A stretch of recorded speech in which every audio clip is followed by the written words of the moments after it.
Hello everybody, welcome to the stream. We should be beginning in just a few moments.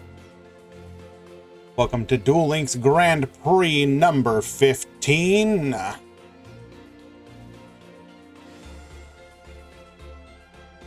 Just waiting for the last tick of the clock to put us over into the start.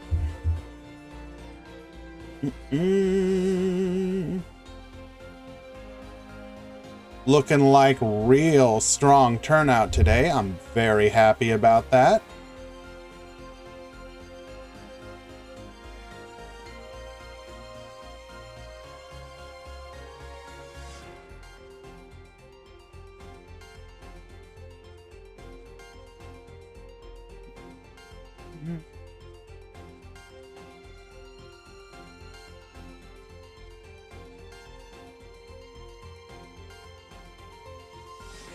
Ooh, got a couple last minute signups and I do not think they made it, unfortunately. Yep, looking like we got a couple drops there, but with the drops having gone through, that does mean we can head on over to the brackets and start things up. Pool number 1 has begun.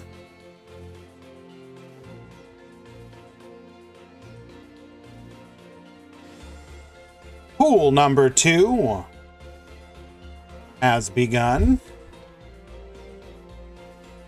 And with that, the tournament has officially begun.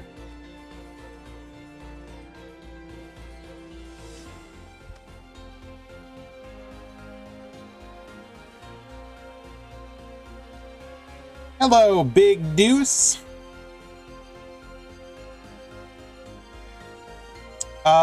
I can check, sure. Start GG has been being a little wonky lately with the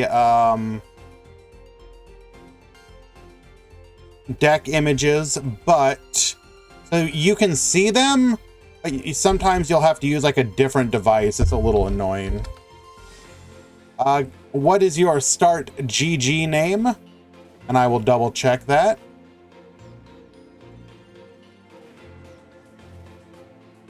We will have our first match up in just a moment as we answer these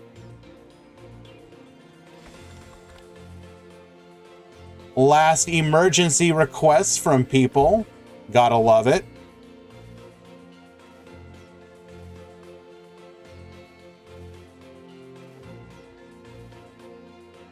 I've only had days to sign up. Can you please help me?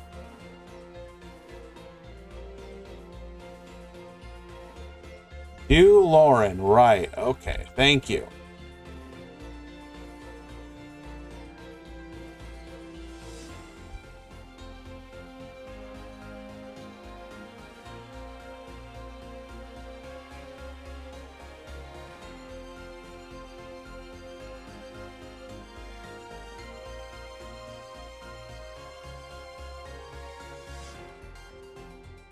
Make sure I put in the correct ones. Save for you. Save for you. This is peace.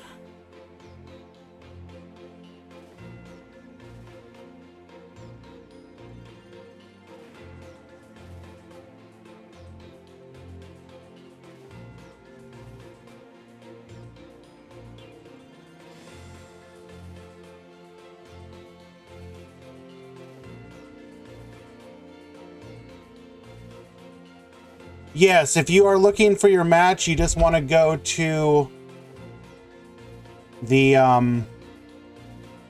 your match dashboard. It'll be at the home page for the tournament link. You'll be able to click on the match there.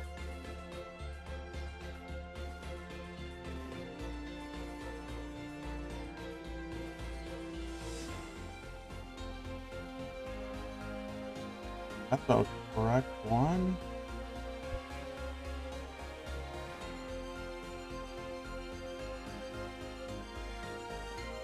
Let us find our first match now.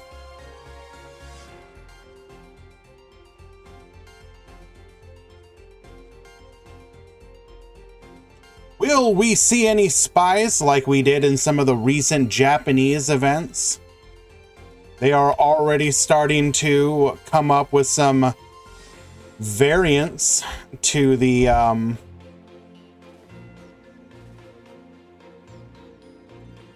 okay, I would like to watch this, but I do not see a duel room.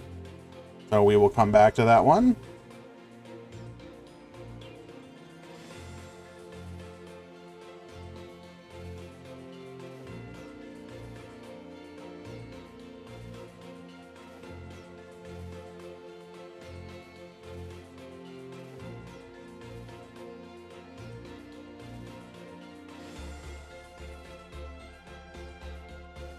We'll go ahead and start with this one.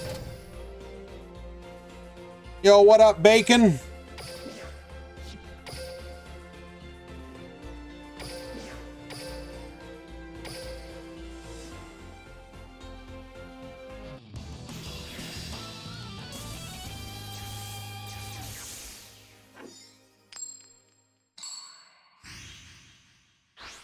All right, at the top we have one Menva. At the bottom we have Gandia. We're gonna start off with the normal summon of Crusadia Maximus. Hello, Crusadia. Using the Masters of Right skill to give us the additional column, it looks like, for our Mech Knight. So this will be Mech Knight Crusadia. I'm gonna go ahead and activate Purple Nightfall, searching for a copy of Indigo Eclipse. Do I think they will give Zone a good voice for English? Always assume no, and then be delighted when they do. You will never be scared wrong if you do that.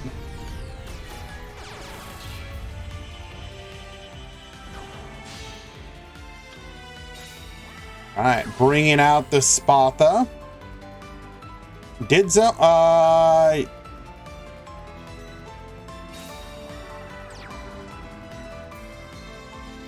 didn't they not, I can't remember, isn't that the one arc that they, because each of the Yu-Gi-Oh arcs, usually one part of it doesn't get subbed or doesn't get dubbed because they move on to the next series before they get there, like they did that with GX. Didn't they do that with 5Ds as well, or am I misremembering?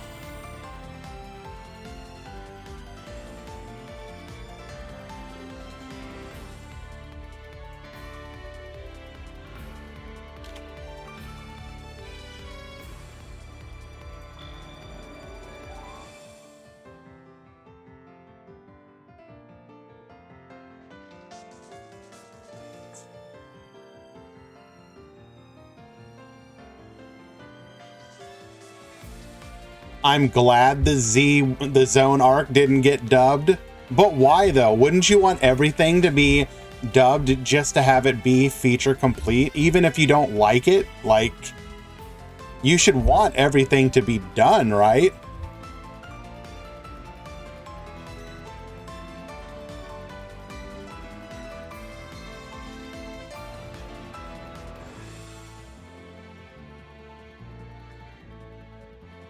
Mm-hmm.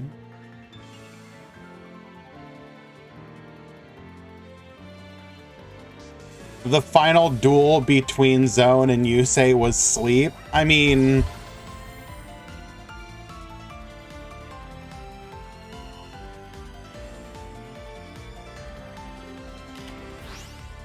what exactly were we trying to do here?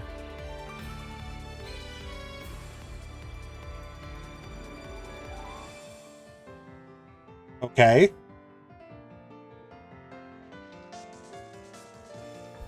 Hello, Inari. So we book the Indigo Eclipse, but we don't have the trap, so I'm not sure. Okay, we're double booking.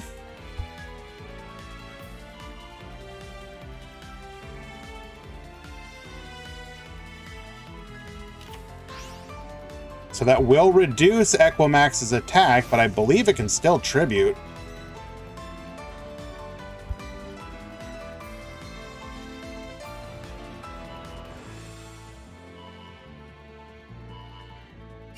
The only time we saw Zone before Season 3 talk is when Yusei got Shooting Star Dragon and when Yusei and the others first met Zone in the white area. Okay.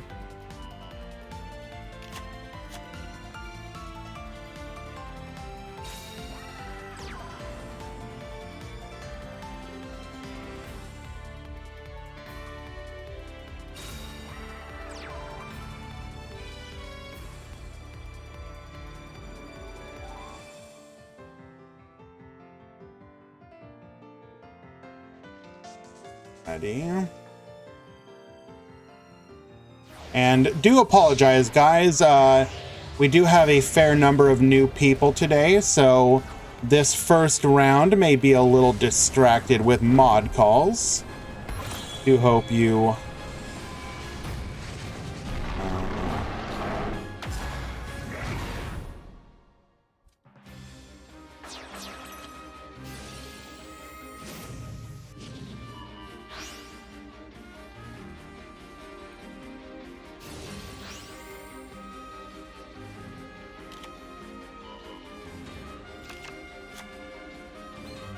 Bringing out the Dark Rebellion Xyz Dragon here, using the skill to rank it up. Sure.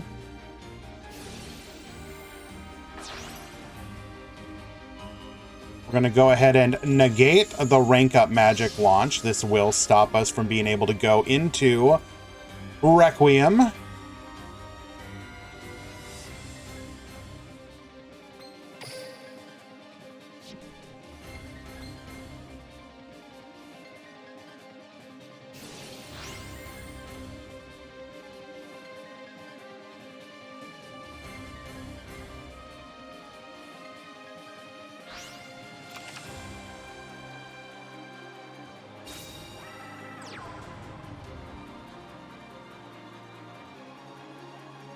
Right.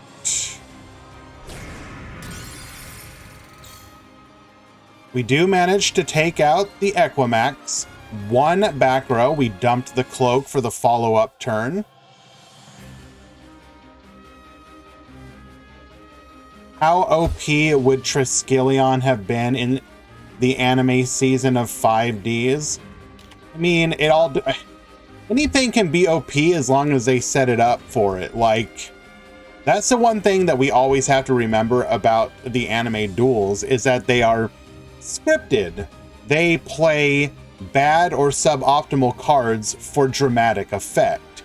You could very easily break so many of those decks if you actually made them, you know, good, quote unquote. Like, didn't play bad cards that dealt 400 burn damage or whatever.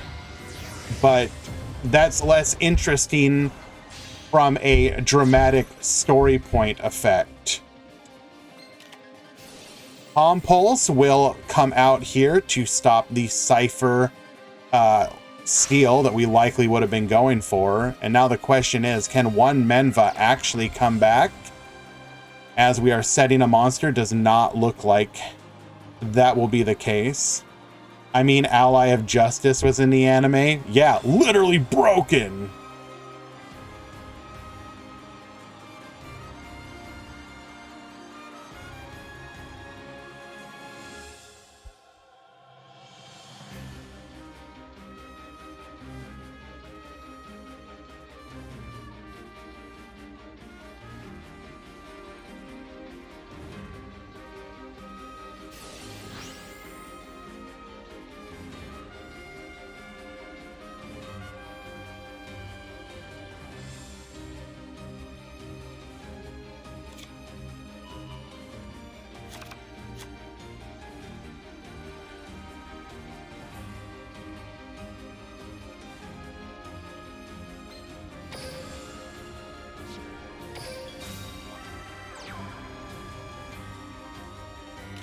Unable to actually go for lethal this turn, all we can do is beat over the Maximus.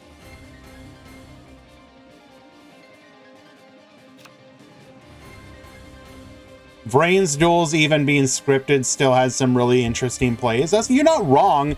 The difference there, though, is that most of those decks tended to be much more what we would identify as a meta-style deck. Obviously, a lot of them did still play very bad cards, but, you know, famously, for example, they had a really hard time scripting Soulburner to lose because of how inherently broken the Salamangreat mechanics are. Like, when you're dealing with a certain power level of cards, then you're gonna... It's just naturally gonna be more recognizable to us, I guess is the best way.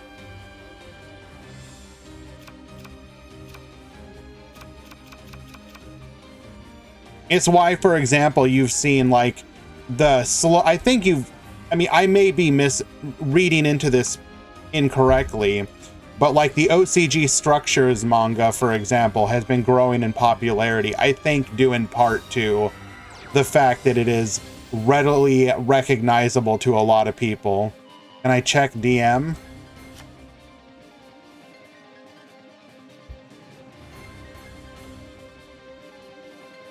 Yeah, I can check that for you.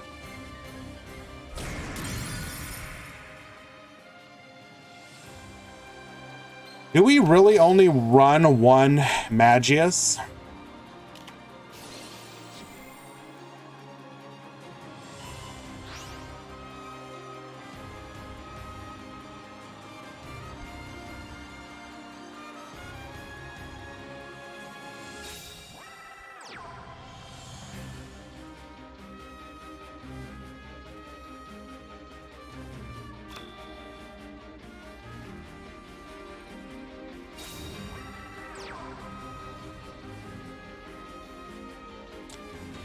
Yes, Bacon, you did submit a side.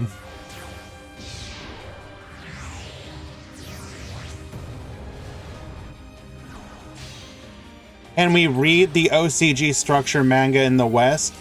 Technically not legally, as far as I'm aware.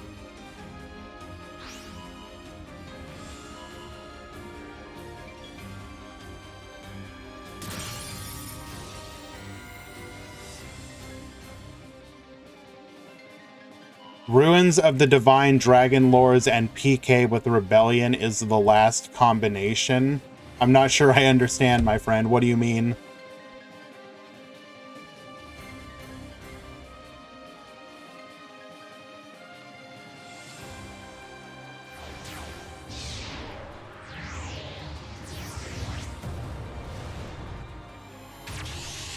Eight, 16, 32. 8, 16, 24, 32, 40, 48, 56, 64, 66, 67. Out.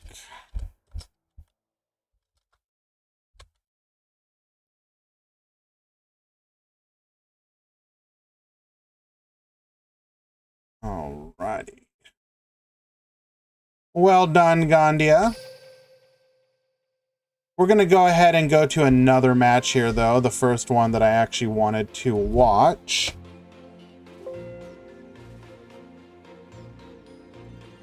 Does look like we have approximately 134 after drops.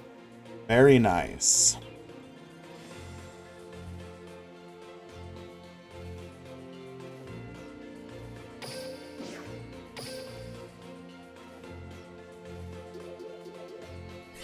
Any metal foes today? I do not have the breakdown yet, Fire. I will let you know as soon as I have that.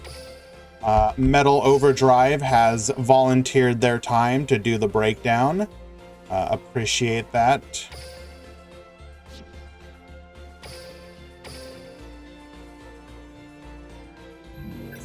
All right. We have a new match here. They've already finished game one, so we're going to go ahead and watch the replay.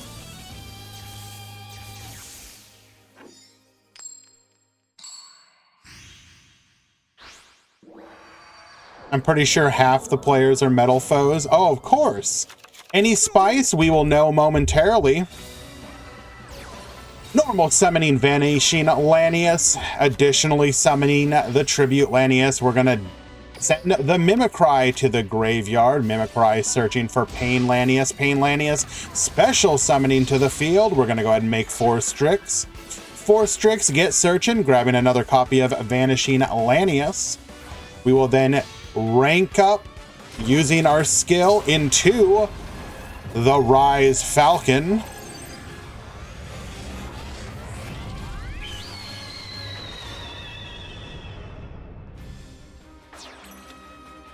Activating our skill, this will allow us to get a copy of Shave Force. Shave Force bringing back the 4 Strix, going into a copy of Evil Czar Solda. We will then set 1 back row and pass, attempting subtraction. Summon, we're going to allow it to go through. Addition. Book of Moon, we're going to go ahead and Lance to protect ourselves here. We will then use 1 body on the field, plus a microcoder in hand for a copy of Code Talker. Blue Sky Effect is going to grab us a copy of Blue Moon. We will then go into the Decode Talker. Evil Czar Solda is going to say no to that. We're going to use Red Moon, destroying the Solda, getting in for 500 damage and passing back to our opponent. Doesn't even care about the column. We're going to go ahead and Lanius into Tribute. Or sorry, no, into Mimicry. We're able to extend, however, going into a copy of 4 Strix. 4 Strix searching for another copy of a Tribute Lanius. We will then rank up into our Rise Falcon for the second time, activating our skill, getting a copy of a Rank Up Magic Raid Force. We're going to go ahead and turn that into a Stranger Falcon, nuking the board, getting in for a 1,150 damage. Adding a Shave Force back to hand. Shave Force bring back the 4 Strix into a Revolution Falcon. Attack, attack, lethal. If it wasn't for that animation, I would never know Rise Falcon had tiny arms. I love the tiny arms.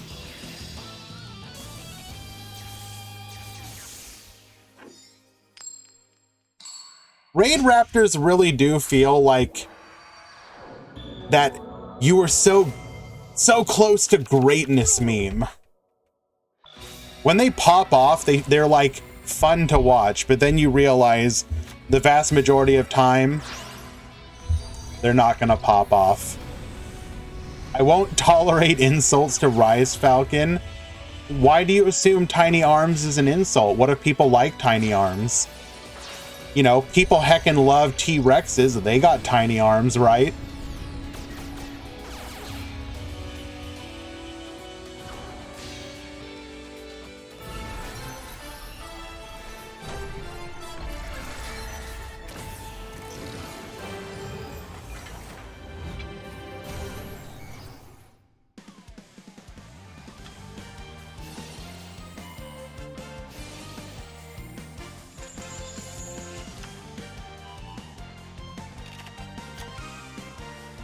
Alrighty, what are we going to be able to end on here? We are able to go further into a Firewall Dragon.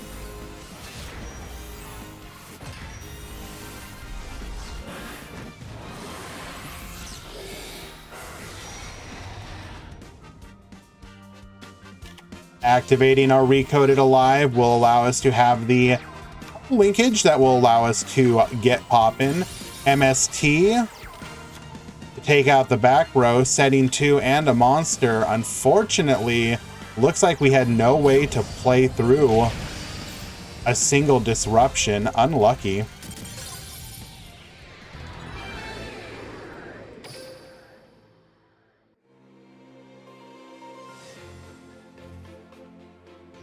Do you think the skill is too strong? What skill are you talking about, Eric's?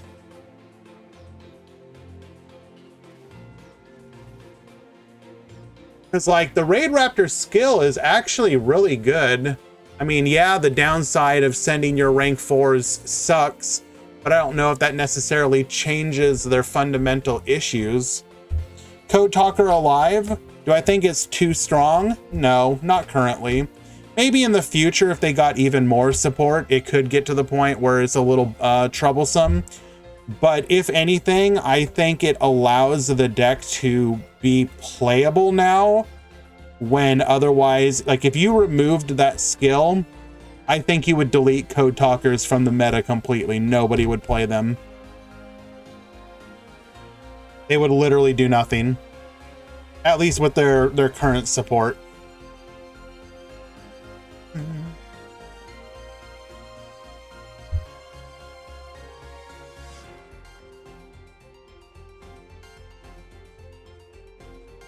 And we are actually about to hit the ads, guys. I'm going to go ahead and push them through now so that we can then watch the match afterwards and it will not get interrupted. So be right back. 2 minutes. And then we will have game 3.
Alrighty, game number 3. Make this skill so that you can't activate the trap the turn you set it, and the skill would be fine.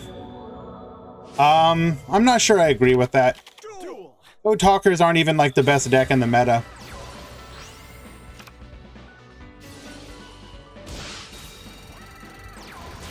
Alrighty, we're going to be able to go into our Forest Strix. Forest Strix grabbing a copy of Singing Lanius. Ranking up into Rise Falcon and his tiny arms. Activating the skill, grabbing a copy of Rank Up Raid Force. We're going to go ahead and Shave Force, going into a copy of Solda. Mimicry, getting us a copy of Vanishing Lanius. Come forth Shining, set 1 and pass. Lady Debug grabbing a copy of Dotscaper, likely setting up for a Signet mining. Yes, indeedy. If anything, the skill... Okay, it's annoying to get OTK'd of the trap, sure. But realistically speaking, if that happens, you had no interruption, right? That's what you're telling us? Because literally, one interruption stops that. Your opponent goes into Decode Talker and you're like, you know, Compulse, IDP, steal it with Crackdown. If you want to ignore those Power 3 traps, you know, there's a bunch of other, you know, cards that can just hard stop them from what they're doing. It's happening more than you think. I'm gonna call cap on that one. If it was happening as much as you say, I think you would see much larger representations in tournaments, in leagues, etc. But that's not what's happening.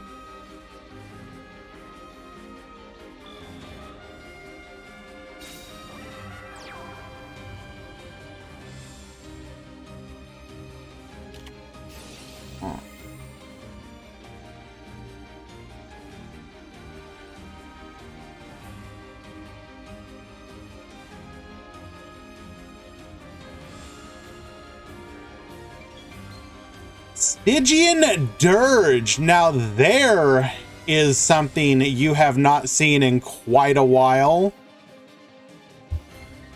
A flashback from the Rose Dragon meta. However, it also has usage against Phantom Knights, who are probably even less prepared for it than usual. Well, actually, no, because I believe the skill would let you get around it one time. But back when this card was being played, you would see your opponent on the Phantom Knight order, which allowed you to basically just be like, cool, you made all my guys level 2, I'll just go into Cursed Javelin. Very interesting. Subtraction effect on the Solda will make it susceptible to being overrun now.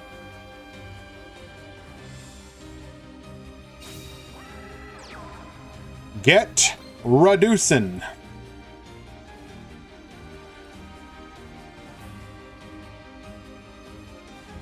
We're gonna need big back row to survive this.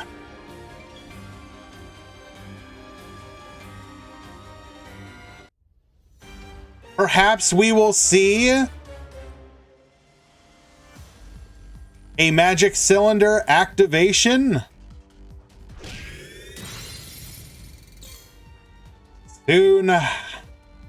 Soon.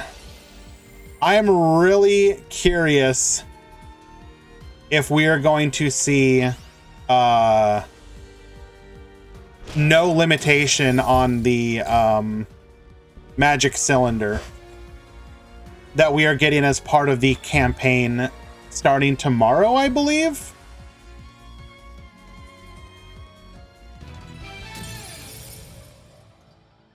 And Scorp will manage to win game number 3 and the set. Unfortunate.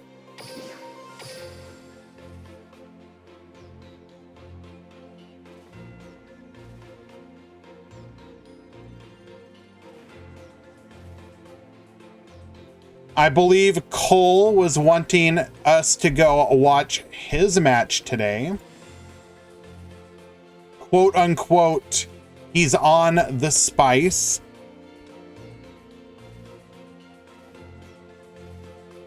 I'm not sure I believe him, but I will give him the benefit of the doubt.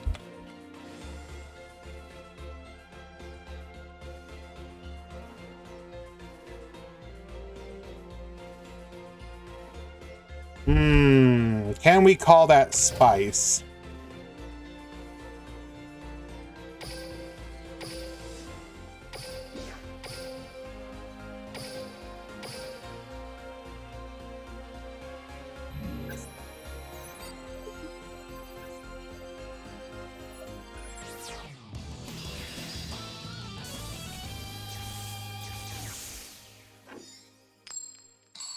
Alrighty, Cole at the bottom, PW Mustafa at the top, who is activating Zhang Ke and Zhang Shen.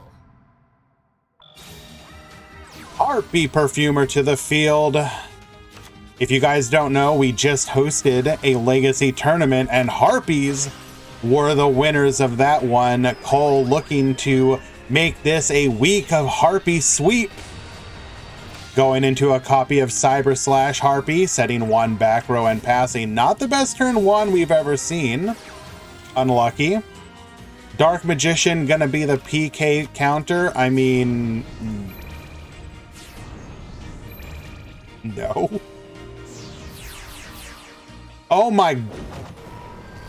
10 for 4 coming to the field. Odd Eyes, Minotaurus, and the Dragon Pulse Magician. We're going to be able to wipe out 3 of those 4, going into an Odd Eyes Meteor Burst Dragon, bringing out the Zhang Ke Magician, and then ending on a Doom Rider. Okay, Elegant Egotist. We're going to go ahead and pop here. Get Baboostin, bringing out another copy of Harpy Lady 1. Perfumer to the field, getting a copy of Harpy's Rest.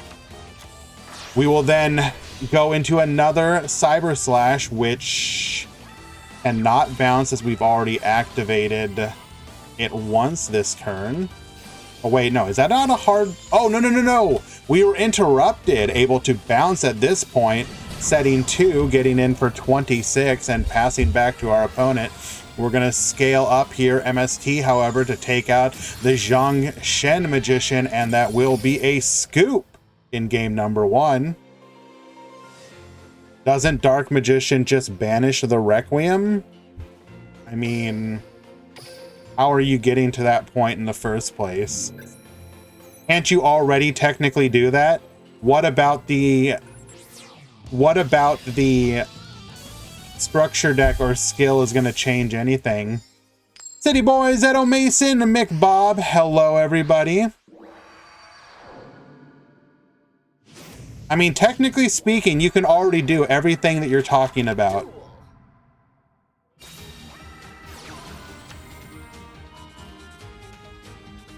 Like, you're not going to use the skill because you can't summon on your opponent's turn. So cool, you can summon on yours, but what does that do for you? You could, like, I don't know.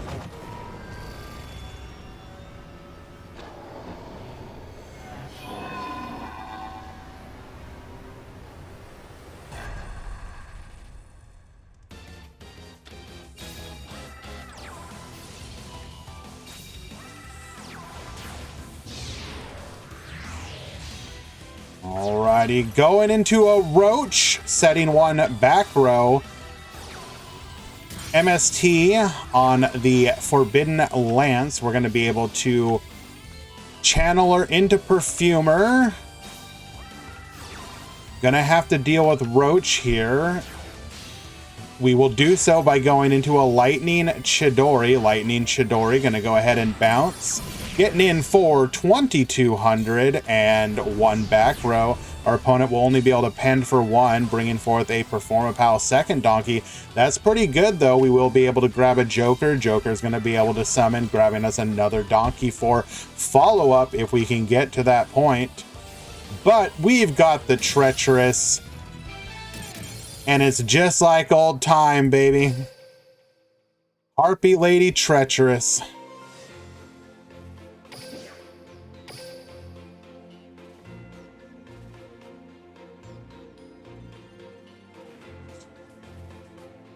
You wanted to drop here.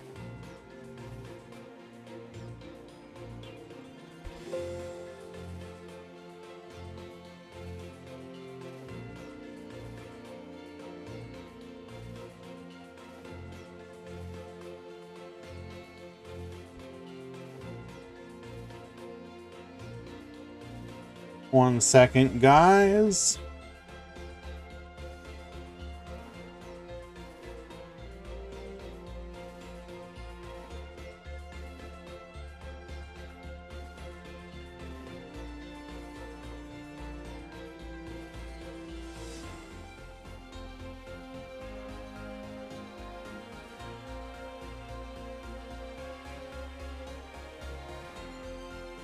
Done.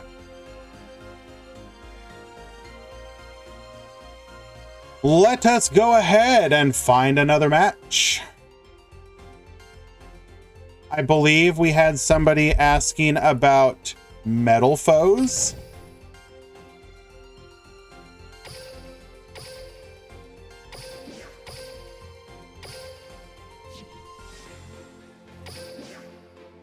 The duel is ending. Well, we're watching the replays then.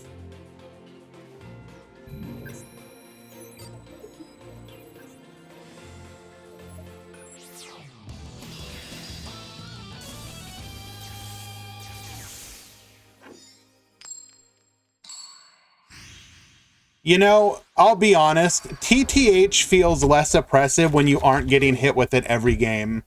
So, okay, looks like that was an error of a game. So if you get hit, yes, okay, obviously 2 games in a row is a little unfortunate, but if it's like you go into a tournament and you get surprise TTH'd, okay, you know, it happens.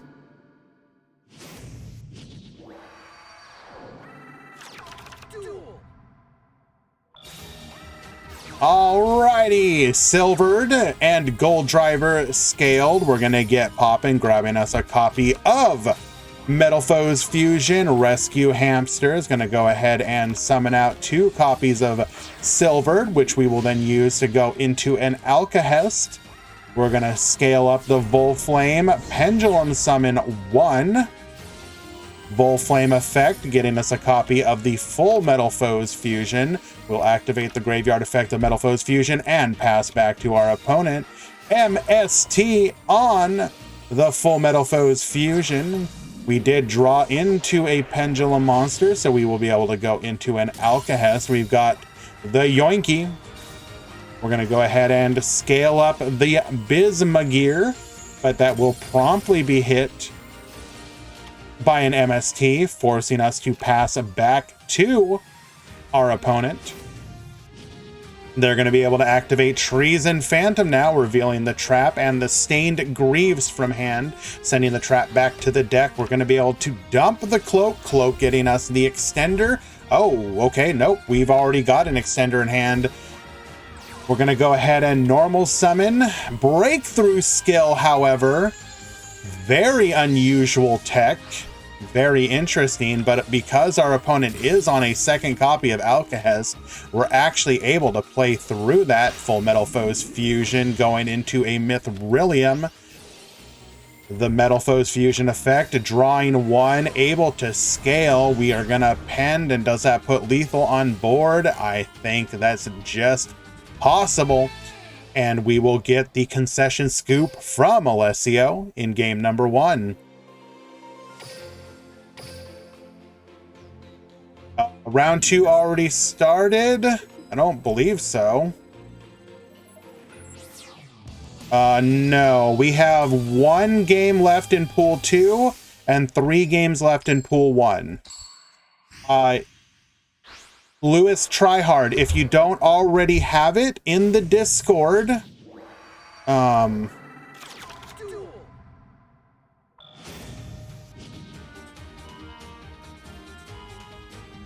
sorry, 1 second.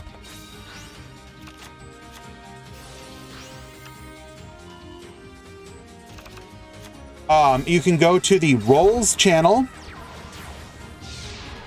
and choose the second option for tournament participants, and we will ping you when a new round begins.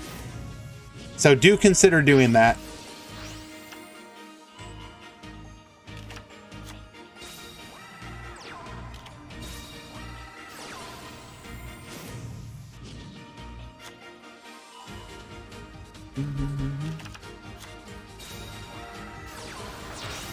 Yeah.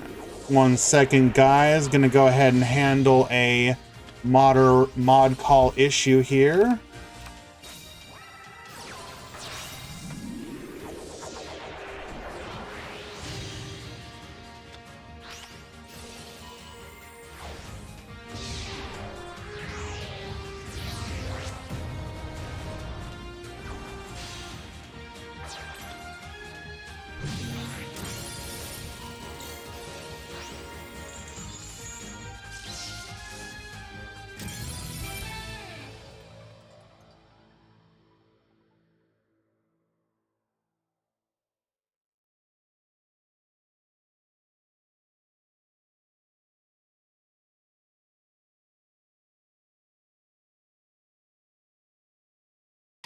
All right, game number 2 going to Nanashi.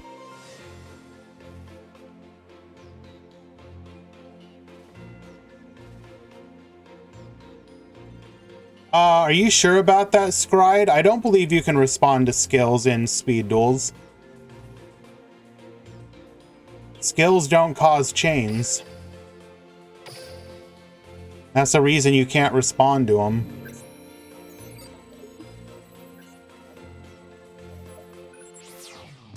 Hello, by the way, Zero.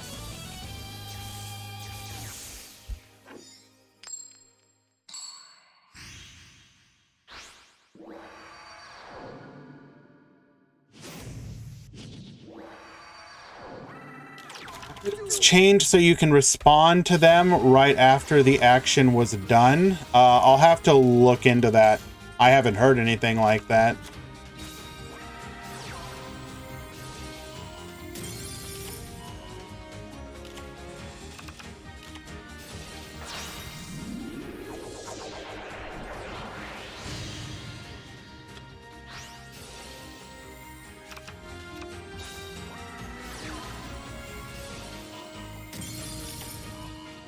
Okay.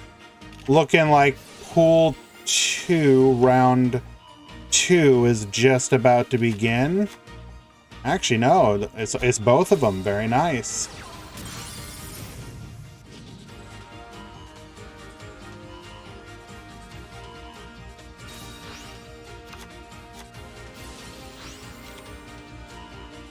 If this skill doesn't action like normal summoning a monster, you can respond to the normal summon.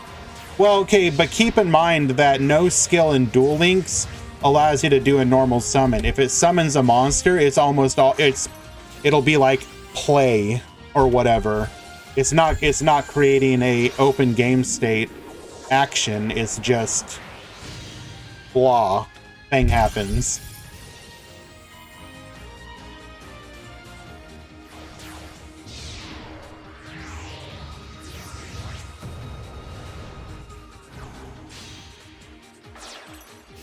Yeah, Labyrinth Builder is a perfect example. And if anything, I actually find that more interesting that you can't respond to it. So if you are against a Labyrinth Builder deck, that forces extra decision making of like, I know that at any moment they can Labyrinth Builder, so I have to very specifically account for that. If they summon a level 2 tuner, and I know they can just spawn a level 5 monster, as soon as that tuner hits the board, I have to do something about it, or I'll understand that, you know, like a level 7 synchro can happen. I think that's actually interesting. It forces a different kind of decision making. But I mean, I can also understand why people might find it annoying, for example. So I get it. Looking like both Pool 1 and Pool 2 have begun. Thank you for pinging them. Metal was just about to do so.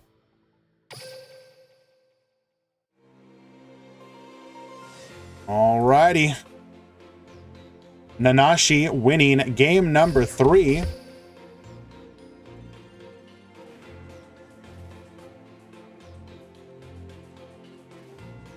Two, pull 1.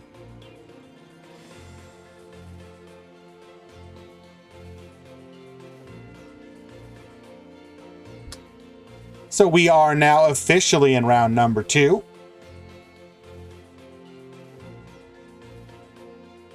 Can you imagine using something like the Galaxy skill to send a Galaxy Eyes to the graveyard, then you can instantly respond with a DD Crow? Well, that's kind of a bad example, Zero, because any action you would take would, like, you know, to revive it, can be responded to.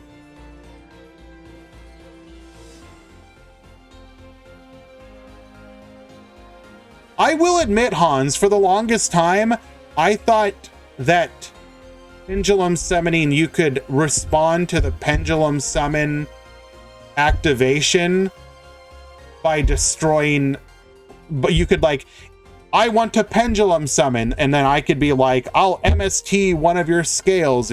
your summon fizzles, and then I found out, oh, no, that's not how it works. I will admit, I thought that for a hot minute.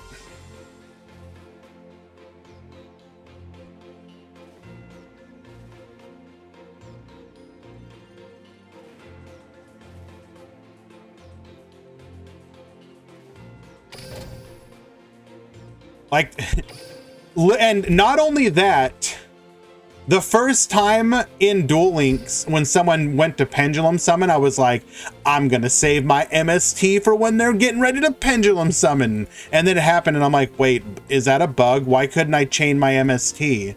Bro, why couldn't I chain? And then it all came flashing back to me. I already knew that. It wasn't like this was the first time I had learned that, but I had learned it, forgotten it, and then relearned it again.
Okay.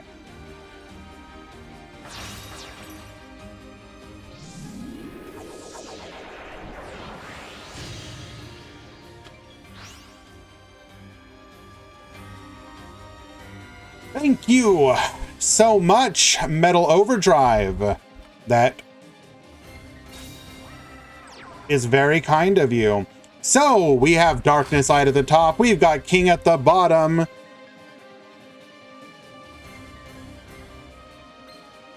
Going in for the crash here. Double back row. We will activate the Forbidden Lance. This will allow us to make the Magellantica smaller. Alistair will activate. We will be able to negate this, though. Should we have done this? Yes, we force out the negate, but unlucky.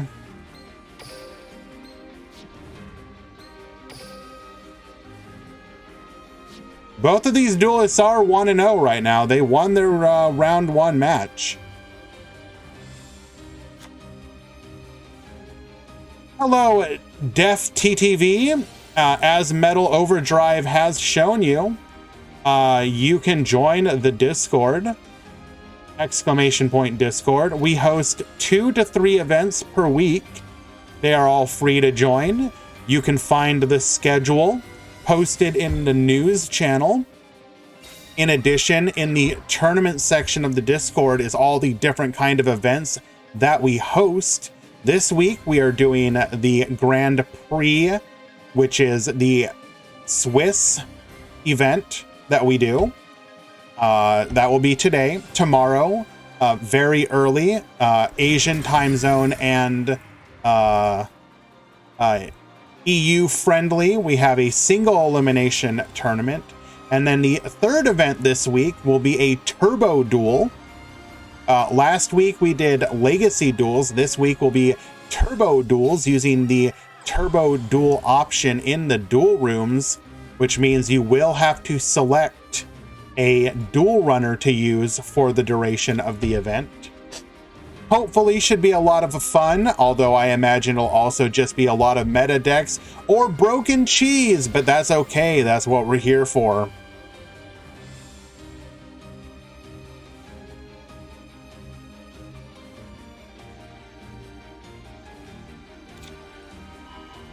The third event each week, we are probably going to try and do a rotating series. So right now on the docket is Legacy Duels, Turbo Duels, and Anti-Meta. Anti-Meta being we will ban either certain decks or certain cards from being played.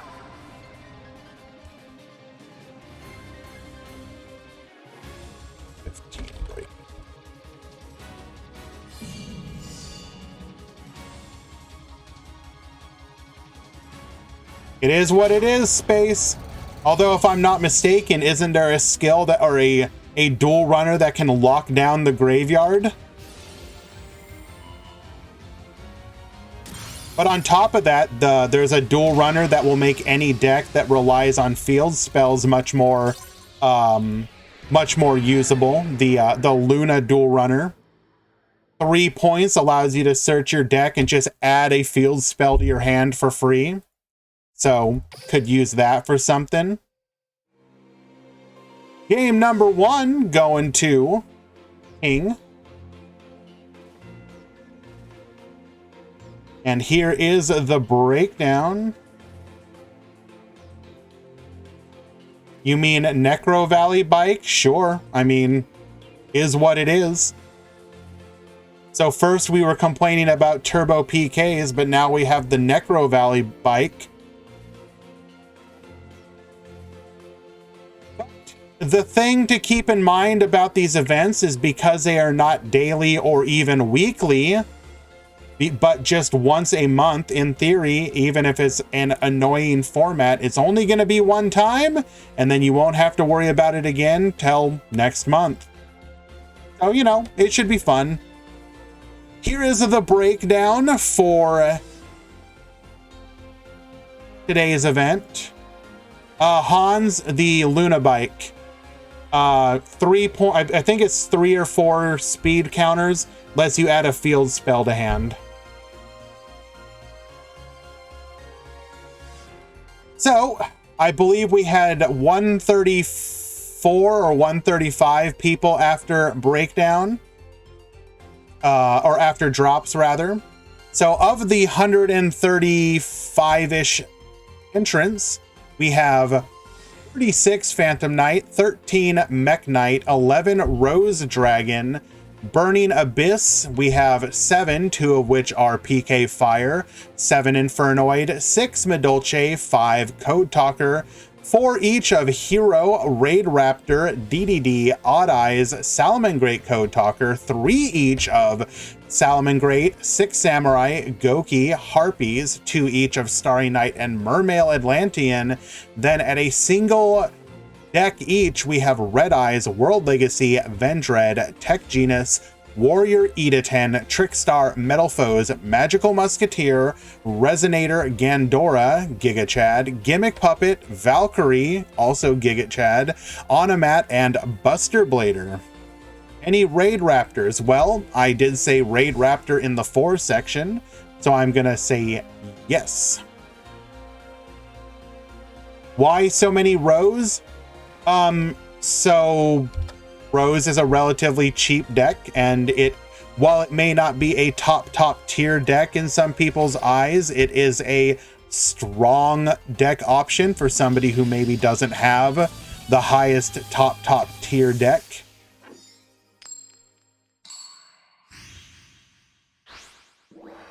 That would be my guess anyways.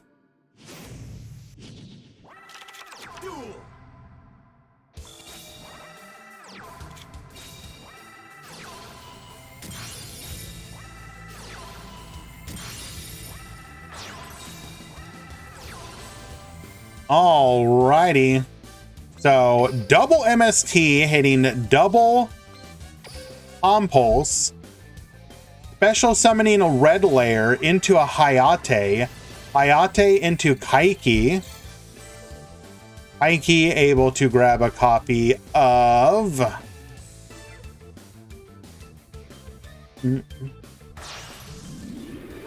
Oh, no, it's just activating its effect to go into an E10, the Conquering Star. That is a lot of resources for one big Chungus boy. Sky Striker Hayate? Oh no.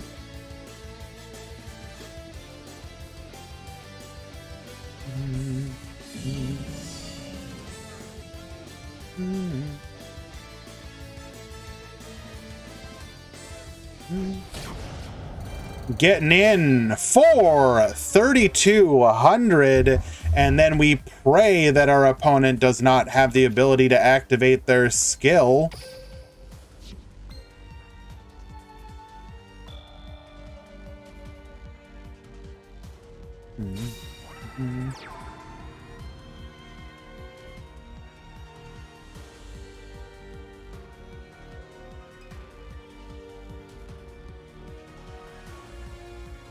What does this E10 do?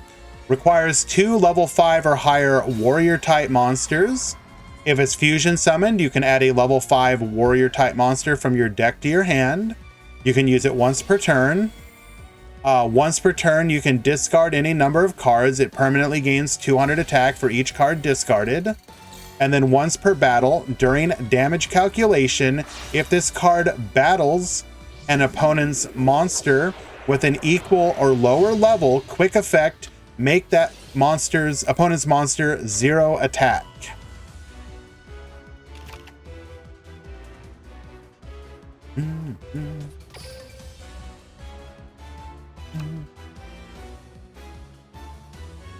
Now, against ranked monsters or link monsters, obviously does nothing.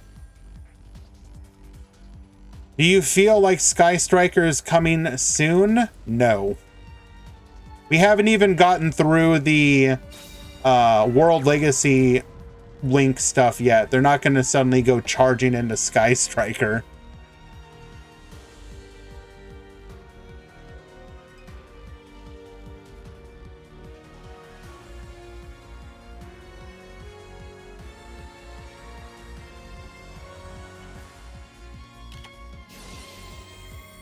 Activating Book of Moon.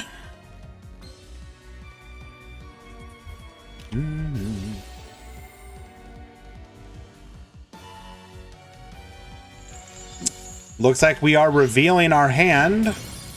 And Darkness Light, taking advantage of the fact that our opponent just opened nothing but back row to get a game 2 victory.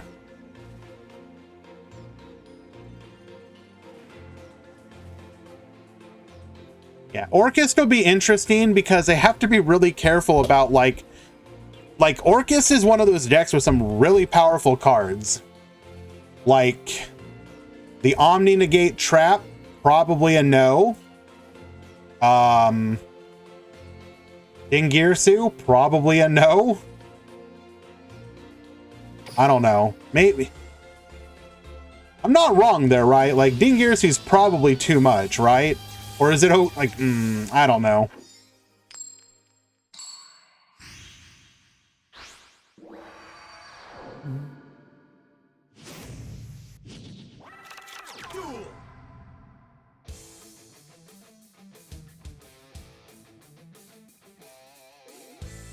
This mini gonna have Junk Speeder Trust.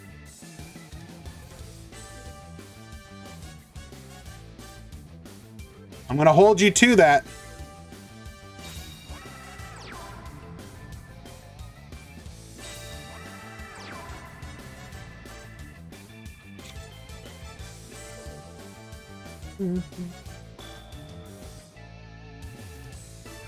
All right, now it's Darkness's turn to just set 2 back row, leaving his opponent on 5 cards to make combo plays.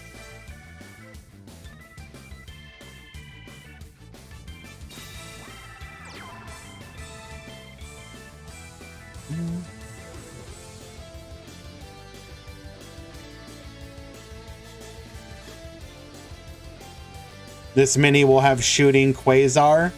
That, unironically, is possible. Probably more so than Junk Speeder.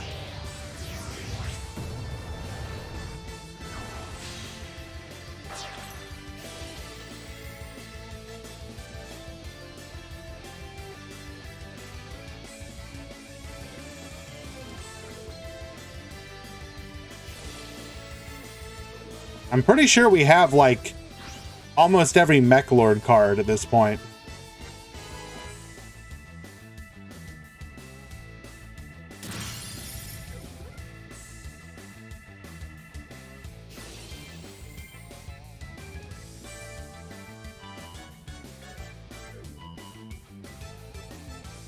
Shooting Quasar is an actual Omni-Negate. It is also incredibly difficult to summon, so if you jump through the hoops to summon it, do you not deserve an Omni-Negate?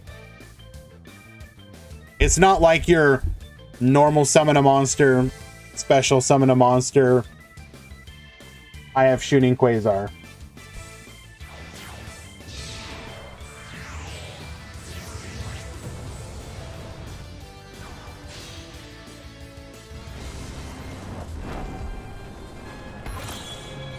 We are missing 6 Mech Lord cards. That's a whole mini box. First of all, your definition of what a Mech Lord card is questionable right now. Because some of those are like, we're missing like Granal Attack 4, which you're literally never going to play.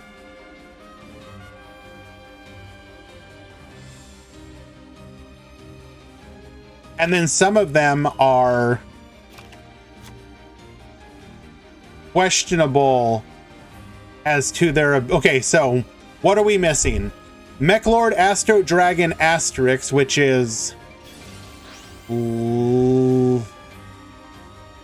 Let me double check with this one. That one could come... Skill Attack 3, who cares? Skill Carrier 3, who cares? Granal Guard and Skill Carrier, who cares? And Convert Ghost, which would legitimately be kind of busted. Pretty sure TG can turbo Shooting Star Quasar pretty easily. Okay. Let's go. I'm down.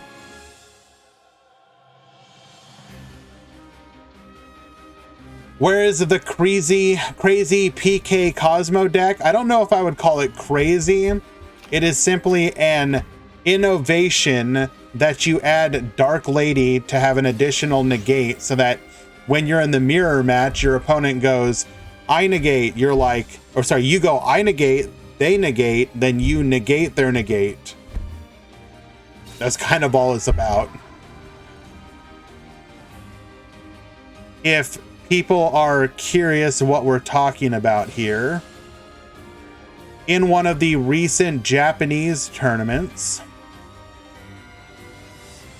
second place was won by a variation of PK running Cosmo Dark Lady.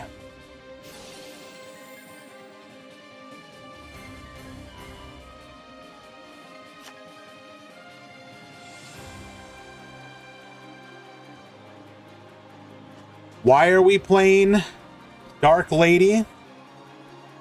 Because we have the ability to either use Greaves effect in the graveyard to special summon a PK that we can then tribute over. We can use Wings to special summon from the graveyard to tribute over. Or we can Crackdown and tribute over. And you basically get a negate. A 1000 life point negate. You don't do any of the floating. You don't worry about any of that. It's literally just we're trying to capitalize on a negate. Game number 3 will have a King coming out ahead, defeating Darkness Light.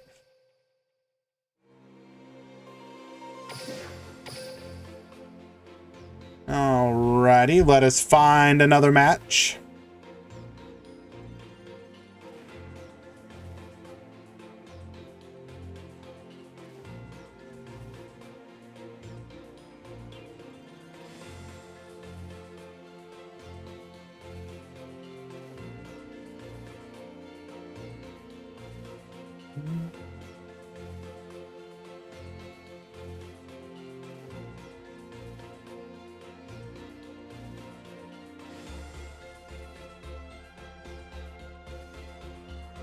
Ooh, Raw's playing today. Nice. If you don't know, Raw, world champion duelist for Duel Links, also the current #1 leaderboard player of our Discord. We track your performance over multiple events. And Raw, because of several early performances, remains the #1 performing duelist in our events. Very cool.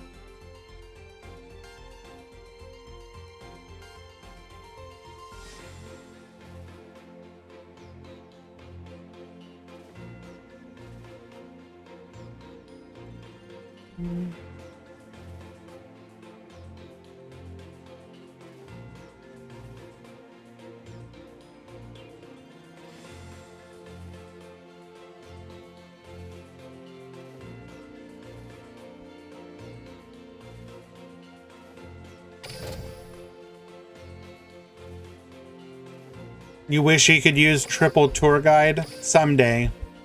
Opium, someday.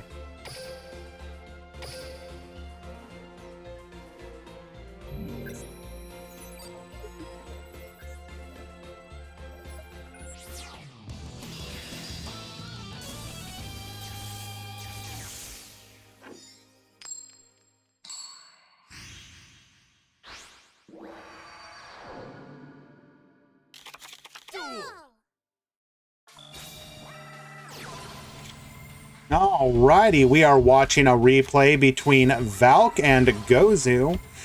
We're going to lead things off by summoning Starry Night Rael, grabbing a copy of the Balefire to add a Starry Night Starry Dragon to hand, setting 2 and passing.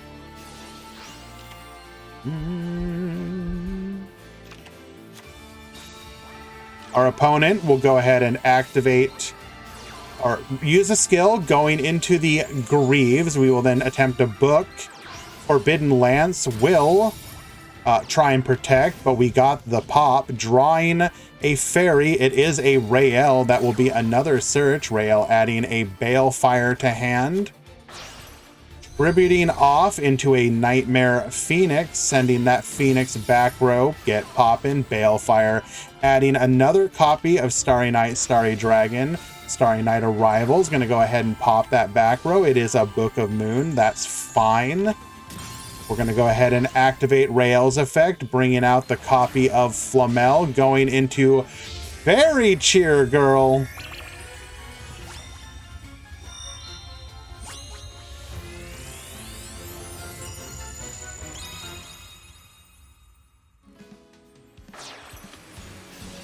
Drawing.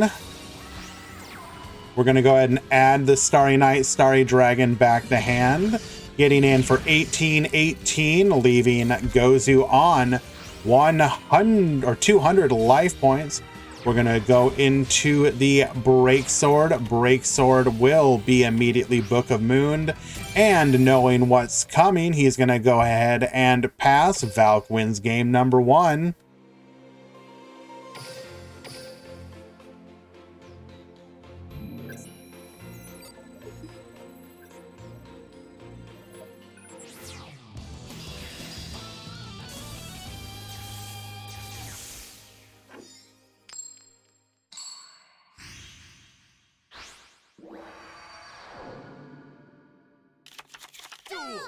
Book of Moon stonks have been up ever since the overall number of link decks have gone down. That's been happening for a while now.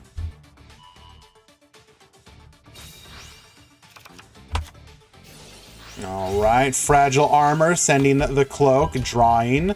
Then we will use Cloak's effect for Greaves. Normal summoning, special summoning, special summoning. We're going to be able to go into a double Xyz play here. Come forth Levier the Sea Dragon, bring back the Cloak, going into a Rebellion.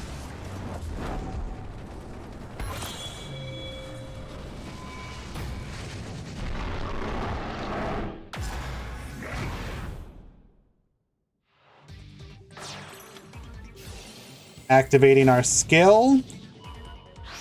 We're going to go ahead and be able to grab a copy of Phantom Knight Sword, suggesting that we already have the quick play spell in hand. Yes, we do. Go ahead and bring out the Requiem Dragon. We now have the negate, dumping the wings to graveyard and setting the sword. Fairy Smile will activate. We do have the Rael. Activating Balefire, searching for a Starry Night, Starry Dragon. We will then be able to summon it. We're going to go ahead and target the Xyz Dragon, attempting to protect it, but we will put it face down, so we can't even negate now. Was that a misplay? Should we have negated Starry Night, Starry Ceremony? We're going to send Flamel back to the deck in trade for another Starry Night, Starry Dragon. Our opponent will protect their life points. This Levier will come back, but without any material. And Valk will get the concession scoop in game number 2. Quick 2-0 victory. Very well done.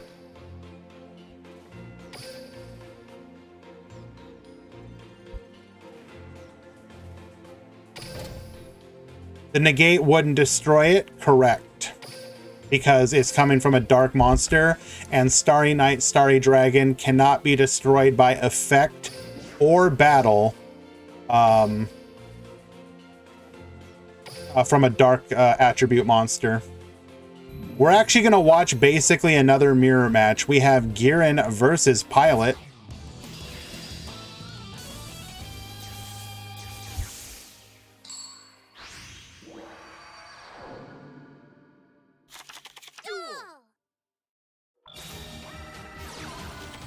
Balefire, searching for a copy of Rael. Rael to the field, searching a copy of Starry Night Ceremony. We're going to set 2, activating the skill.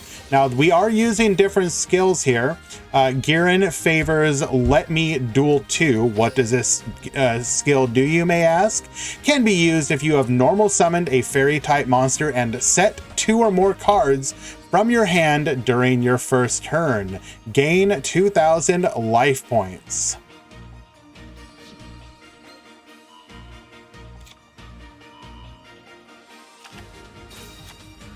All right, adding a copy of Starry Night, Starry Dragon to hand.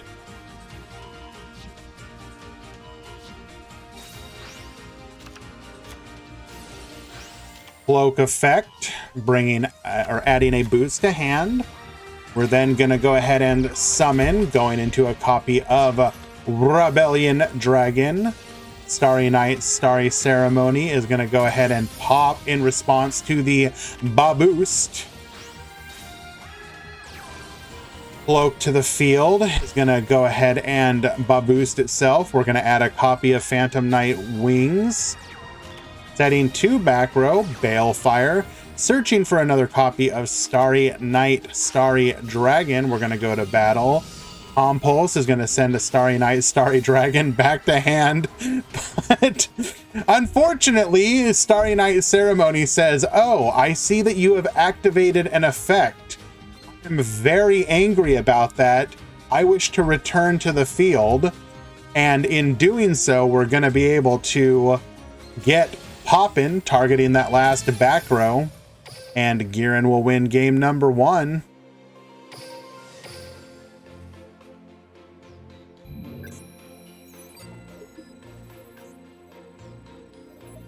Oh, whoops.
round 2.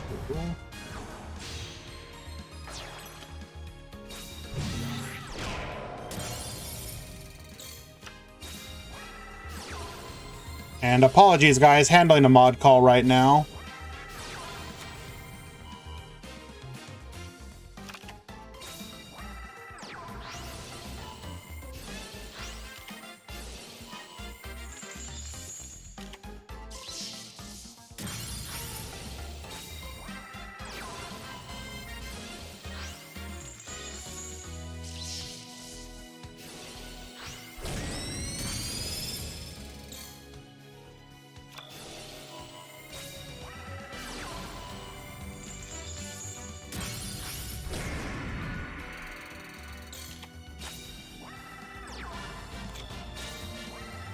Wait, why didn't we attack? Am I missing something? Why didn't we attack and banish the Xyz dragon?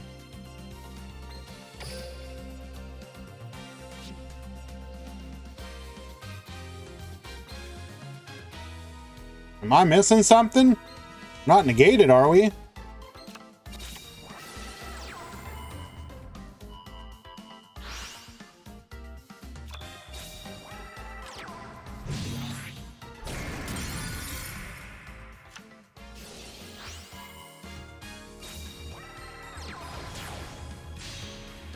Didn't want to leave anything in attack. What does it matter if we leave anything in attack? Requiem doesn't have I don't know. That doesn't seem correct.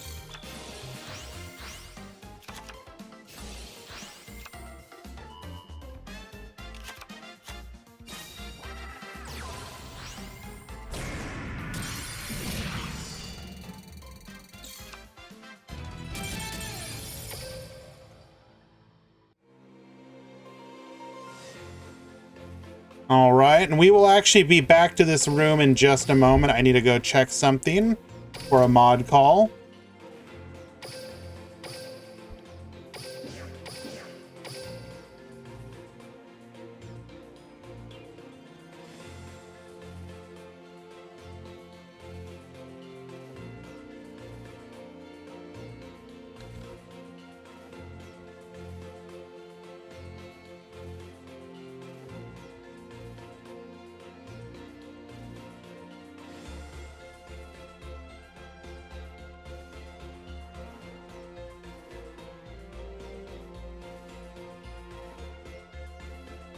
Okay, what is even going on here?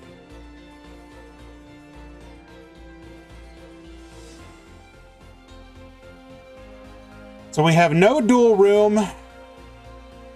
One person saying that they've only played 2 games. Another person has just randomly reported it.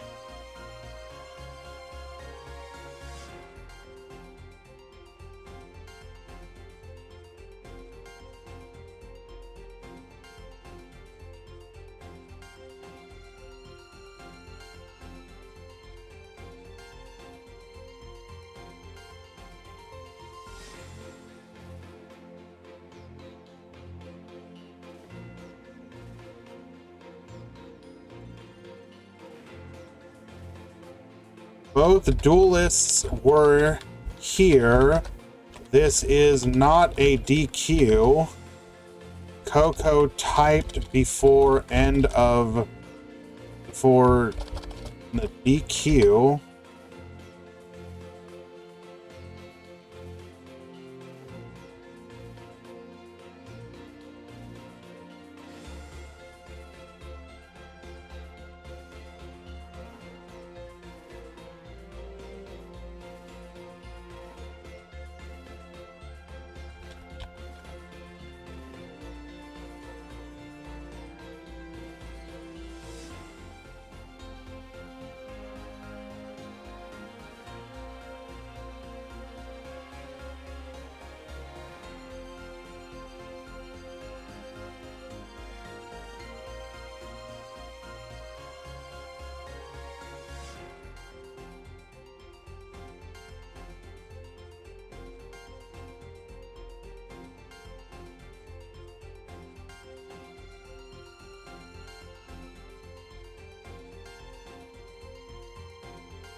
All right. So we will be issuing a game win to the other person.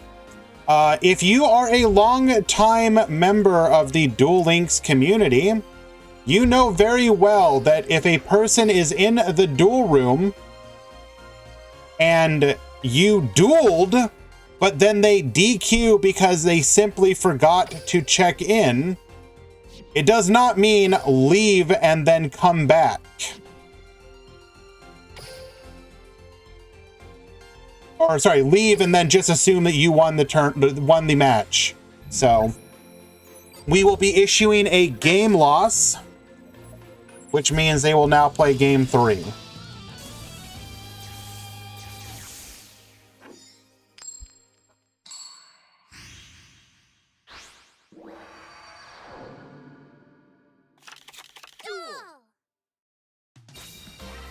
It makes even less sense. Like, you literally played a game. You played a game. Then the DQ timer, and you're like, well, that's it. Sorry. No, that's not how it works. Play game number 3.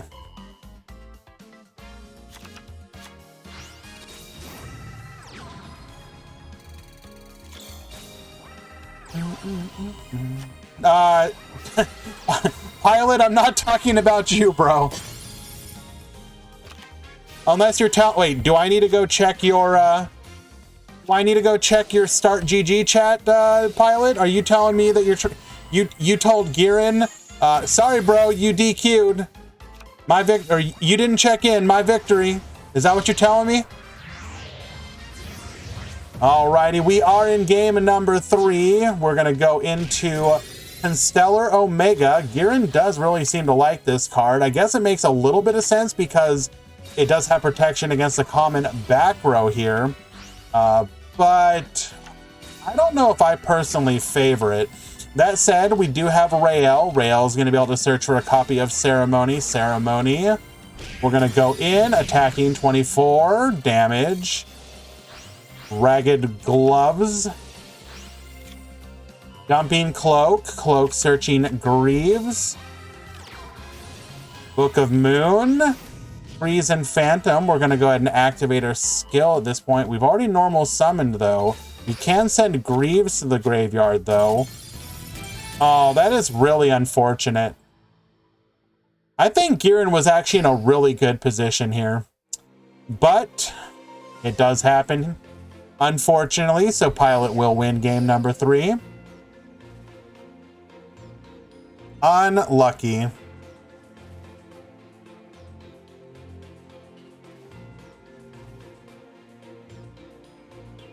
All right, we are coming up on the end of the round. Only a couple matches left.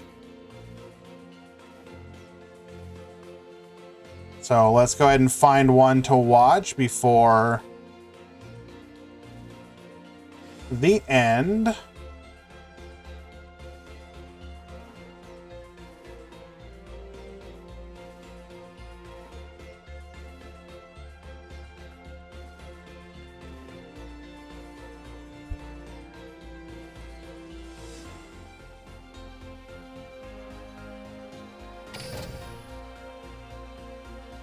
Give Girin the win anyways. I mean, I would love to, but Pilot's a cool dude, so I wouldn't want to do that to him.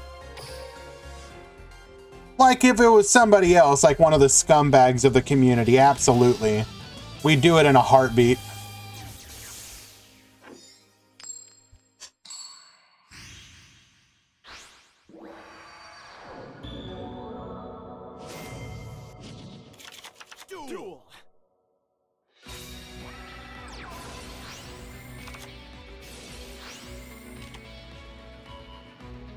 Alrighty, Tribute Lanius dumping the Mimicry. Mimicry searching for Pain.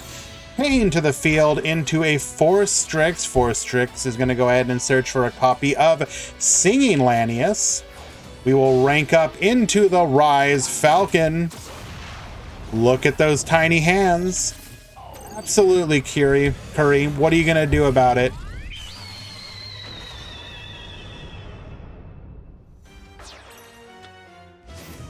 Activating Raptor Rising, rather. We're going to get a copy of Rank Up Magic Raid Force into the Stranger Falcon. Activating a Soul Shave Force, going into a copy of Solda.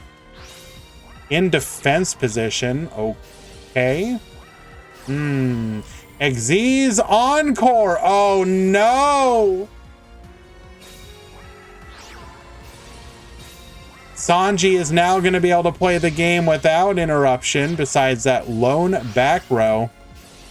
Ancient Cloak, adding boots to hand. Normal summoning gloves, special summoning cloak. We're going to go into the break sword, get Baboostin, but that's only temporary, as we're going to go ahead and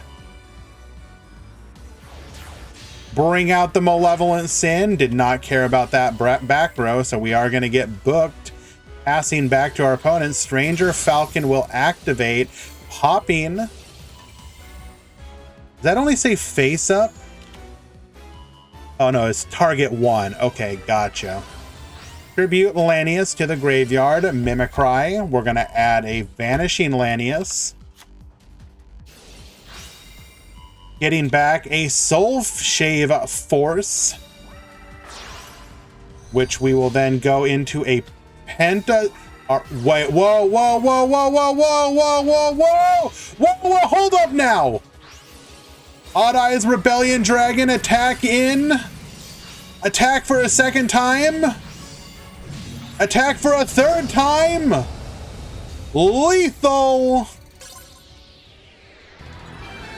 CM Schofield winning game number 3 with the Odd Eyes Rebellion Dragon. Very well done.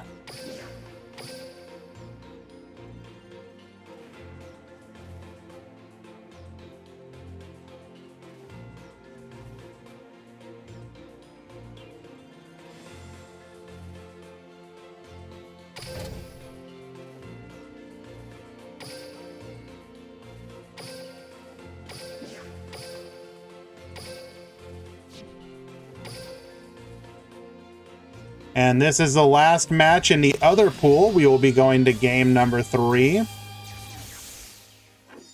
Pool 1, round 3 has begun.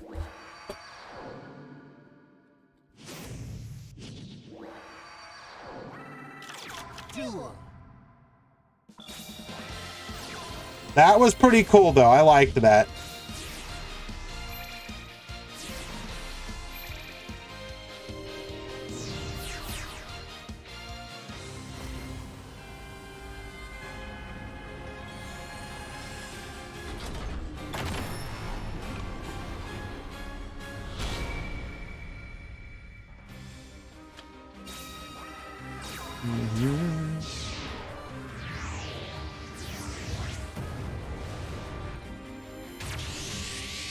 Come forth, number 68, Sanafond.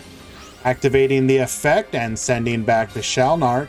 We're going to go ahead and MST the one back row. It was a book, but we are forced to skip with nothing but back row here. Pending for 1. Come forth, Doom King. Activating Sky Prison one more time. Into a Drowning Mirror Force, Cosmic Cyclone to take out one of the back rows. Activating our skill, Draw Sense low level. And just... Could we really not do anything here?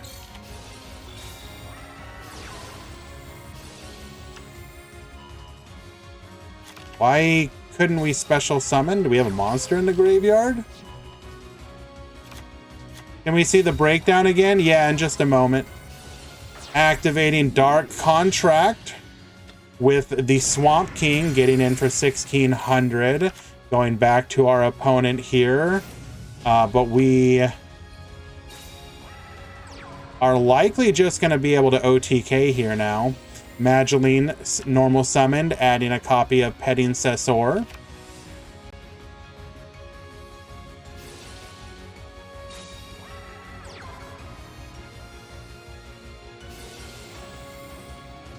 Hello, Justin. How's it going?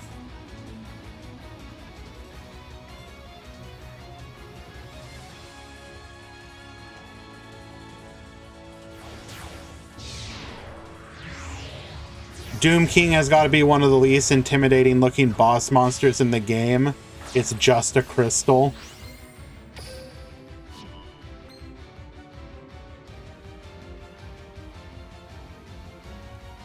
I mean, yeah, I think what they're going for is like the whole...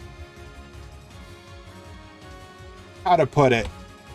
Sometimes some of the designs can be not going for like necessarily Cthulhu-esque, because obviously that's like the outer entity stuff, but the idea is to try and represent something that's like almost unknowable, like your mind can't actually comprehend.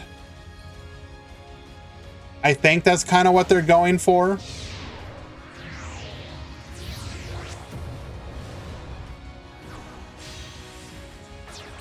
Chocolate a la mode.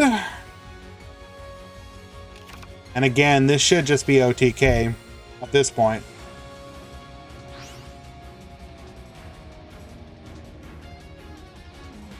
Pool 1, round 3 has begun. If you are playing in today's tournament, be sure to double check if that is the pool that you are in.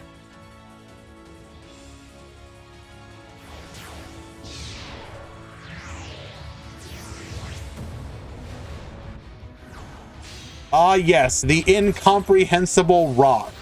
Yep, rock. Okay, but what if... okay, hear me out, Beam. Could your mind comprehend a 17-dimensional rock? I don't think so.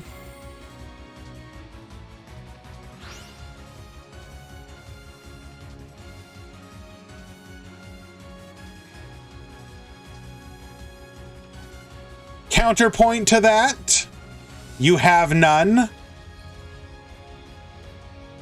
It only looks three-dimensional because that's all that your mind, limited as it may be, can comprehend. And Shalnark will win game number 3.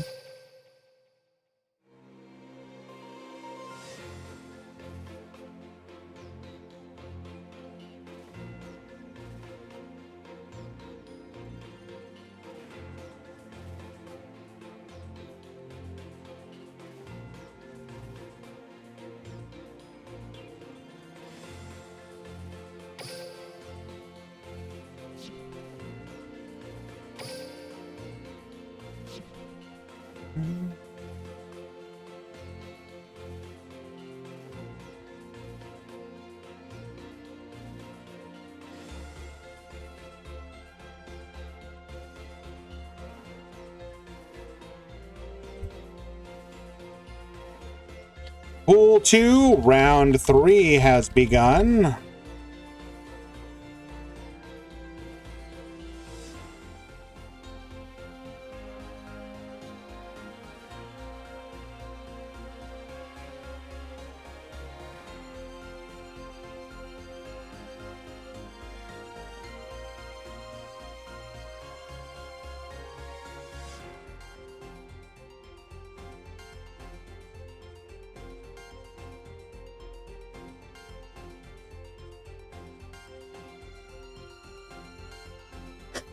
Inari and Raspy Harmony sharing their 3-watch streak privately. Thank you so much for your continued support, guys. We appreciate you.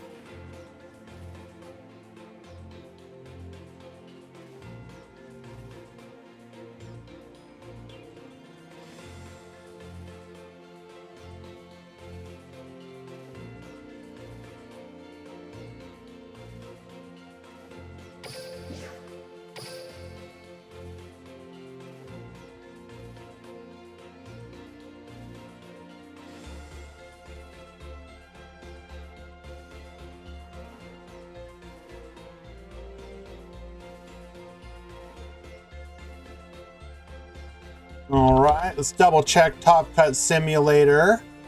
So we had 134. It's going to be 5 rounds with a top 32. That means approximately 7 players, 3 and 2, will top today.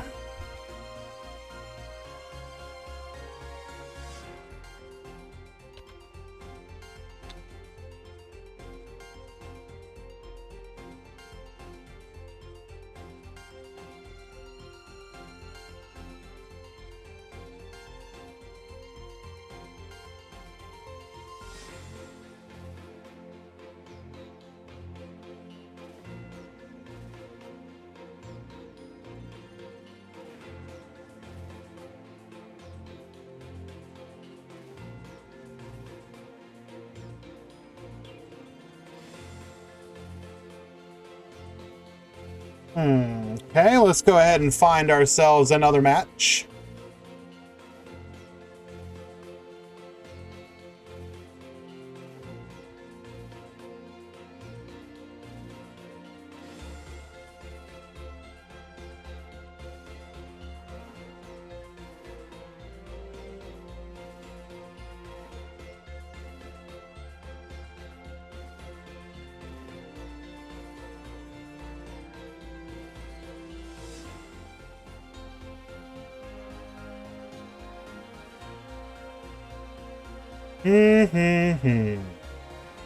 What do we want to watch here? Any spice?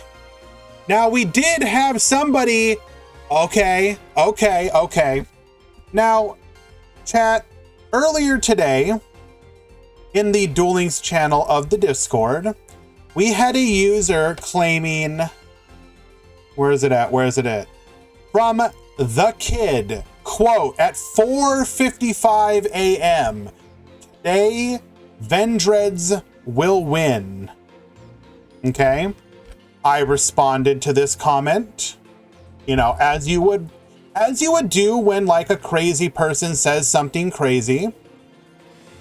You know, you're walking on the street, there's like a crazy transient or something, they're just like screaming at the moon or something like that. Of course, you can either ignore it or you can engage with it. I chose to engage with it.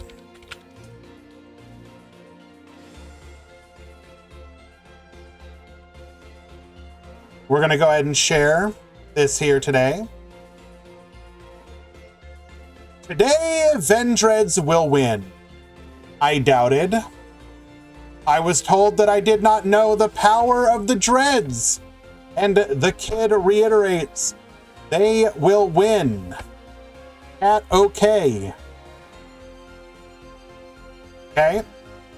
In round number 3, today's match, we are going to watch at 2-0, currently undefeated,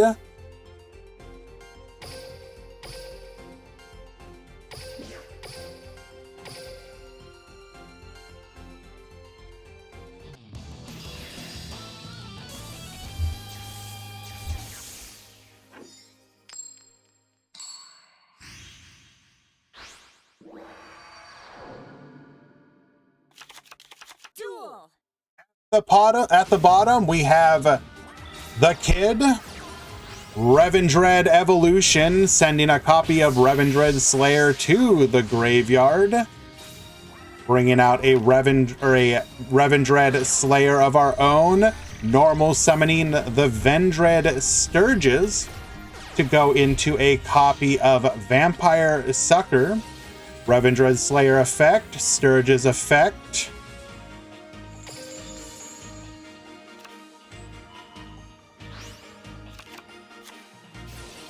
Vampire Sucker, drawing a card. We will then use Revendread Origin to go into a Battle Lord. We will immediately link off into an Avendread Slayer. Battle Lord effect, getting a copy of Executor, dumping a Hound Horde. Hound Horde back to the field. Savior, adding a copy of Revendread Origin to hand. We'll activate Origin, using the Hound Horde and the Battle Lord to go into an Executor, and we will then pass the turn. Mech Knight Blue Sky is going to be able to add 2 copies of a Mech Knight card to the hand. We will then go into Swap Cleric, Link Disciple to the field, Swap Cleric, drawing a card. Mech Knight Morningstar, we have a lot of cards in hand right now. We're going to send Purple Nightfall to the field. Special summoning the Indigo Eclipse and the Mech Knight Purple Nightfall to the field into a Cypher. We will then go into full armor. We will then go into Cypher Blade. The Ties That Bind, Executor effect. Sniping the World Legacy Secrets, Avendred Slayer. Sending a Battle Lord, reducing to 2100.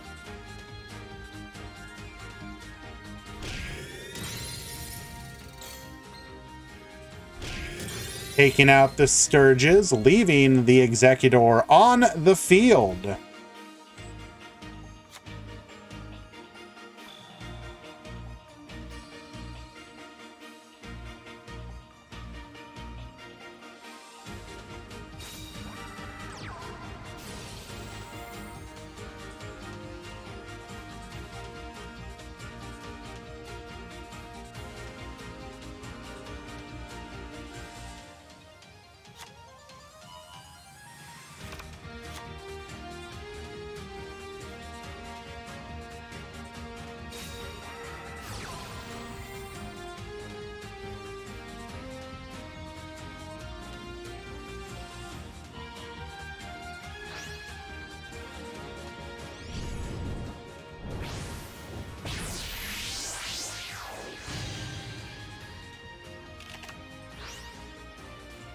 All right, sorry guys, handling a mod call.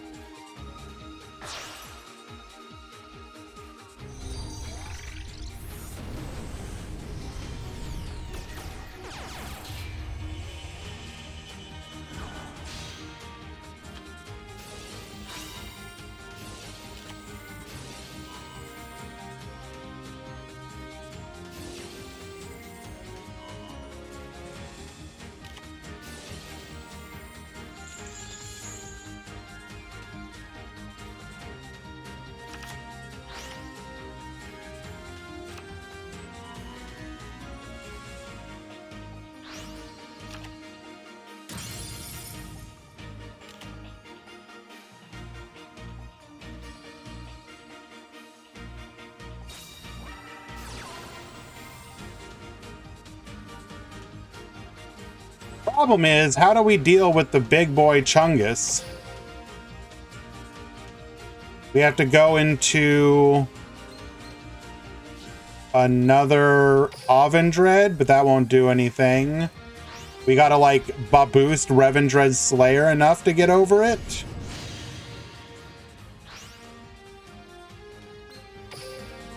We need to get the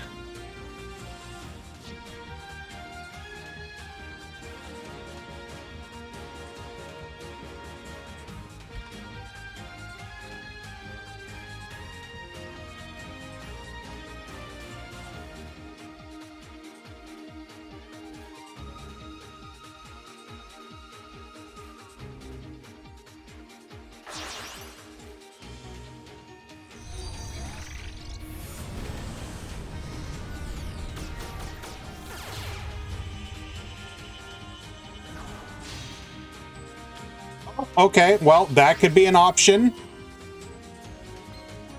Orolo Dragon to the field.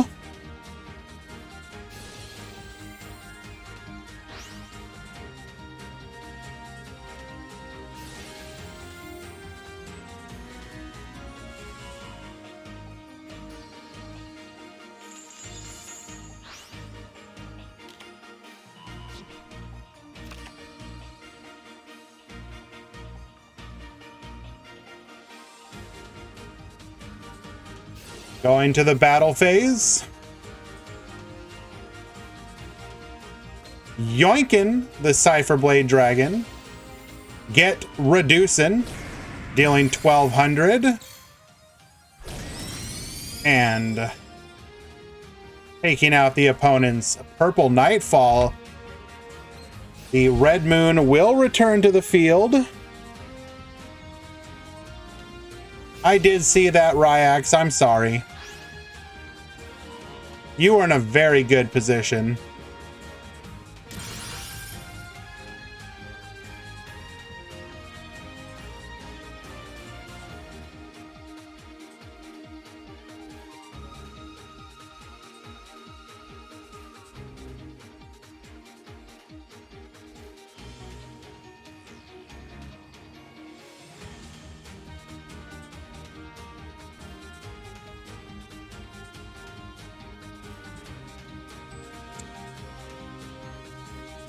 Hello, Jack Rosser. Yes, Vendread is one of those archetypes that is definitely very cool.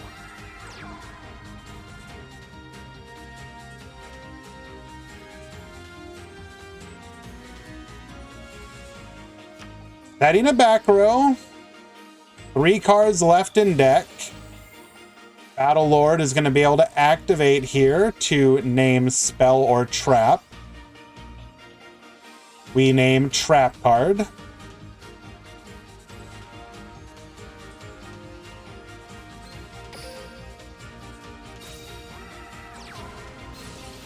Come forth, Manju of the 10,000 Hands. Adding a Revendread Origin. We can get another body on the field.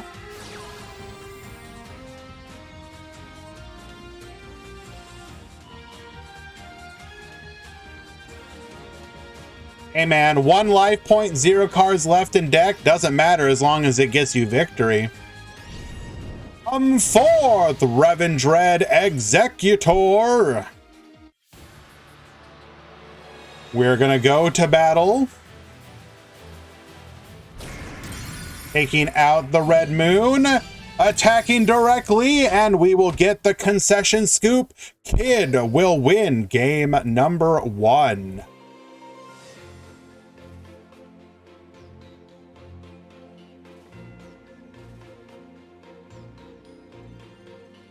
Keep this up, kid, and you're gonna Vendread pill me.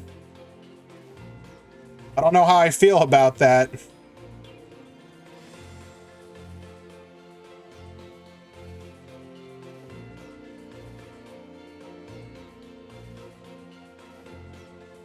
In theory, what could we attribute to Vendread doing better?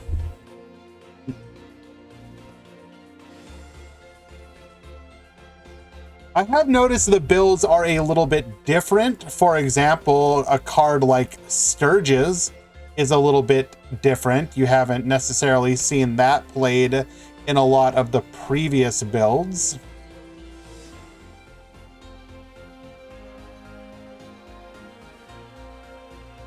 Obviously, the link is good.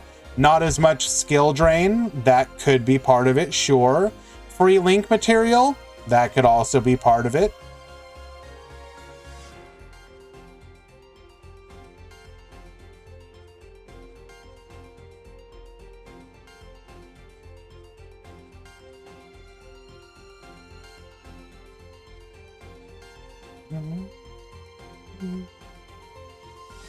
I didn't catch the Vendread match. What happened? It was a like 6-turn grinder that Vendread were just able to win out in the end.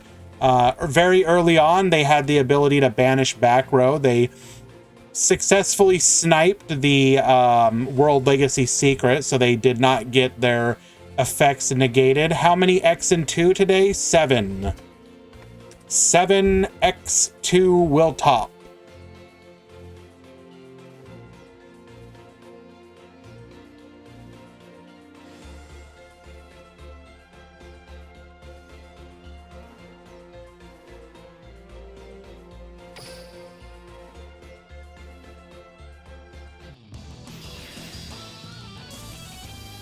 It will be, there should be 4-ish 5-0s, 21 approximately 4-1s, and 7 3-2s. Or somewhere in that neighborhood. Maybe 4-20, and then set 4 21 7. Yeah, correct.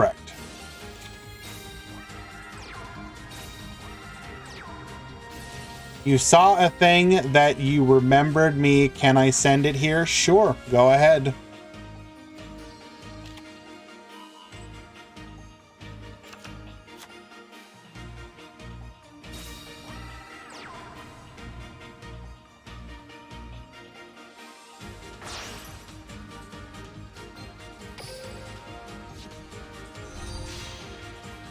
Mech Knight of the Morning Star, activating its effect, sending the red moon to the graveyard. Come forth, World Legacy Memory, telling us that we already have the trap. All right.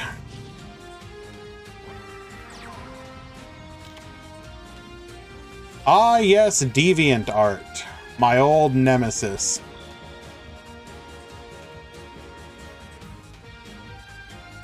And what am I looking at here, Sam Schofield? Is this your, like, fan creation?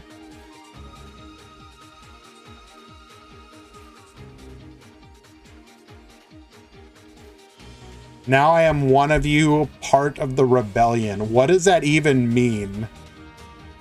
I don't believe it works that way.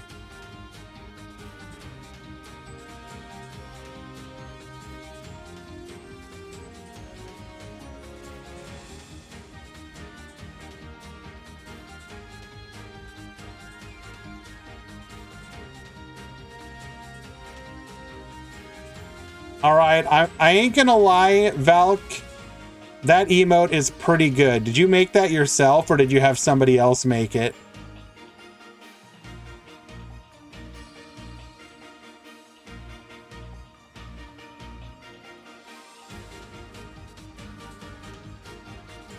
I'm a Harrier with talons now, ready for the rebellion.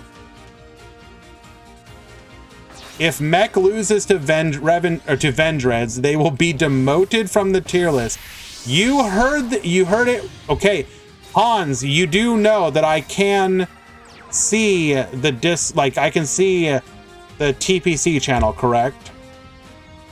If Vendreads win and you do not, immediately ping both Jade and the TPC role that you need to have an emergency ban list.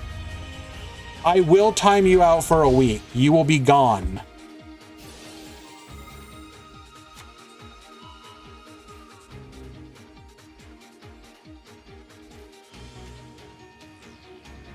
So you better live up to it. That's all I'm saying.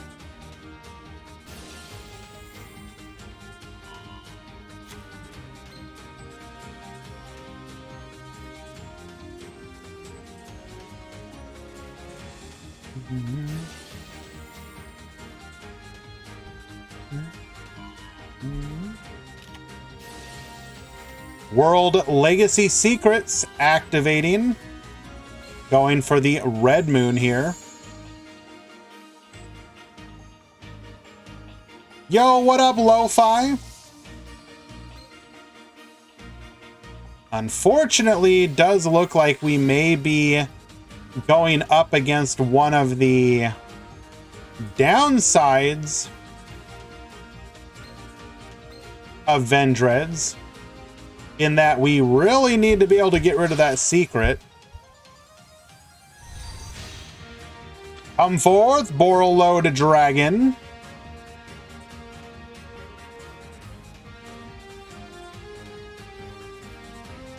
We have gone with emergency option B.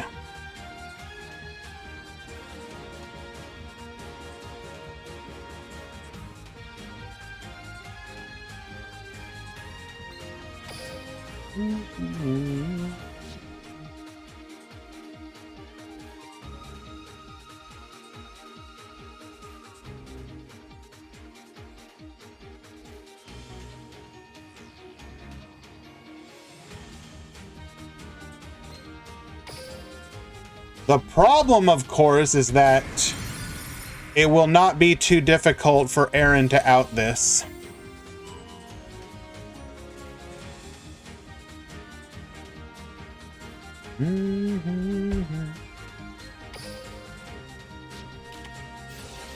World Legacy Memories activating. Come forth. Purple Nightfall. Purple Nightfall, get yeetin' from the field. Adding a copy of Blue Sky.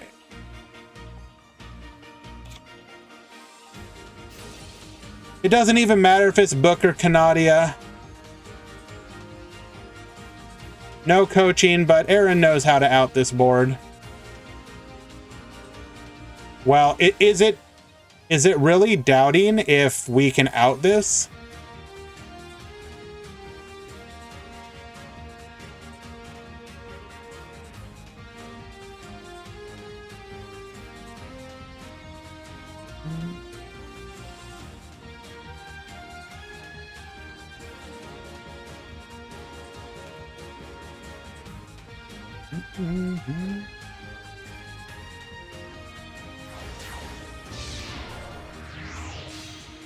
Come forth, Galaxy Eyes Cypher Dragon.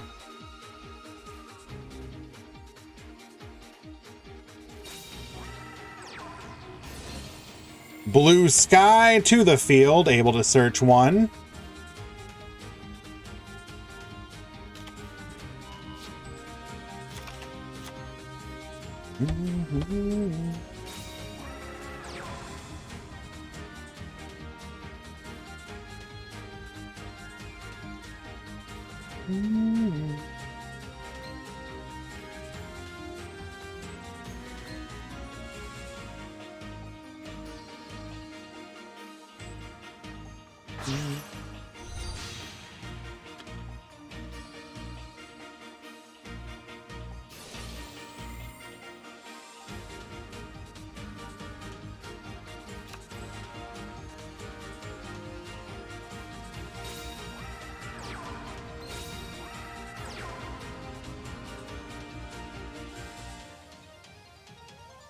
Sure.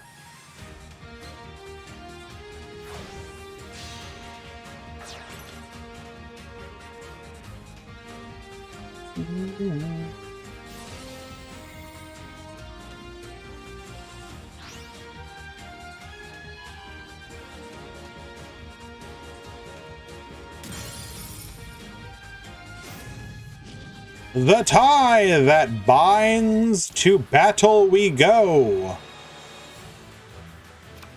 Show us one time, just one time, activate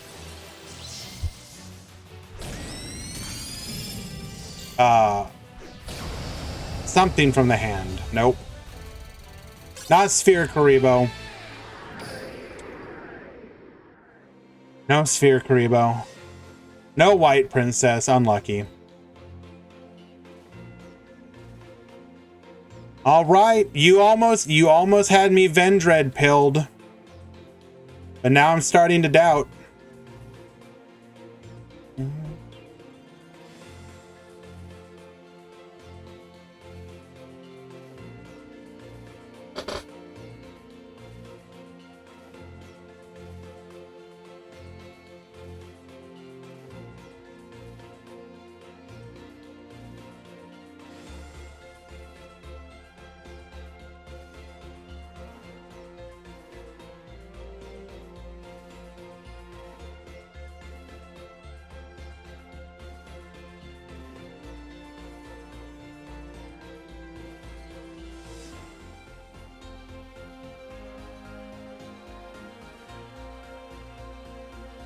Why is Secrets still playable?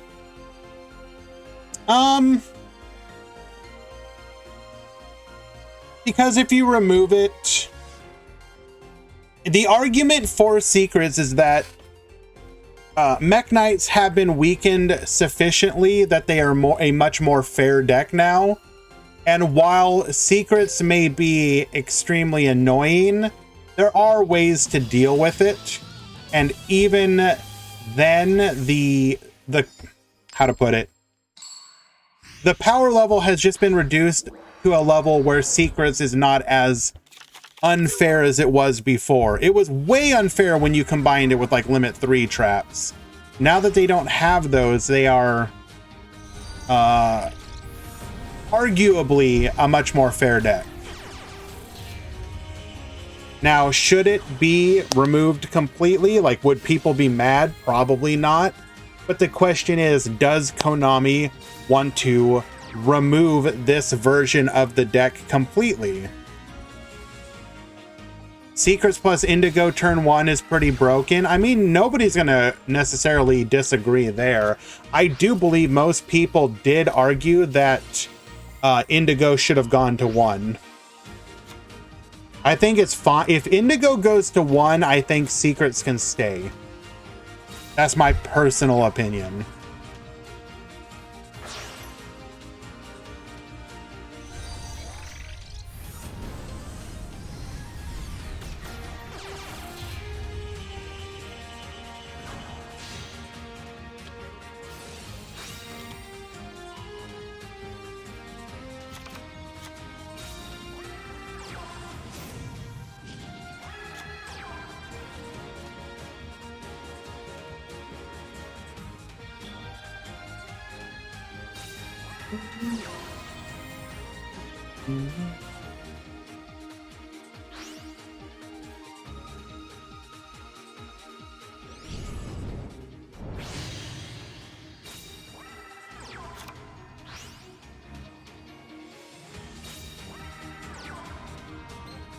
Vendread Core. Okay. So if it is used, your opponent cannot target this card with card effects. Interesting.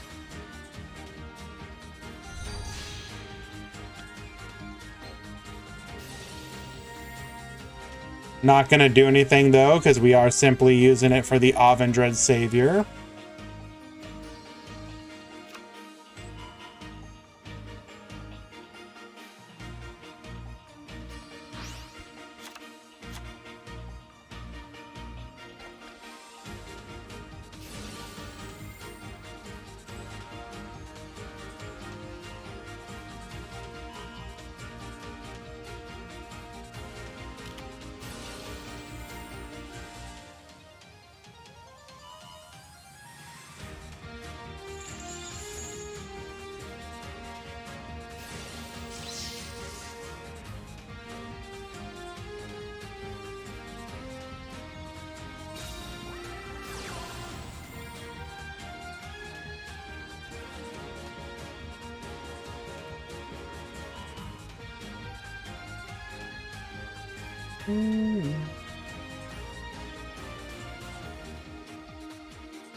Hurry, no, it does that if there's a bunch of responses, it's like the whole thread gets tagged.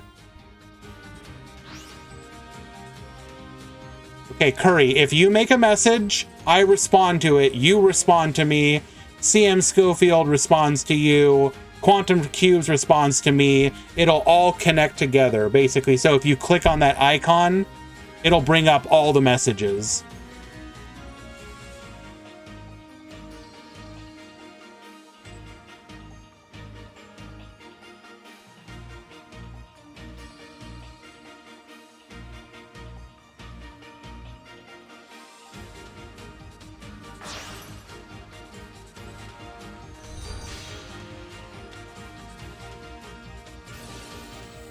Going into another copy of Avendread Savior. This will send or activate the graveyard effect of Vendread Battlelord. So what do we need here? We need like a Book of Moon. Looks like we might just try and overwhelm our opponent with raw numbers. Although that's kind of tricky. Especially with Indigo Eclipse on the field.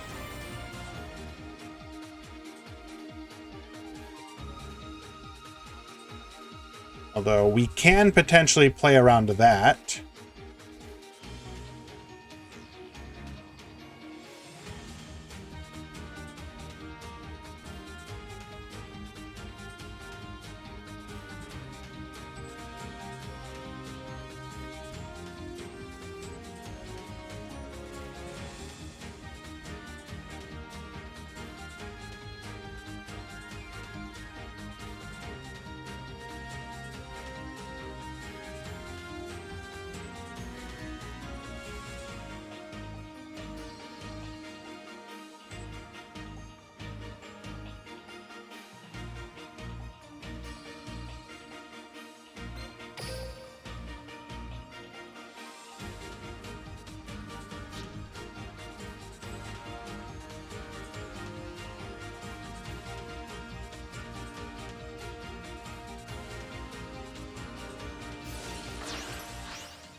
Allows it to go through. Does he not realize that we can play around this? Activating on him. Back row is gonna have to be something big here.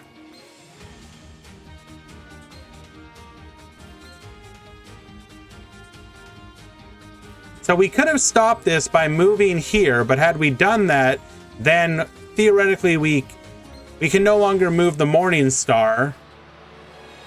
Well, if it's book, we can only target the Executor right now.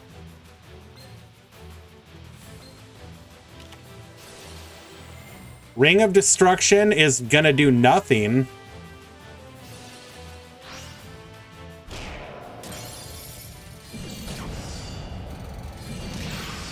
Oh my god.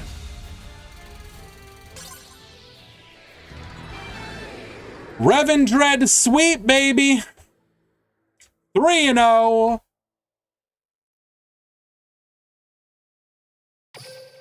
All right, Hans, let me see it.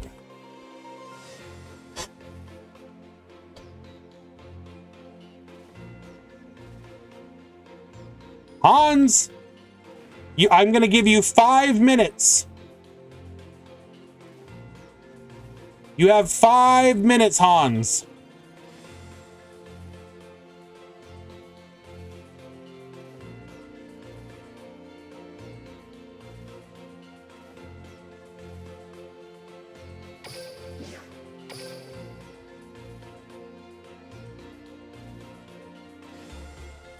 Again, you have to tag Jade Hex with it.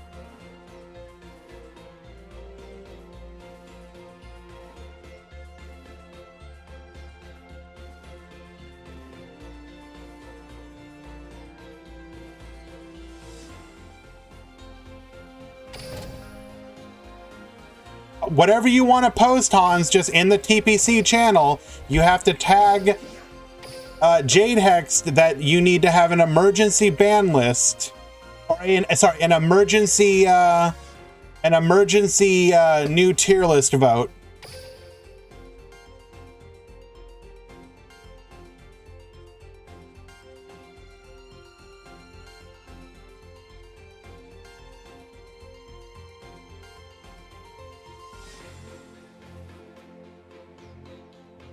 Looking for another match.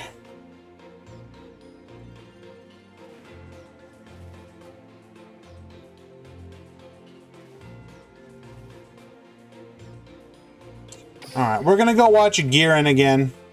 I was able to catch their room before it closed.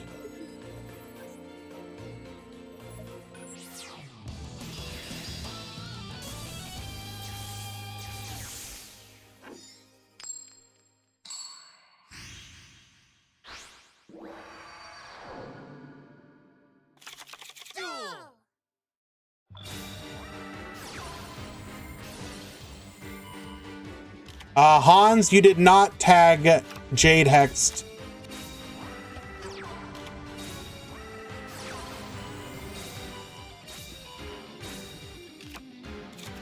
You must at Jade Hext.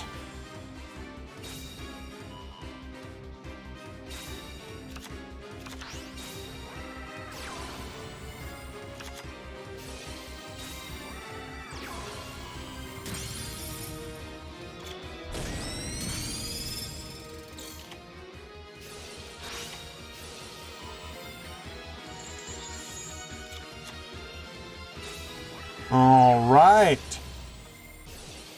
We're going to go ahead and activate Abyssa Megalol. Or rather, summon it. Dragoons to the field. Starry Knight, Starry Dragon, get poppin'. We're going to go ahead and Deep Sea Diva into the heavy infantry. Going into a Coral Anemone. Evacuation device says no. And Gearin will win game number 1.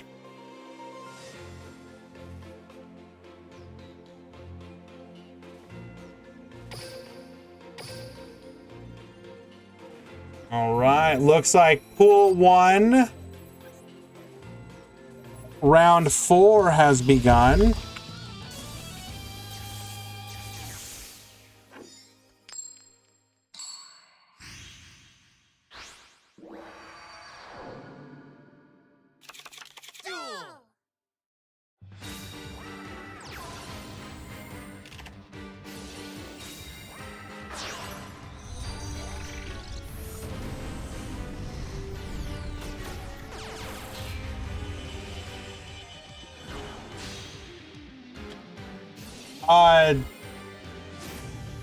Chris, that would be random clocks. Both Jade and Random are still around. They just, they have a lot more on their plates because of doing both the Duel Links Meta website as well as the Master Duel Meta website, as well as KEKW, the Cross Duel website, and I believe they're also now, in theory, working on a TCG version of it.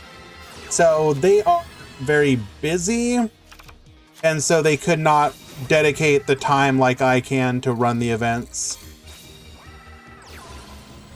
Or rather, do the streams for the events.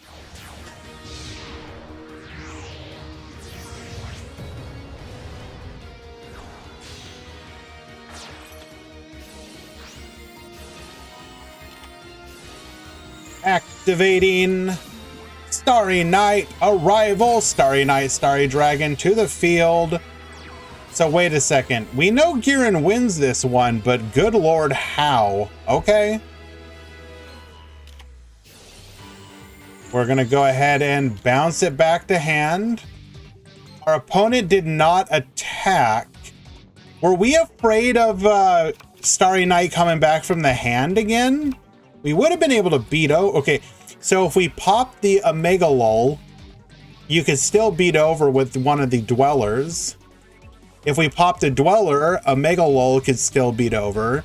Shouldn't we? We should probably still attack. Doesn't Master Duel Meta have all the TCG stuff anyways? Yes and no. Keep in mind that like a TCG focused website would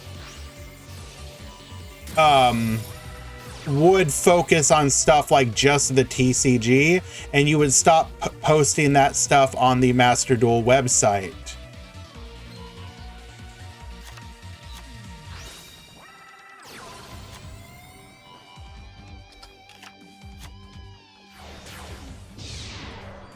Also, they only, like, the TCG coverage is like only the most like big high impact events and the like.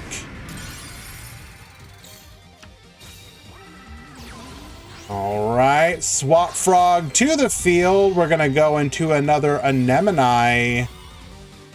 Then the Frog will come back. We're gonna go into what, a Cat Shark here? Yeah. And then just pass. Okay. We're gonna go for the Rael. Rael, summon the Ceremony. Ceremony. No, we're just gonna go ahead and add a copy of Flamel to hand. Hello, Easy Mick.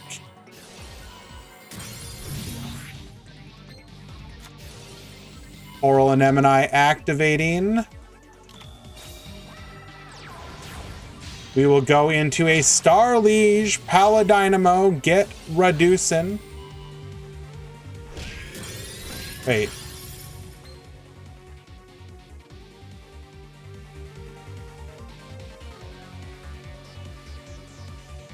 Why did we not reduce the Anemone? Okay.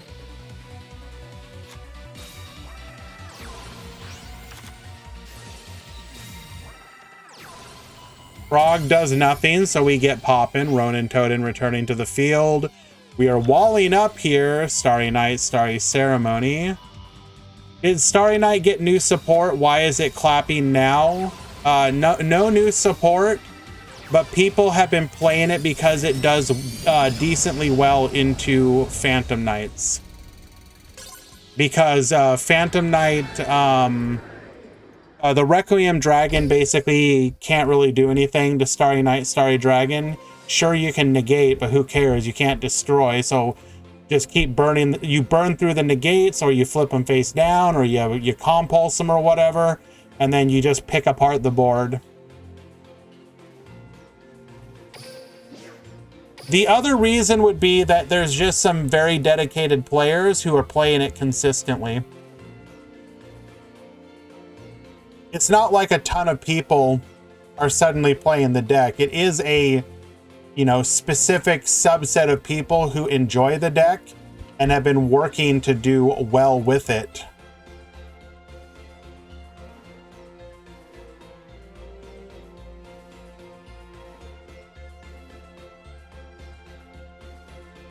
I have just been following the decks in our tournament because I find them personally interesting, and it is... So when you do tournament casting, you have a couple different ways that you can go about it. One of the ways is to try and build like basically a narrative for the tournament. And one of the ways that you can build a narrative is by following a couple decks or deck types, and if they have the ability to do well, make it to the finals, win out against difficult matchups, that can be interesting to people because, one, you're not just watching the same meta decks over and over again, but you're also, you know, ooh, is this person going to be able to... We watched them round 2 and they did well. Are they going to be able to, you know, handle this deck in round 4, that sort of thing.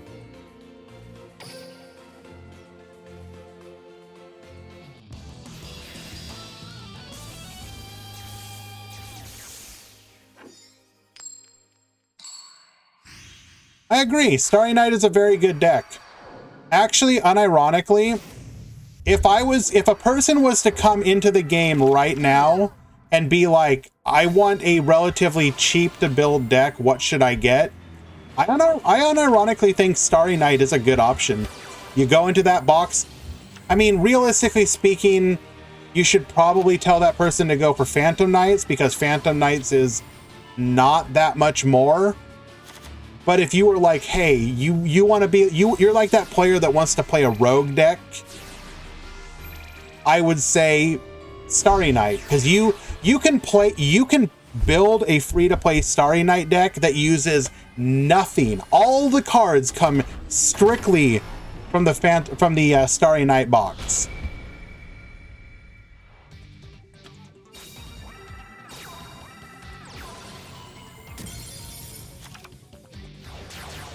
Now, Hans is on DDD.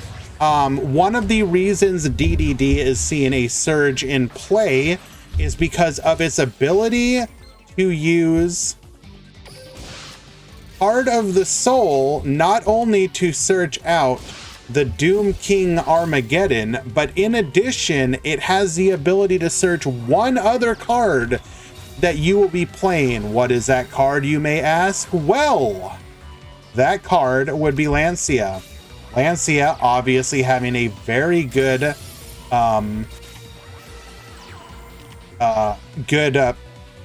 good usage against Phantom Knights. So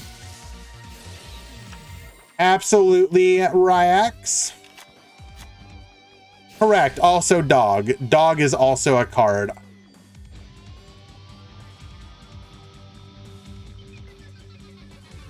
Also versus Infernoids. True. In fact, DDD was recently voted back onto the tier list, and even if you may not personally see it all that much, one of the reasons it has been voted is because of what it is, the sort of work it is putting in league play. So something to keep in mind.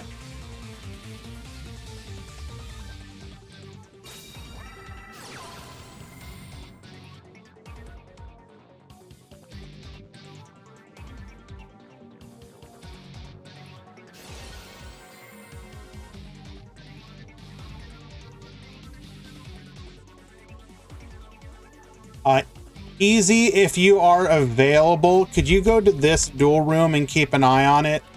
They're about 6 minutes to time.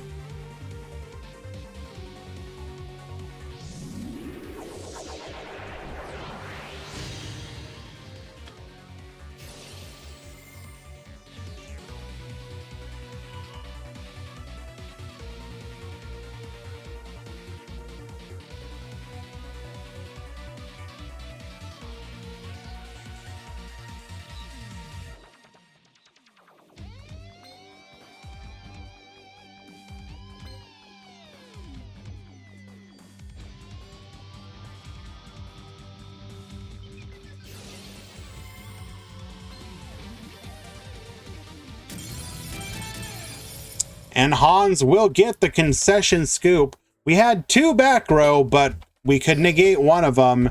And apparently, Valk is admitting that he had no way to survive.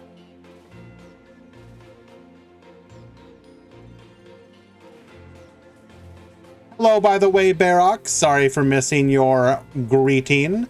We are doing quite well. Thank you so much for asking.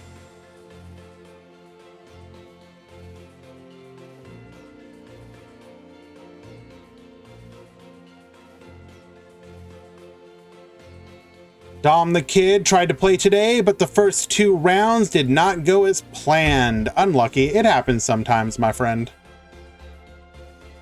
I'm glad that you entered, though. It means a lot to me.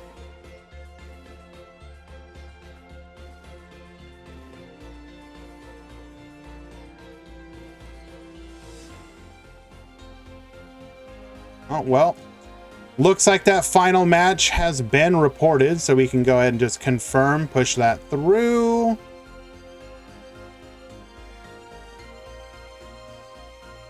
Which means Pool 2, Round 4, has begun.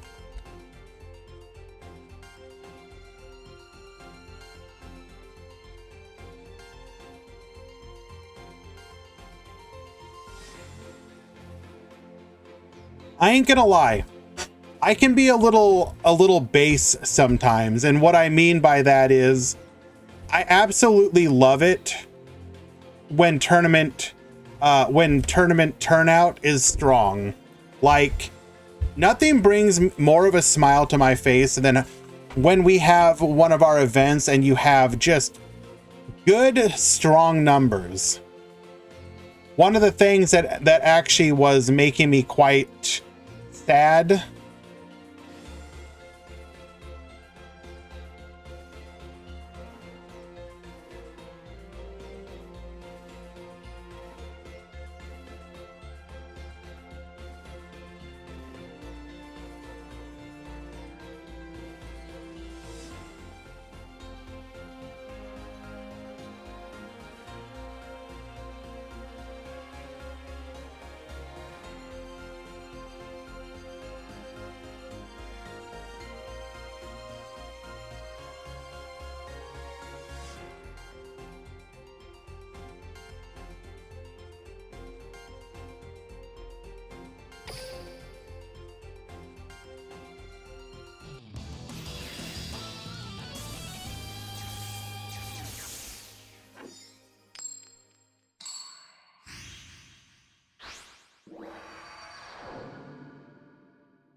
Alrighty, we are back.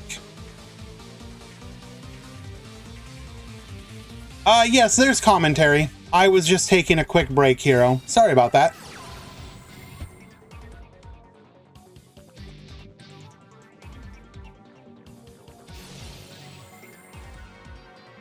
So,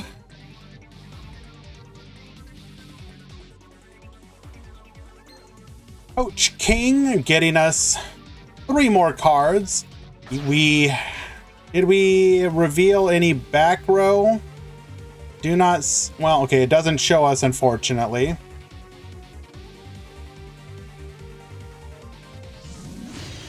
We are going to go into a Flame High King Genghis. That will be able to negate on our turn 1 back row, likely a Book of Moon.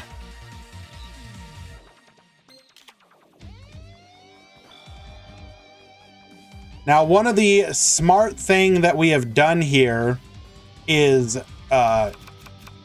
Starry Night does extremely well into dark monsters. So by not having a dark monster on the field, we only have 2 fire types.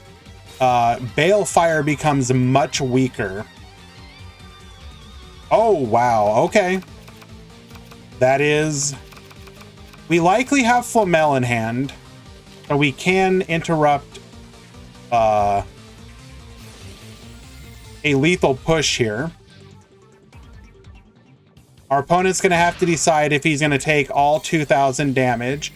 Likely wants to save the negate for one of these 2 back rows.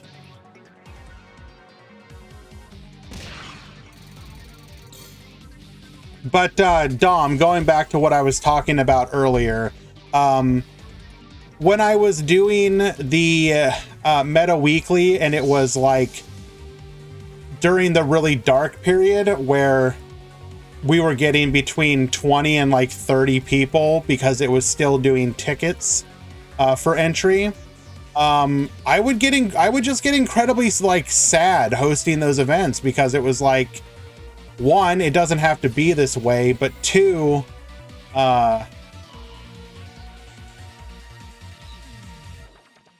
what are we going for here?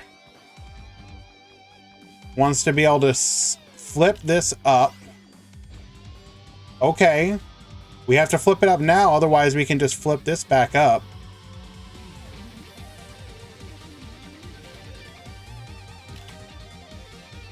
That's a big misplay. But yeah, so hosting those really small events really sucked. So one of the great things, both about the change to DLM having free entry if you are subbed and a higher prize pool, and then striking out on my own to do our own events over here, is literally, I was just like, I want people to join. I want people to have fun.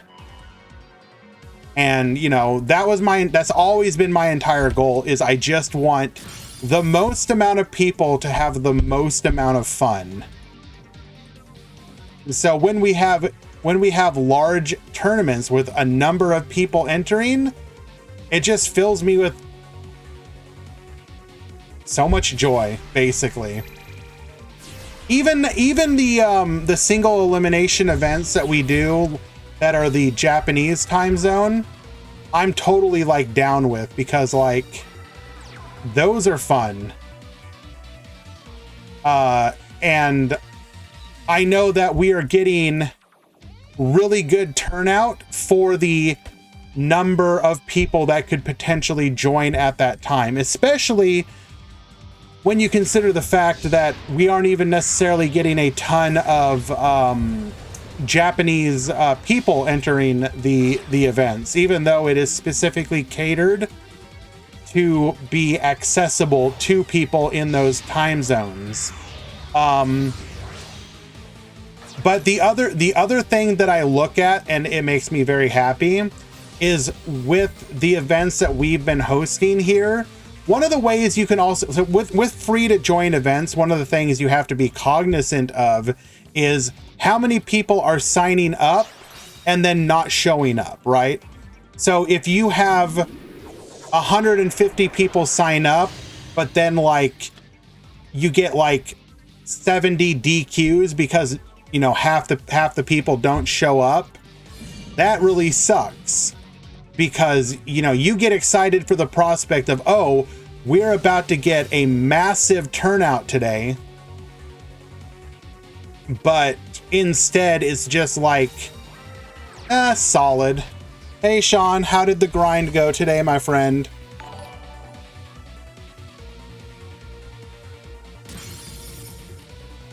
Sean Matry, good friend of ours, coming in after hopefully getting cooked a lot on the Master Duel DC ladder. So tell me, Sean, I have not looked at anything with the DC Cup. What is the surprise deck that you're seeing? Like, I'm not talking about stuff that we kind of knew you were going to see, like the Ishizu piles.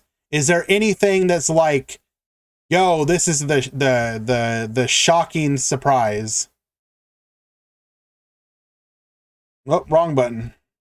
Nothing really? Okay. Just curious. Ishizu piles and Sprite. Okay. Well, regardless, thank you, Raiders. Thank you for stopping by.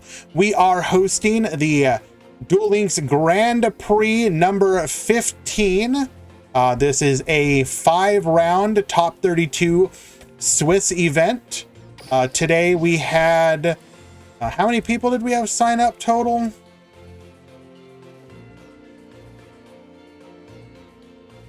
It was like 150-ish.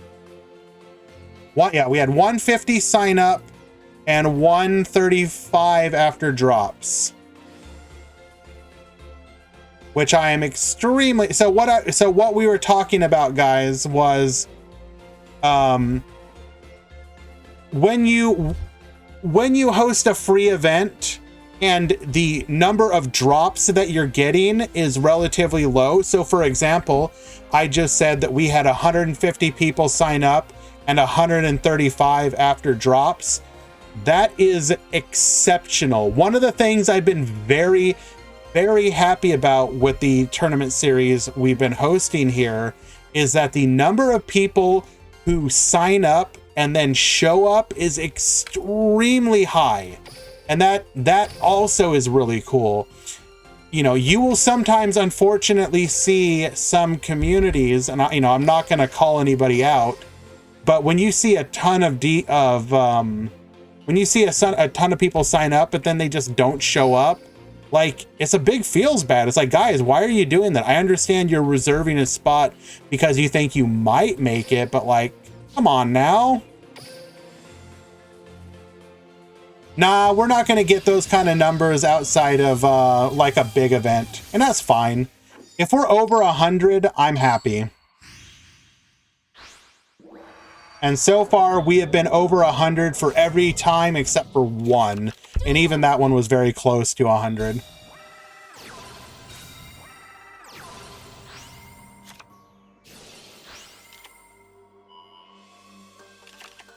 Oh. So what did we see here? I'd argue it was ruined way earlier with Runix. I mean, that was unfun that has been unfun for sure. No, Ishizu didn't ruin the game at the moment. I will say I'm not a big fan of the Punk Ishizu Thunder Dragon pile nonsense. That deck is just cancer AIDS. I'm sorry, but I do not want to get FTK'd by deck out. I don't even... If that's a possibility, you need to hit the deck.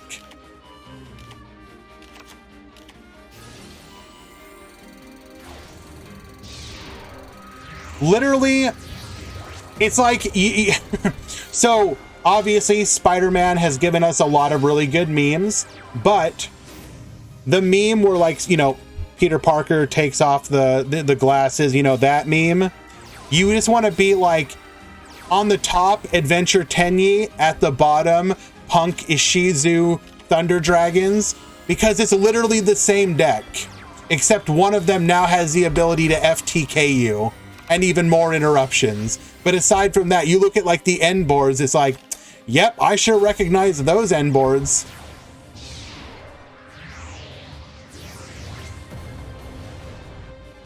Snow should not be legal. Real. Alrighty. Come forth, Rise Falcon. Grabbing us a copy of Rank Up. Into the Stranger Falcon. Stranger Falcon, get poppin'. We are then gonna grab the Shave Force for an additional Rank Up. Shave Force activating, Wise Strix to the field. Revolution Falcon, get wiping. We are then going to attack.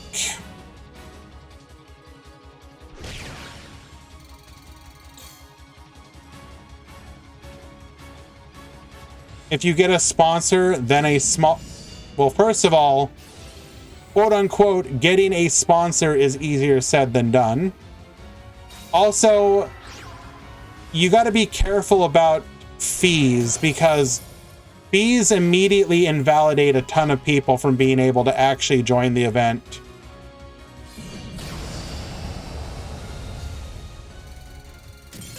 Alrighty, well done. Game 1 going to Reagan.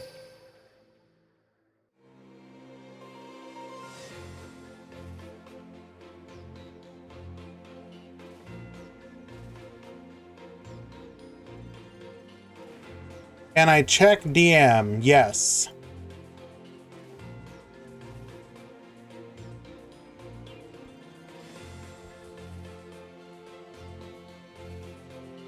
Okay, you are asking if your opponent has 2 forbidden lands. Okay. So I don't know if you're Xenon, are you in the chat? Can you hear me? You can respond in the DM, but can you hear me?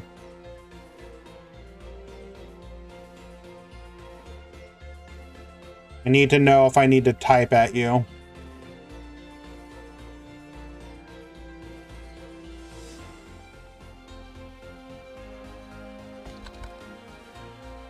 Okay, I guess not. We will go ahead and check. Quick mod call.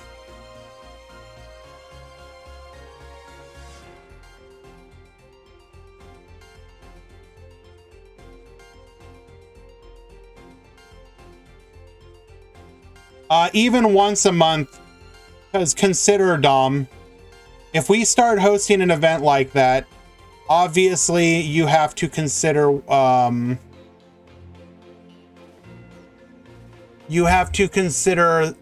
fact that we technically have, there are other people that host an event similar to, if not better. So for example, okay, I'll get right back, sorry. That is legal.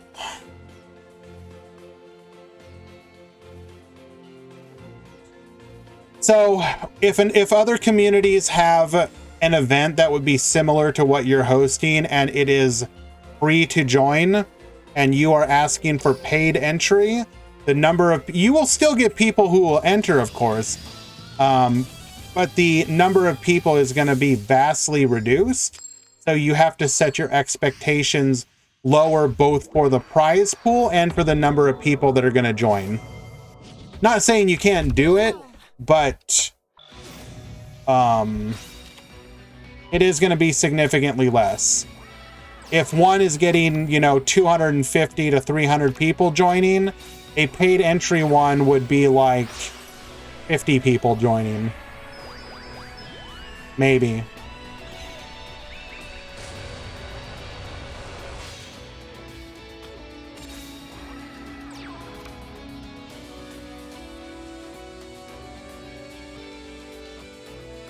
Ripple back row and Yazi. Alrighty. Tribute Lanius to the field. I'm not opposed to it, Ohaimi, but I don't know. I would have to poll people and see how many people would actually be interested in doing it.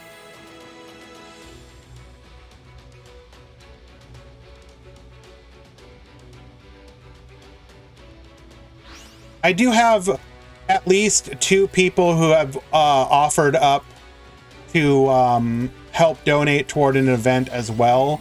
So I will probably do something sooner rather than later, but because it would be our first time hosting that, I would want to get all our ducks in a row, so to speak. The opponent made a rude comment after our match, but I didn't want to call a mod. Kid, you can always call a mod at any point, and we will respond to it and take it serious, including situations like that. Don't feel like you don't have to call a mod. Like, don't feel like you'd be quote unquote like rocking the boat or whatever the heck. Like, we will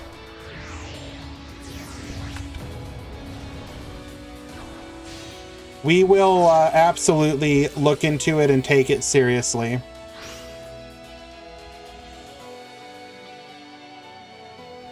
Having a good experience in a tournament is absolutely critical.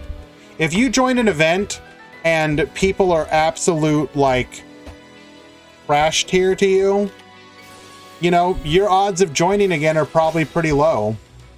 And we obviously don't want that. We want you joining these events again. So, understand that we will take that stuff incredibly seriously.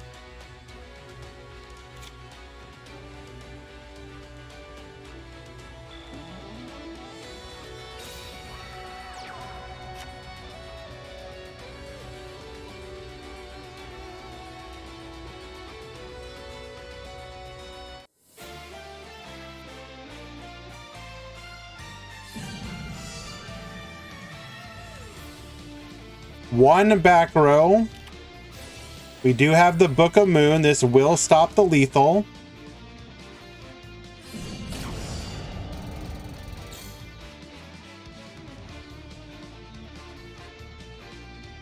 All right, come on, Star GG. I know you can work.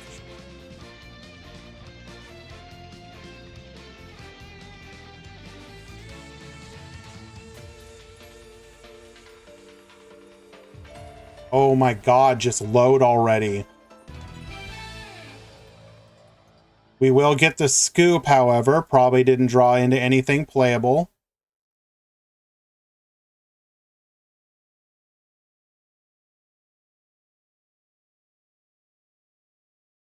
Okay, so what is the issue?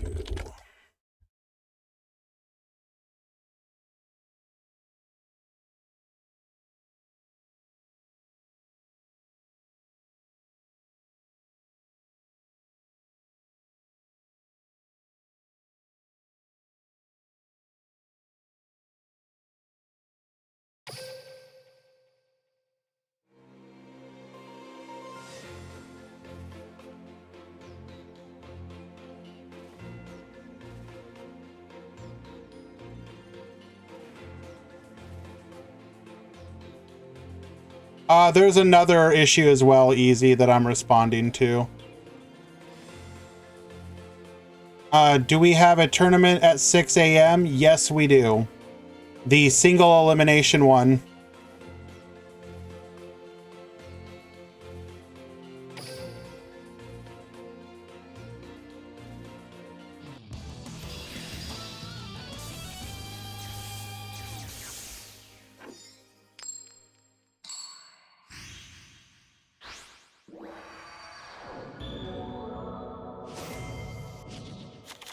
Duel.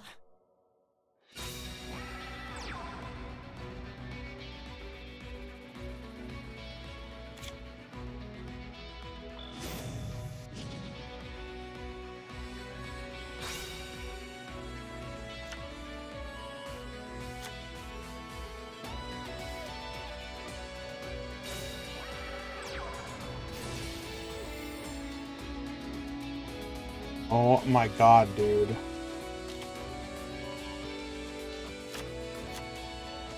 Alright, be right back, guys. Handling a quick mod call.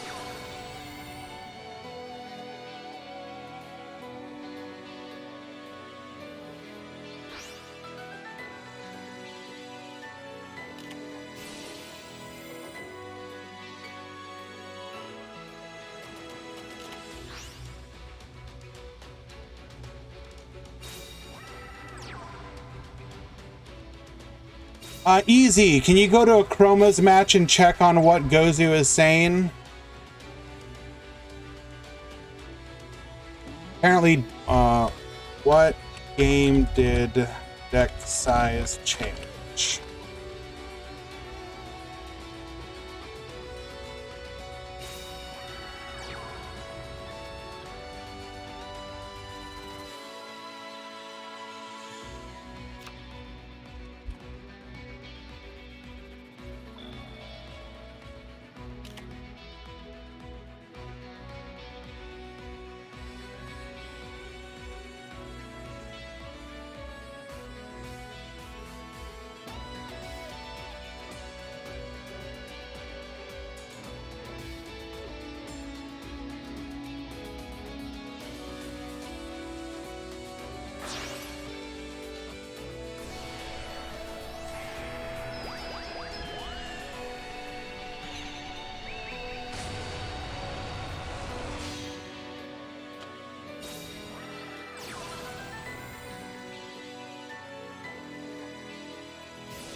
Okay.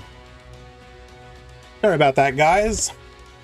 So after that incredible game one, it is looking like the Raid Raptor player is just getting out-resourced here, having trouble getting over the Yazi, which is a common problem for a lot of decks. Cannot target, and the Raid Raptor monsters unfortunately do target. But it looks like this game, we just didn't have any of our monsters to start making plays. And when you're facing down 3 back rows,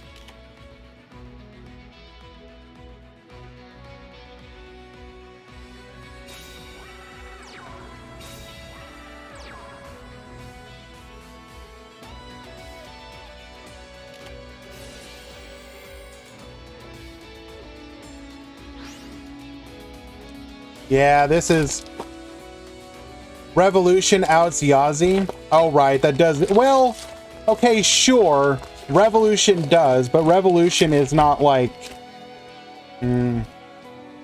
Somehow I feel like he would get outed before we could get to that.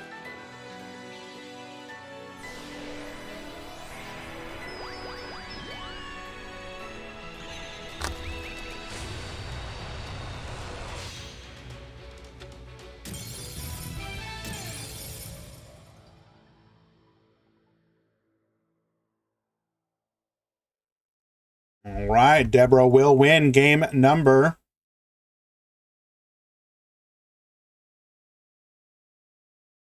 3.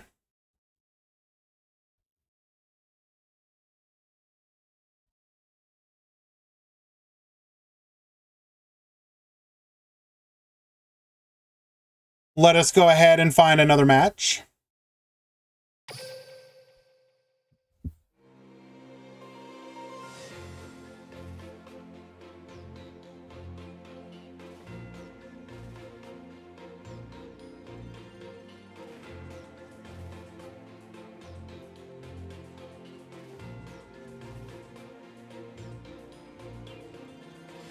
Do we have anything interesting left in today in round number 4? Let us see.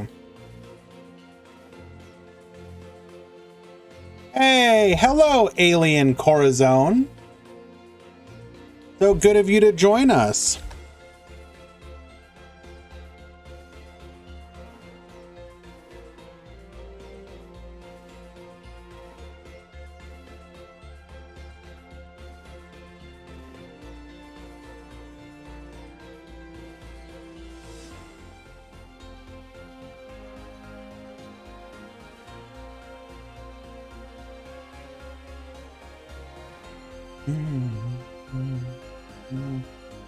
Oh.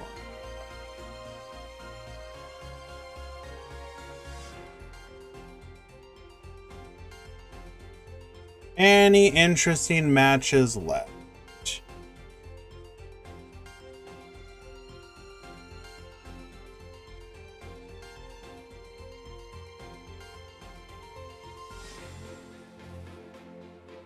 That does not look interesting at all.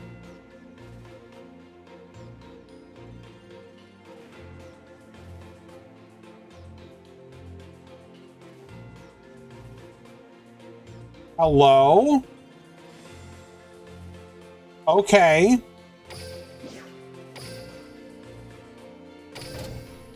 You can hold your room, Cole. I might come there. But I found one that I have to watch.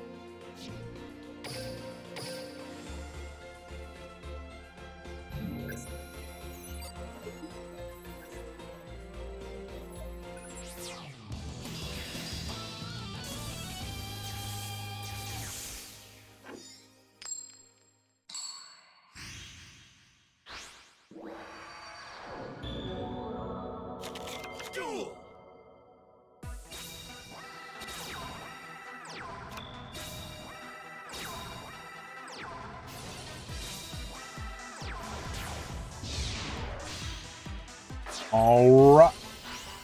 Go. What is... Okay, so that is... We should be able to make a play. Oh, come on now. What is happening? We are on resonators. We have the Skullmeister, so that's how we were bricked up. Although, wait, couldn't we have... Hold up. Couldn't we have made a play here? So our hand was Skullmeister, Wandering King, Wildwind. We should have been able to activate Wandering, use our skill, get the other, one of the resonators, doesn't matter, normal summon the Skullmeister. All right, well, we'll assume we just made a misplay.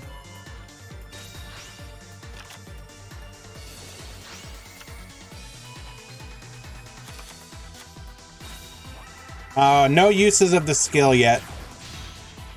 And we're just gonna get OTK'd here, I believe.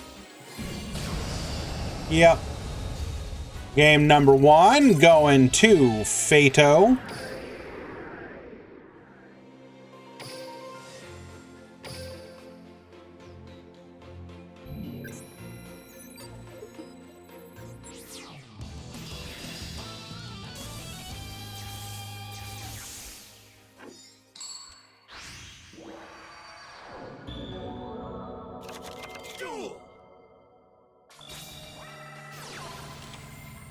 Activating Resonator's Call, we're going to add a copy of Crimson Resonator, which we will use, special summoning it to the field, along with the Wandering King Wildwind.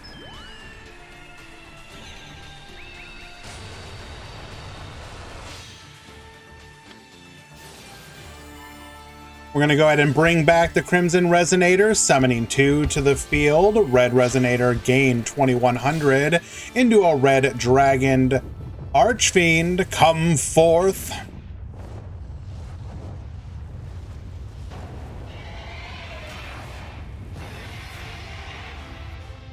What do Resonators do other than gain life points? Big Chungus monsters that can blow up the board. Red Nova Dragon in defense position because we're... Okay, sure.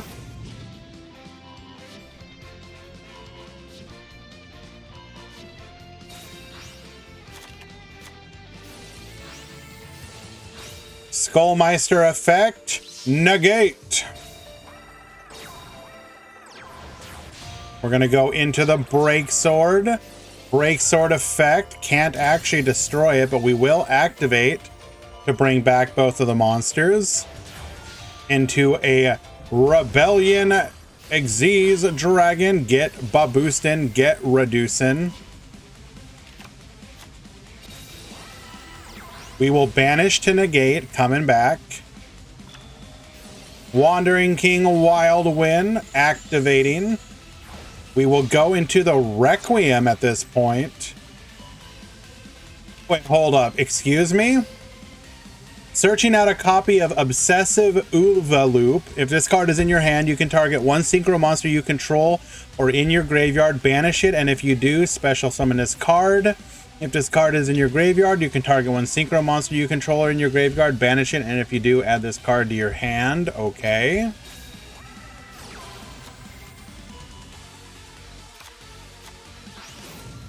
Activating Demon Resonance, send back the Resonator, adding a copy of Wandering King Wild Wind. We're gonna normal and special. Wait, hold up. Into a Harpy Lady. Loop will return to the hand by banishing the Red Rising. We're gonna banish the Red Archfiend to special summon it. Pulse, we're gonna go ahead and bounce. We're gonna get negated.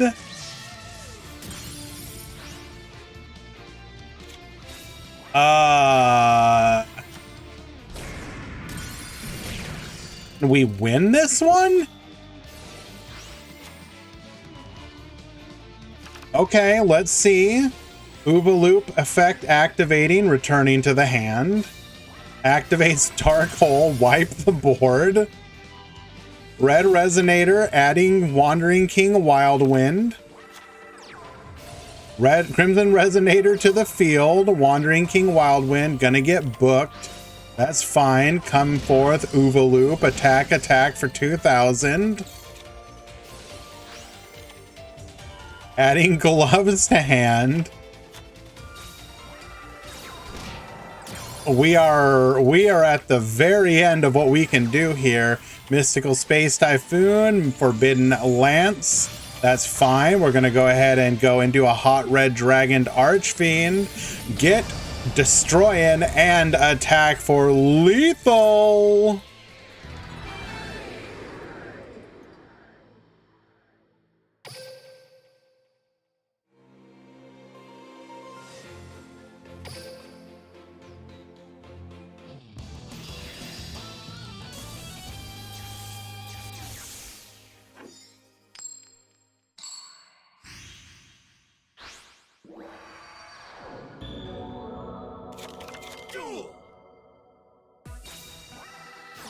Right, Resonator Call, adding a copy of Crimson Resonator.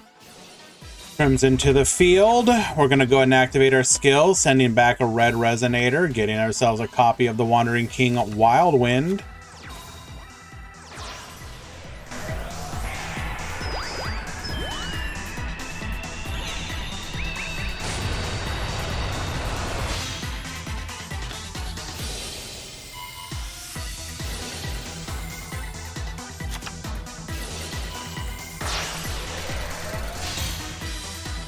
Red Dragon Archfiend to the field, into the Red Nova Dragon. And we set again. Unlucky. No back row's a big feels bad. Excuse me. Looking like no interruption though, unfortunately. We're going to go into the Break Sword. Break Sword, get poppin'. Not going to actually destroy, but we'll be able to bring back. To go into a Rebel. Why are we even Break Swording here? Are we trying to get bodies on the board for lethal or something? Jump a trap. We're going to rank up, going into the Requiem. And just pass. MST on the Chain Disappearance, Wandering King Wild Wind. We will negate. Don't Resonators play Solemn Scolding? Not always. And that's a big yikes. IDP taking out 2 of our dragons, activating Dark Hole, get wiping. But we will book. Can we actually make any plays here, though? No. We get to Loop. Oh, we are feeling bad right now.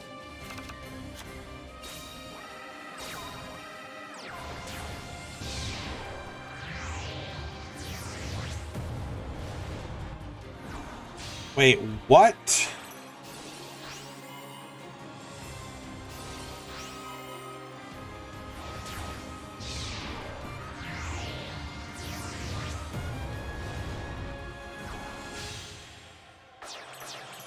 Alright guys, I will be right back. I have to handle an issue.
Duel!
And I have been speaking this whole time muted. Let's go!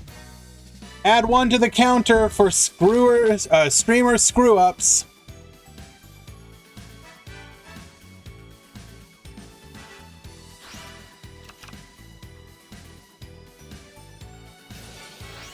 Ah, thank you, Power Arthur. I didn't notice.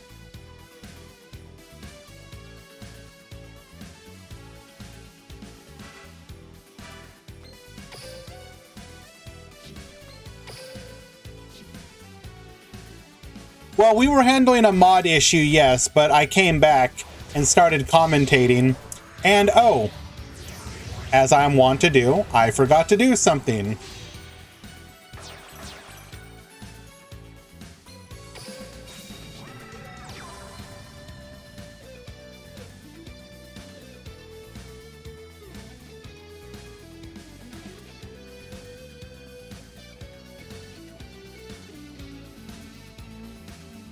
What is the game plan? What are we going for?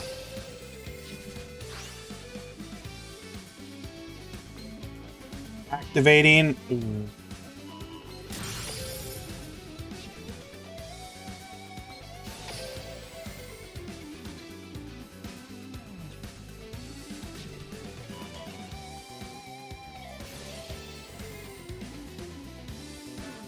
We would have loved for this chain order to be the opposite here. Libic will special summon a card to the field. Would have loved for that to be the Dante in hand, but we do have the Seer. Okay. That's just as good. Or wait, oh, wait, hold on. Nope, never mind.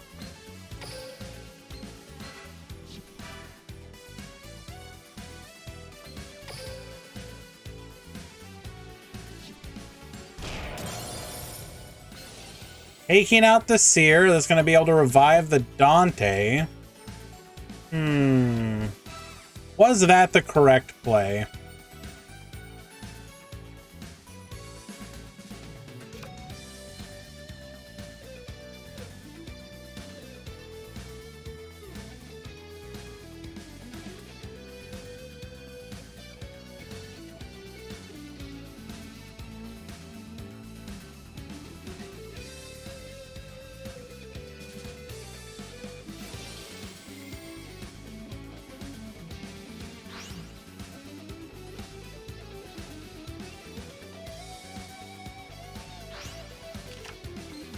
Gonna go ahead and mill the Farfa here to get rid of the Dante.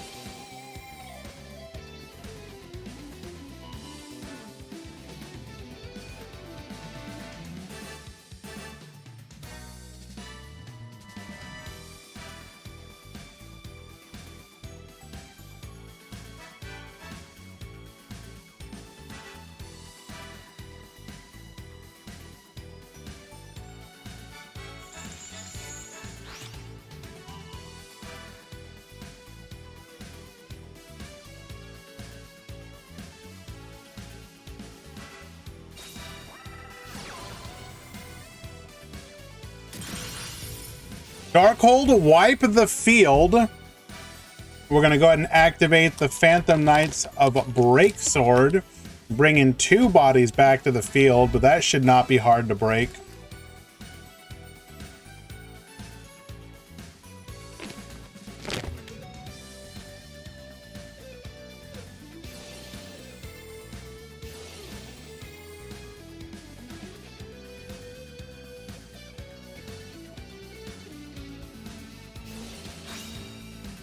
Soulmeister effect to negate the Beatrice, but we will not be summoning Virgil.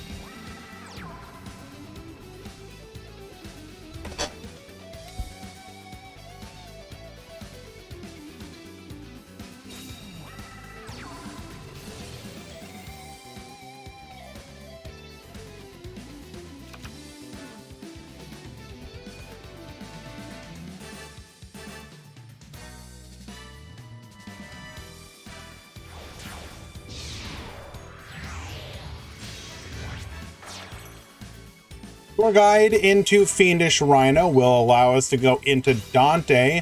We're going to be able to immediately rank up into Beatrice here. Did not care about milling. We're going to go ahead and banish.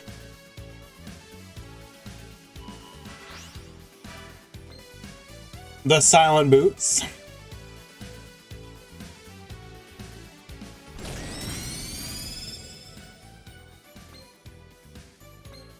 By taking out the Farfa, as we already used the effect this turn, it will not do anything.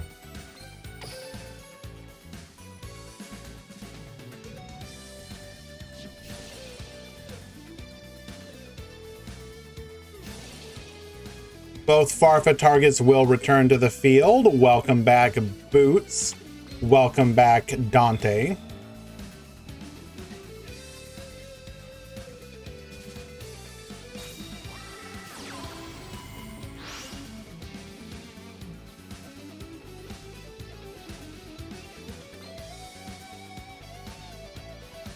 Drawing into an Xyz Encore, we're going to activate that on the Beatrice, sending her back to the extra deck. The materials will go to the graveyard, so we are going to get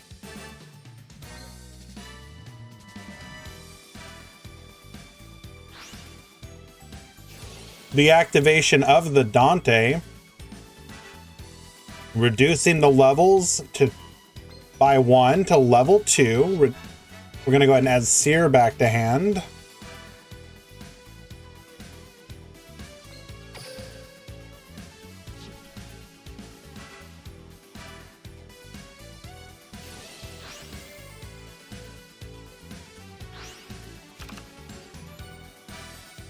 $44 still in game number 2. Oh, this is definitely heading to time.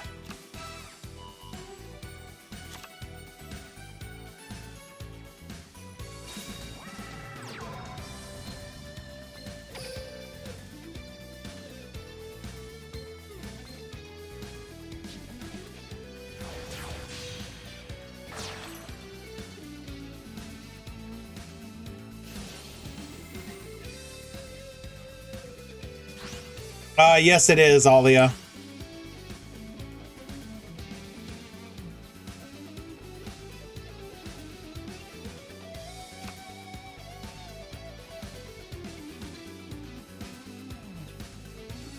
God has forsaken us, and this is the result.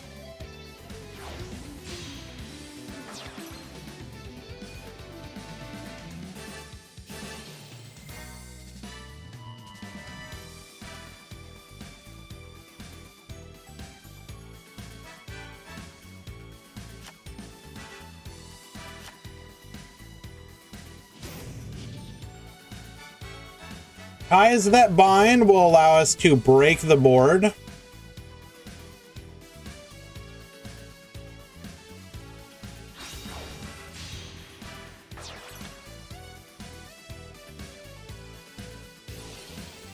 And we do have lethal now. Or we should. 1 graveyard activation.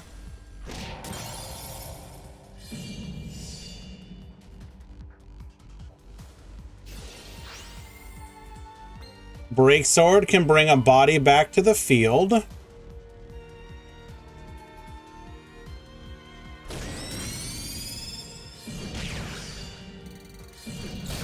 All right, and this unfortunately will put us in a game 3 situation.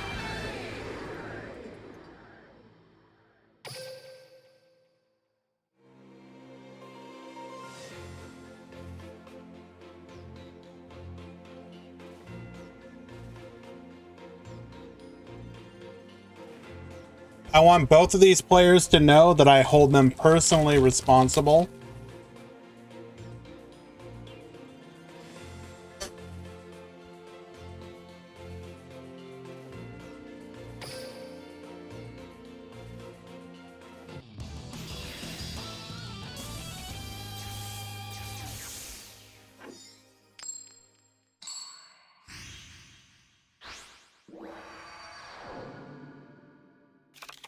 Duel! Righty, Tachyfrog will be leading things off. Well, of course not Elmaz, but it'll go to time rules. Attempting to activate Cloak, we will get hit with the Skullmeister. Set one and... oh! Wow! Absolutely devastating here.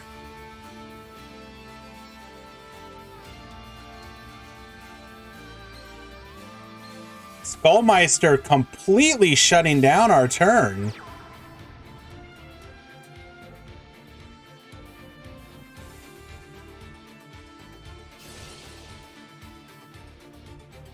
Special summoning the Skarm.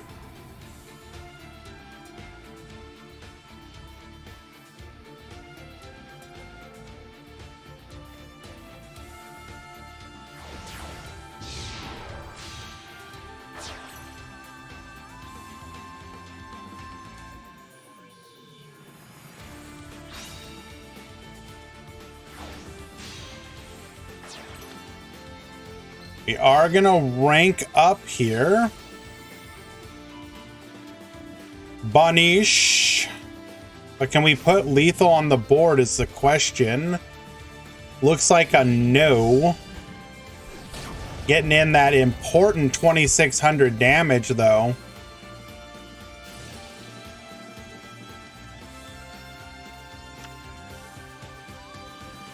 I will commend both players. They are playing quickly. Nobody's trying to do shady business to try and play with the timer.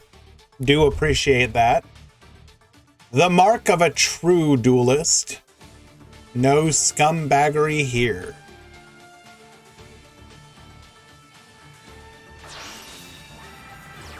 Tributing into a kaiju. Oh my goodness.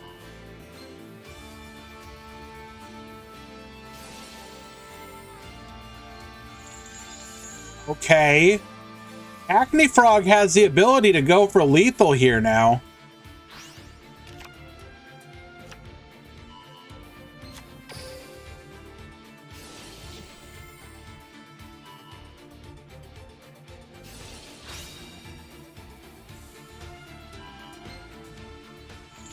Attempting to bring back the Dante.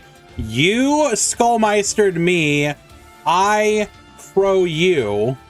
Seems like a fair No. No, come on. All you had to do... oh. All we had to do was go into... if Ollie was not capable of going into a rebellion play. And that is time, which means that Maestro wins by life points.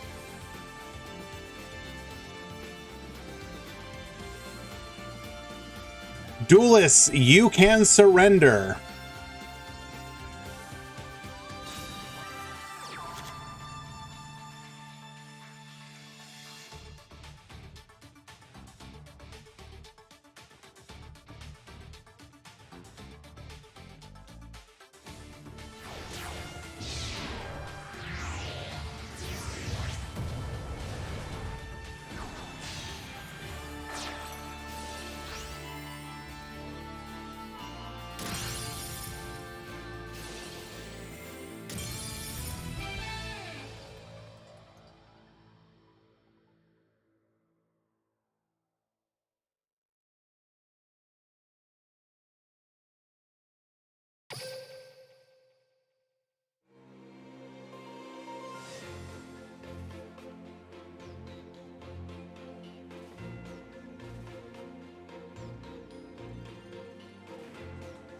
Okay.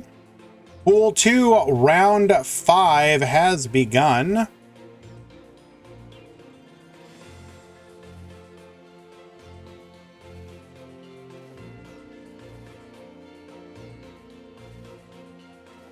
Question. What is your question, pilot? How can I help you, sir?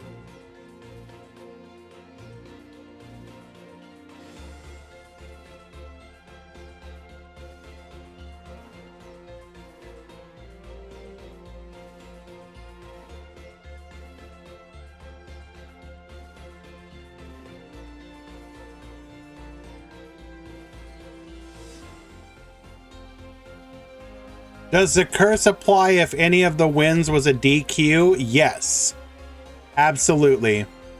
If you go undefeated to the finals or to the to Top Cut, that is the X0 curse.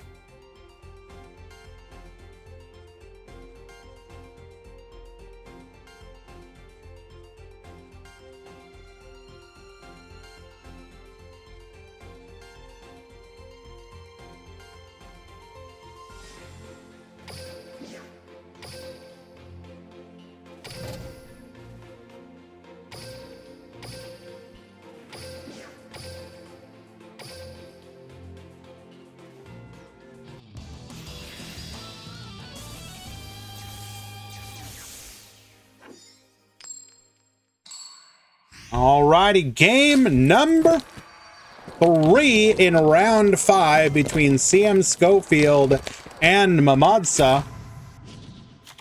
Duel.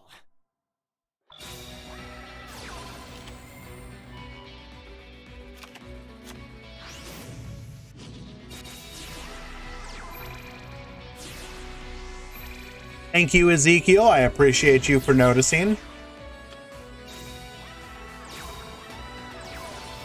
Triple pendulum summon.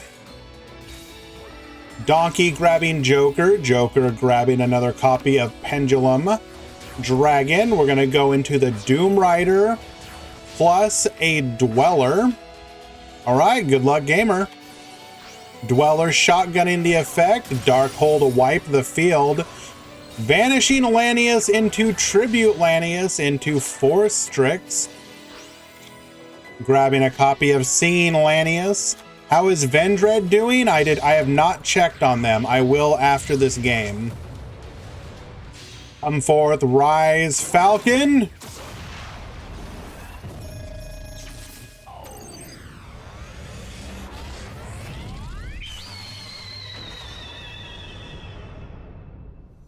I love that cry so much. It's so stupid. Activating Shave Force to the field, making a Solda.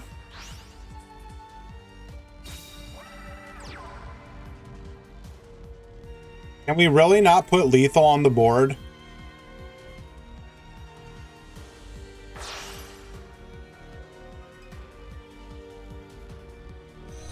Link summon.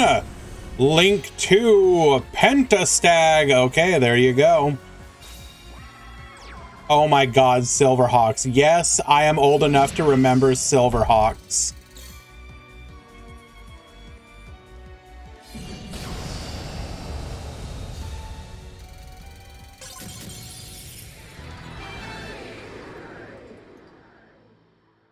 For those of you who don't know, Silverhawks is a 1980s cartoon, and it is awful.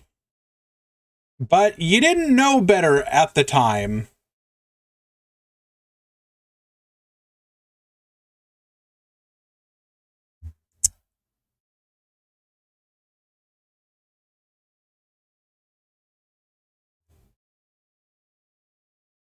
Oh my god, I'm looking it up again right now.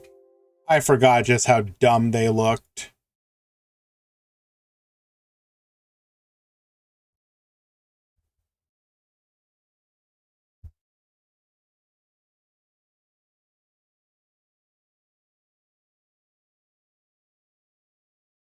A great value Thundercats? Yes.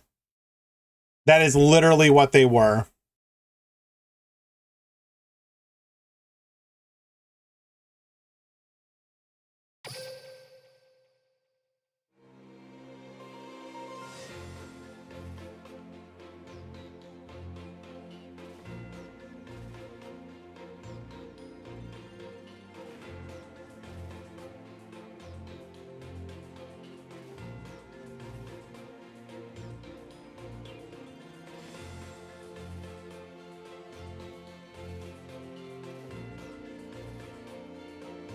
That, my friends, is what passed for entertainment in America in the 1980s.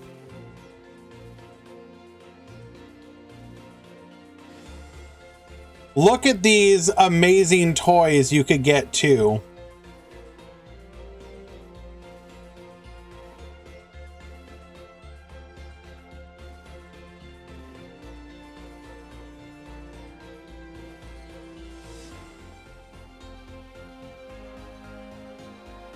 Can we just take a moment to appreciate this dude's really dumb face?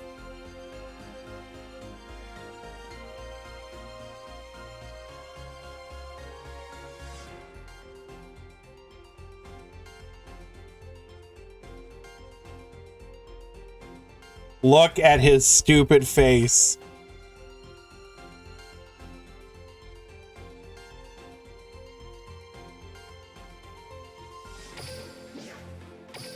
He's making the jebaited face.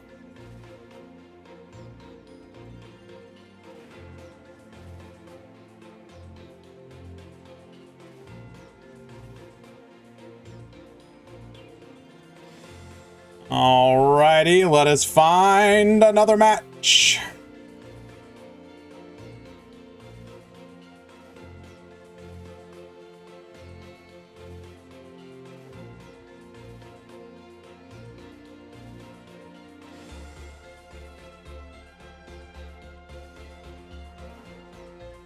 I heckin' love mirror matches.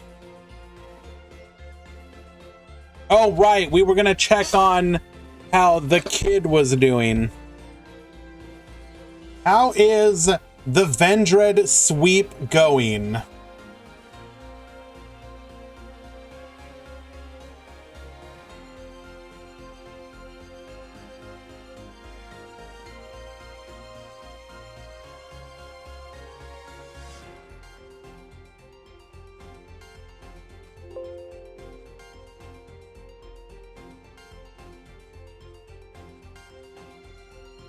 They are currently 4-0 in game number 3 against Hans Andres. What do I think is the most fun mirror match? That's a good question. I'd have to think on that one. Like ever or currently?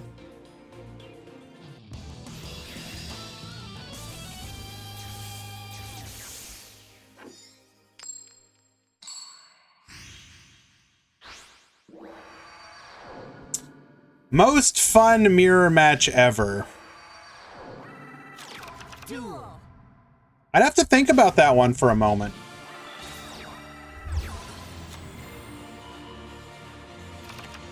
There have definitely been some good ones.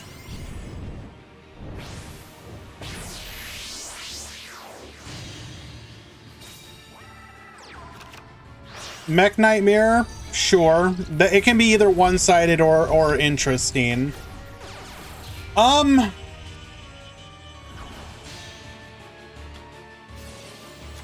I don't know if this necessarily qualifies as fun, but actually, yeah, Kaiba Coattails does point out the Mech Lord Mirror was actually incredibly skill intensive. Not just skill intensive, but you had to be very good at like making your plays very quickly. So it was both skill and physically intensive. On top of that, I would say that the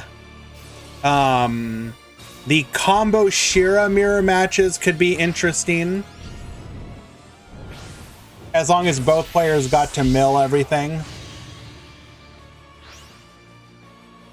So if you were looking down two combo Shira with like their back rows or with their graveyards full of stuff, that was pretty good. Bronze Mirror, it was fine. I'm kind of indifferent on that one, to be honest.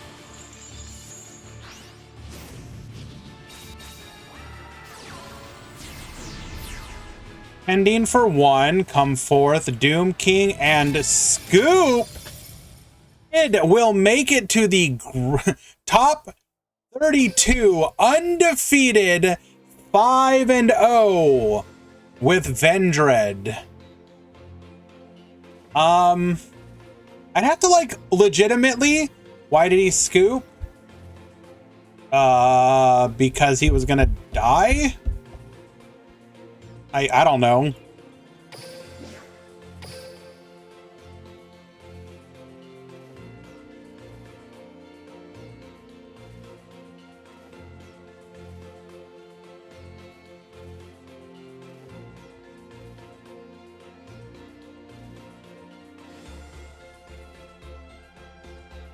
Yeah, I'd have to continue to think. I'd have to go look at all the decks that have been in the game forever. See if I can jog the old noggin.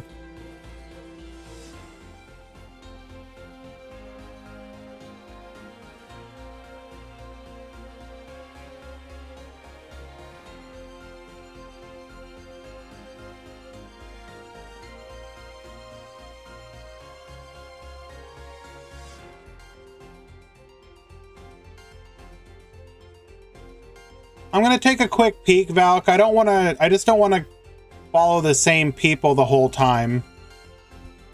Other people who have joined these events, I'm sure, would like to get some attention as well.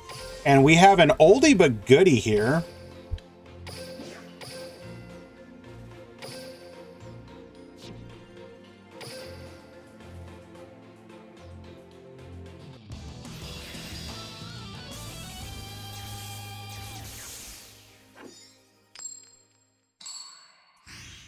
Oh. Duel.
Alrighty.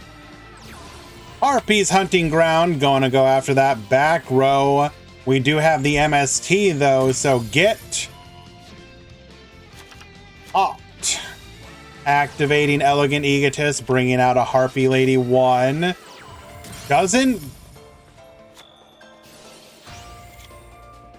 Did not go into Cyber Slash. Interesting.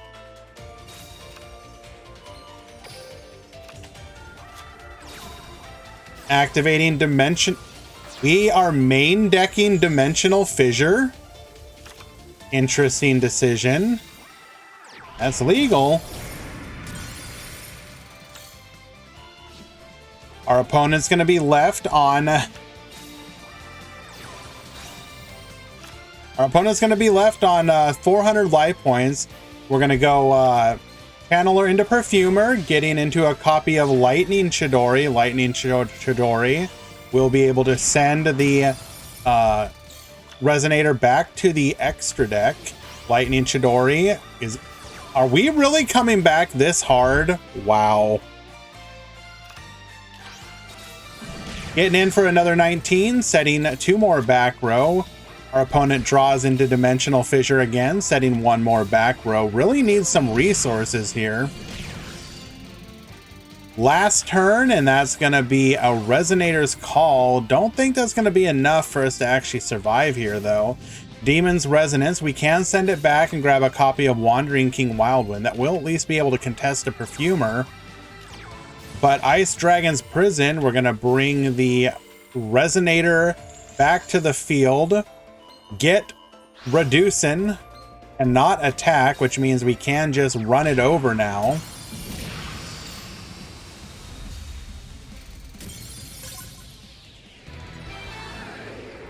Snow winning game number 1.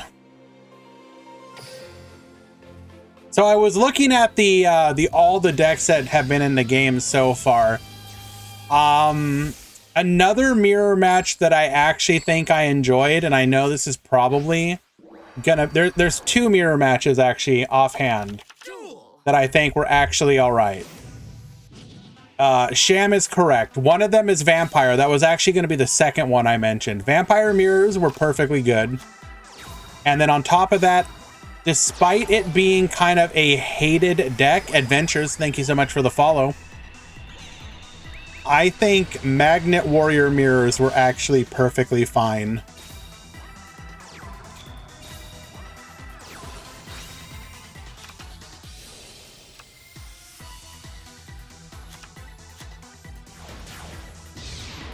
I'm being 100% serious. That mirror was perfectly fine. There was usually a lot of back and forth. That's enough Twitch for today. I'm being serious. What was wrong with that mirror? You typically had a lot of resource generation on both sides that allowed both people to typically make plays back and forth. And eventually one person would... It was just a hand trap mirror? What does that matter? Unironically, in the grand scheme of things, I believe that when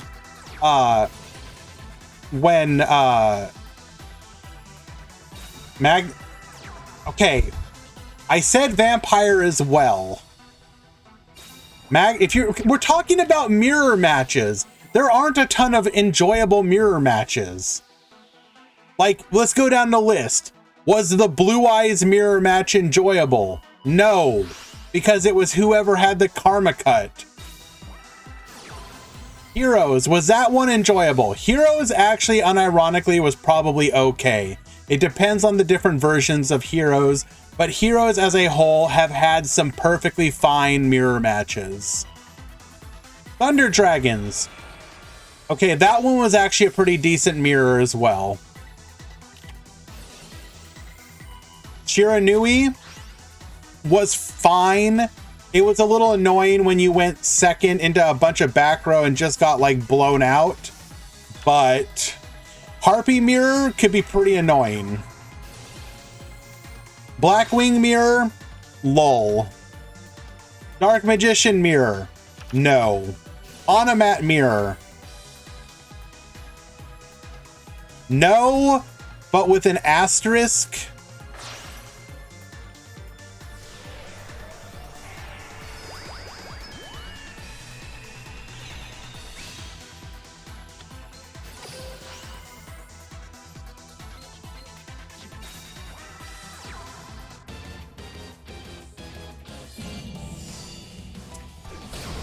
Alrighty, Snow, showing that Harpies can overcome Resonators to this day.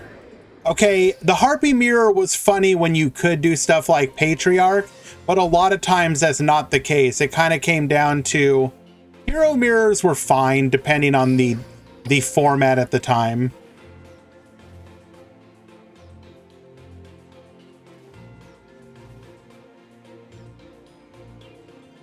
There were some formats that were fine, and there were some that were extremely annoying.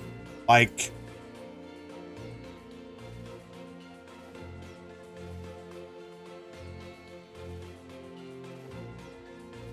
why do you want to be watched so bad, Cole?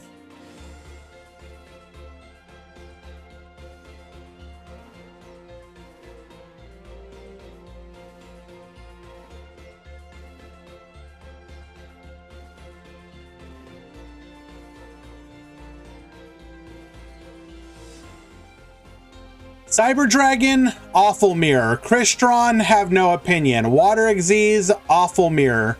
Element Saber was fine with an asterisk.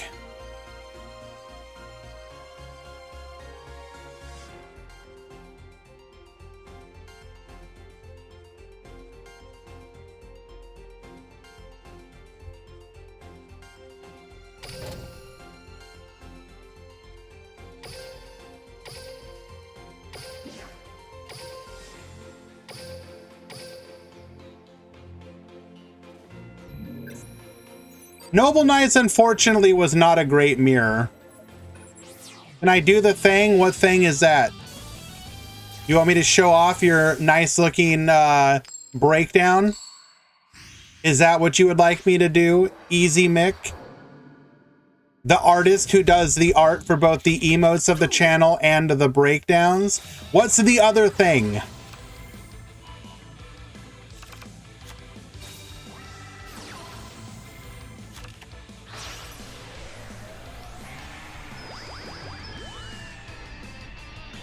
Swear to God, easy. Element say so Vampire Mirror, good. Desperado Mirror was okay-ish.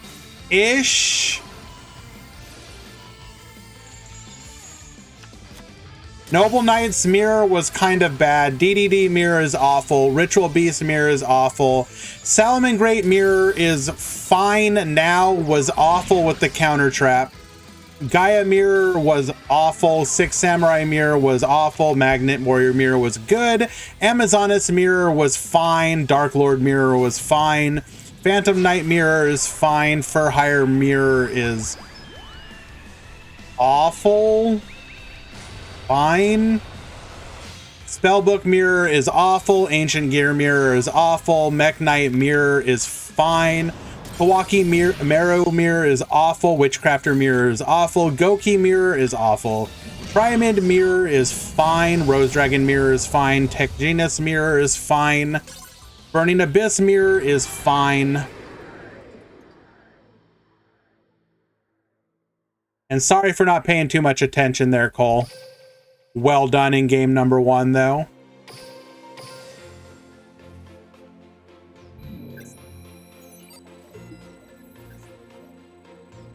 Element Saber Mirror was like 4 Clan War games with Last Man Standing. True! Hello, by the way, A2. Yosenju Mirror is LOL. Resonator Mirror is LOL. Melodious Mirror is awful. Fire King Mirror is funny. Harakiri Mirror is awful. Neos Mirror is fine. Galaxy Photon Mirror is awful. Invoke the Neos Mirror is funny. Destiny Hero Mirror was fine. I think I was actually okay with that. Like, if we're talking the old school Destiny Hero, that was fine. It could be sacky, but it was also fine.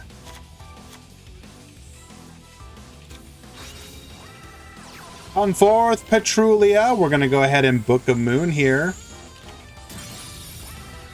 Decatron to the field, getting a copy of Sight Samos.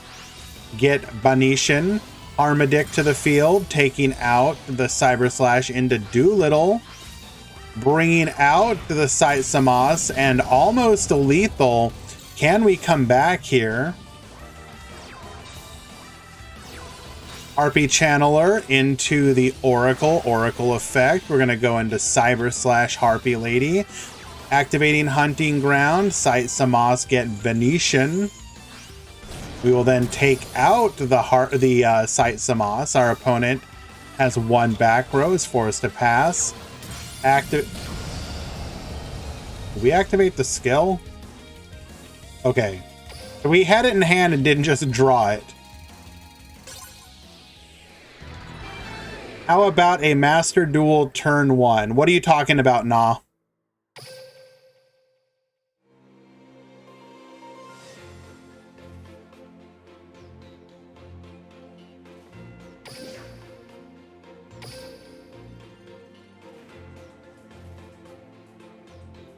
We are coming up onto the last games of the Swiss rounds here. Let us find another match. Just say no to the mirror.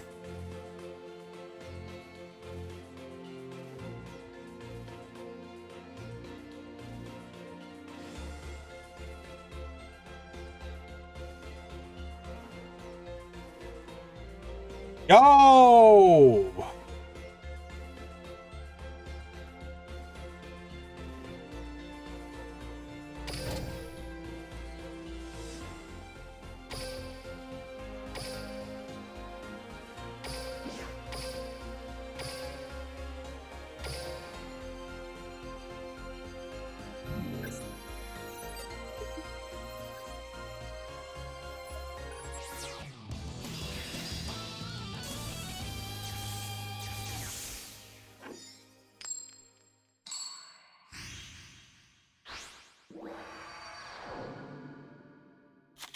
Duel. Activating Light Barrier, Sigrun is going to send that to the graveyard. To special summon a copy of Urda from the deck. We're going to Warning Point. Now, the thing to keep in mind here is that Urda is reducing all the opponent's monsters' attack by 1,000. So we are going to dump the Greaves to the graveyard here. Probably should have waited on that Warning Point with it being our only disruption. I actually like Valkyries a lot.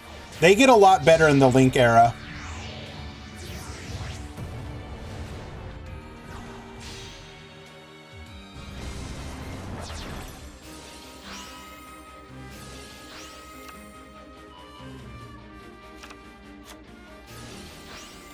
Ancient Cloak, adding a copy of Boots here.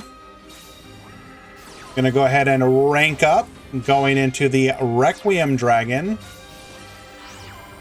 Requiem gonna get us even bigger. Our opponent has one back row, and it is a Mirror Force. The wings will protect, however. So close to greatness. Isn't there a DM character that plays Valks? Yeah, from the, it's Siegfried, I believe.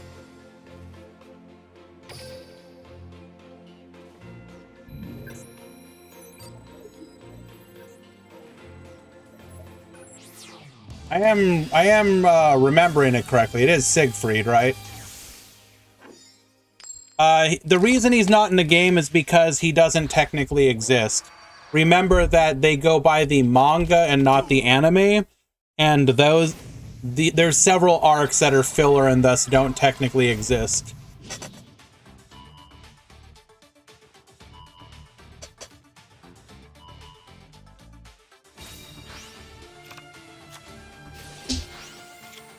I mean, don't get me wrong. I would love for them to add those characters. The Orichalcos arc. The Virtual World arc. Like, unironically, where's my Noah Kaiba?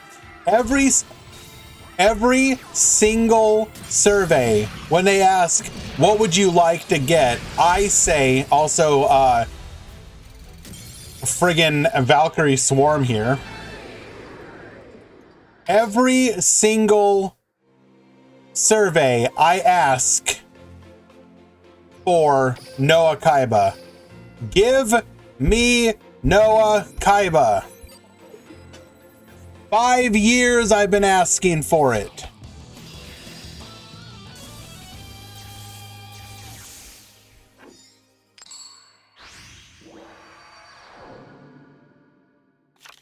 Duel.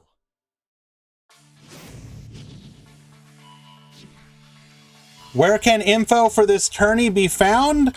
That's very simple, my friend. Exclamation point Discord. Join the Discord. You will then go down into the tournaments section, and in there you will see several DLGP tournament channels. There's one for Swiss, Single Elimination, Anti-Meta, Legacy, and Turbo. Knows where the links will be posted. Now, the great thing here is that even though we did die, Verte will float from the deck, which is fantastic. So we're going to float into, I'm going to butcher all of these names, Secht, who is going to allow you to special summon a Valkyrie monster from your deck. So we're going to go into another copy of Verte. Vert. How do you actually pronounce that? Let us go to English to, or German to English.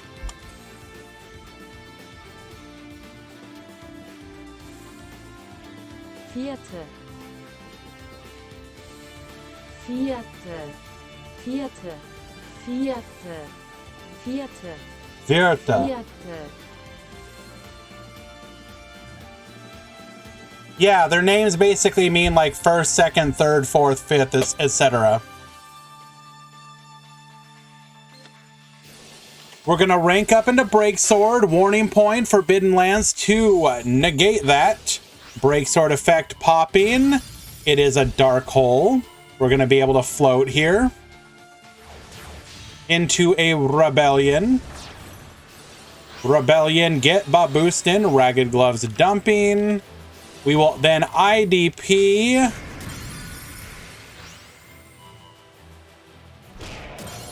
Interesting use there. Virta is going to go ahead and crash and float. Going into a Sigrund. Sigrund is going to be able to summon from either hand or graveyard. Bringing back the... Okay, how do we pronounce this one?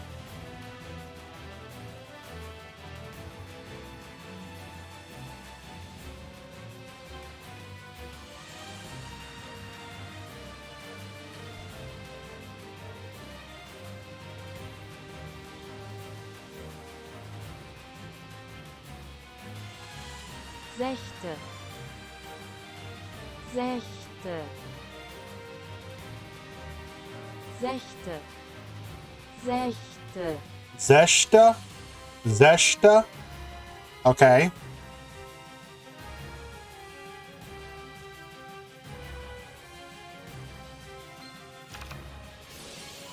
That's going to allow us to go into Zweit. Zweit was going to be able to pop when summoned, meaning that we are now facing down just the Breaksword. Attack, attack, and pass back to our opponent. Now, the one thing that we're not noticing Yuki-Han do here is using the extra deck. My preferred way of playing this deck personally is to use a lot of the graveyard revival, go into link plays, and then you can like revive from the graveyard, revive like a Sigrund, and then Sigrund revive like Zweit. But looks like we're not going for that particular style of play here. And hey, that's okay, because it paid off. We will get a 2-1 victory. Do I have a list? I have a list of what I play when I play the deck, sure. I'm not going to share theirs. My duel's guaranteed to put a smile. Who do I have it on? I have it on... Dueling is my life. Get ready.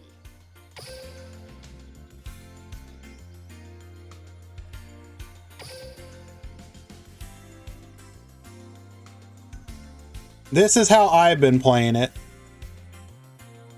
So, back to the front is my revival. If you want to play, say you don't have any limit 3s, you could just do something like, if you want to go maximum revival fun, then you go super team.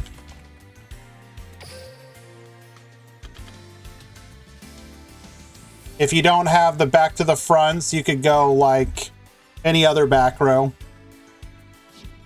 But your combos, for example, is that you can...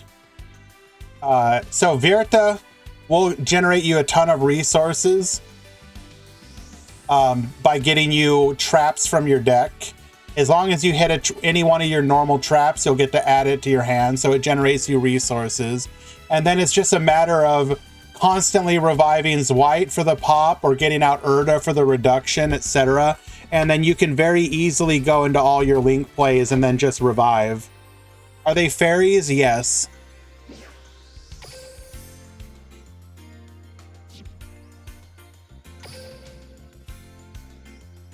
My name is Playmaker. Say hi to I. Alrighty, how many matches we got left? Looks like 3.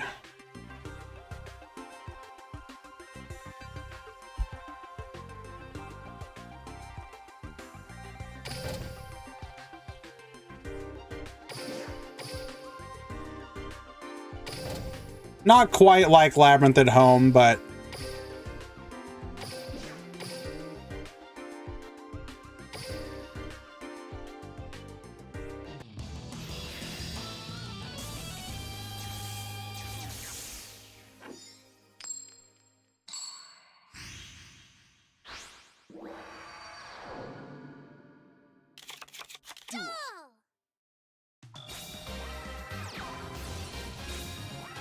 Alrighty. We're going to go into Dante. Dante into Beatrice. 1 back row. Pot of Duality is going to find us off of the top. Looks like Flamel added to hand. Rael to the field, adding a copy of Balefire. We're going to set 2, activate Let Me Duel 2. Balefire grabbing a copy of Starry Night, Starry Dragon. Beatrice will dump the Scarm. Dante will add back. Scarm will get searching in the end phase, generating us additional resources. Activating MST, we hit the Book of Moon, which we will activate just because. Putting our own monster face down. Tour Guide into Fiendish Rhino, into Dante. Ranking up into another copy of Beatrice, we will go Combat. Flamel will activate. Beatrice will activate in response, dumping the Libic, dumping the Lich. A Lich will negate. Starry Night, Starry Dragon will activate on Chain Link 2. So, good job on that one, I suppose. Activating an absolutely Giga Chad Chain Link here. We're going to activate all in sequence. Dante to the field. Wait, do we not play... Do we really not play a Virgil? I guess not.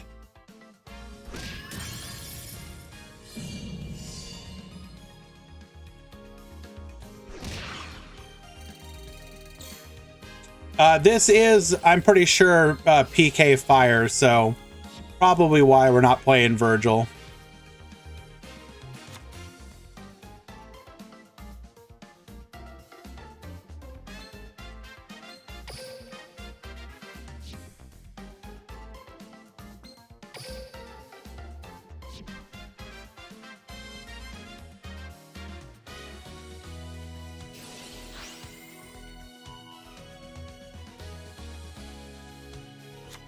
Activating Flamel to add a Starry Night, Starry Dragon back to our hand.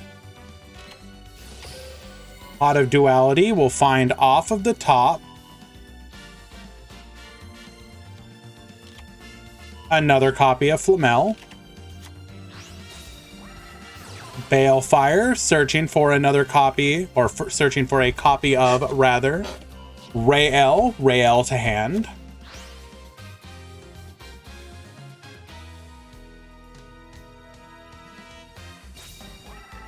Oh, you are, well, I may have mistaken it for a different match.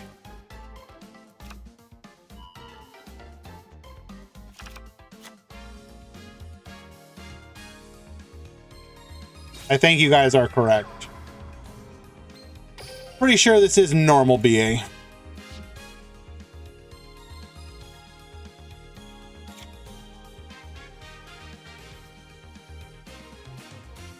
But yes, to the people who asked earlier, once you join the Discord, we do recommend that you go to the roles channel and select the roles you find appropriate.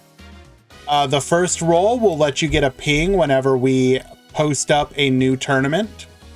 The second role will get you round pings during the Swiss events. And the final ping will get you stream notifications when the tournaments go live.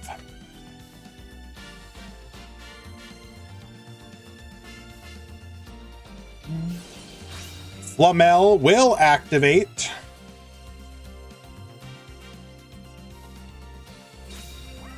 Come forth, Starry Night, Starry Dragon. We will pop the Beatrice.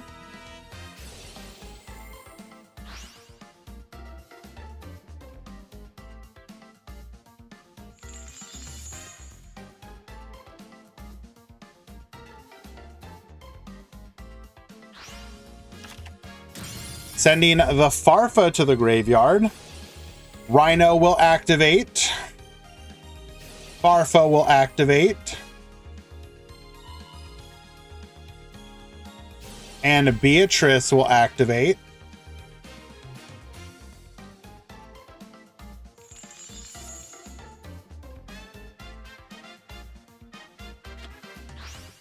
There is the Virgil himself.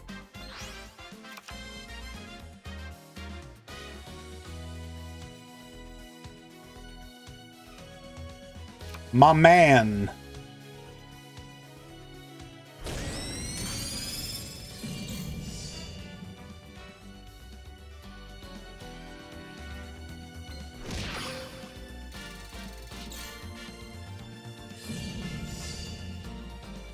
Damn, he just like me for real.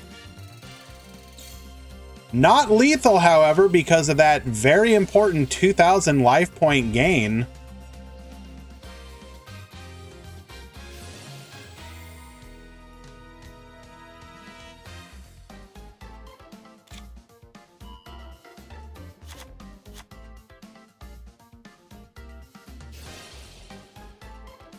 Starry Dragon will return to the field as soon as Farfa's effect runs its course. Starry Night, Starry Ceremony to the field.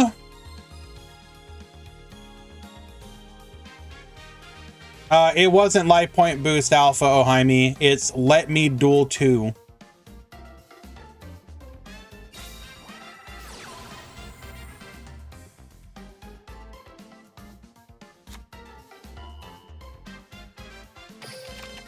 Can be used if you have normal summoned one fairy type monster and set 2 or more cards from your hand during your first turn.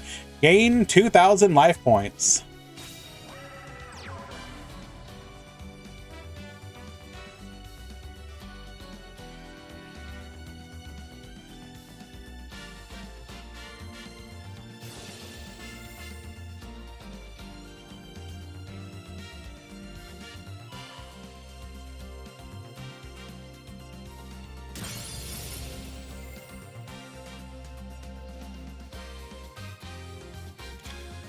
Of course, is these pesky 2,500 defense point monsters that we are gonna have to slowly chew our way through.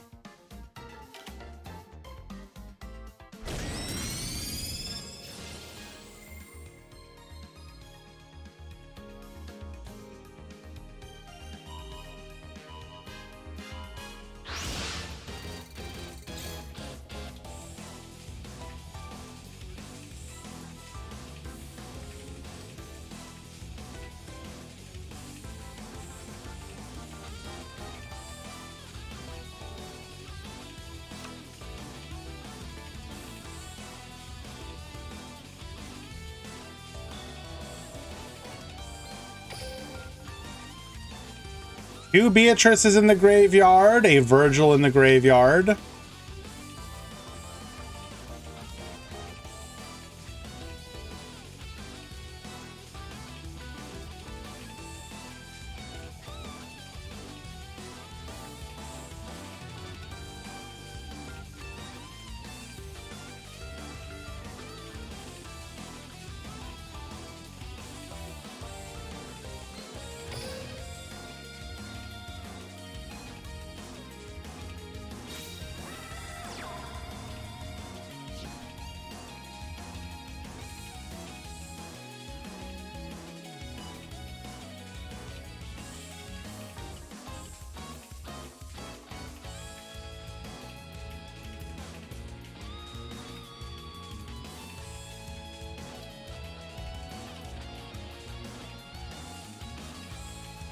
Hold on. Bracket's out of date.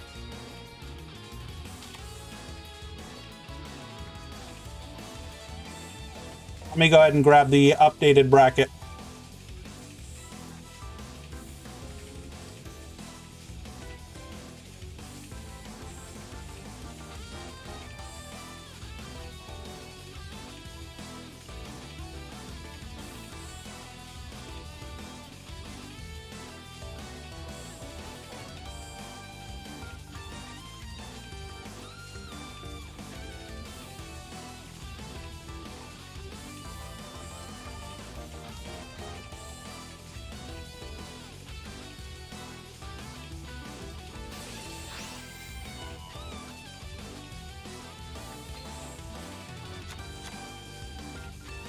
We're going to go ahead and return Starry Night, Starry Dragon to the hand.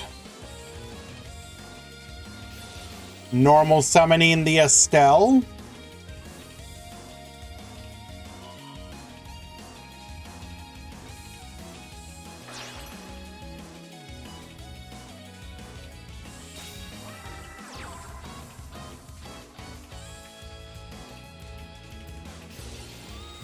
Starry Night, Starry Dragon effect activates.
I'm not muted.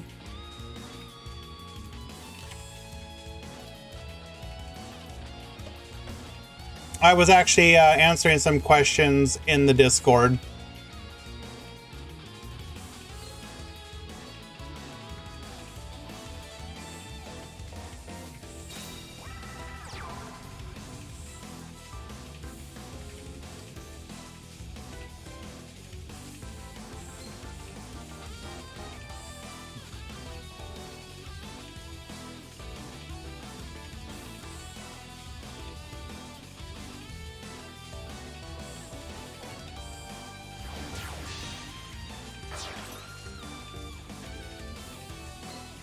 Break sword to the field. JG, I swear to God.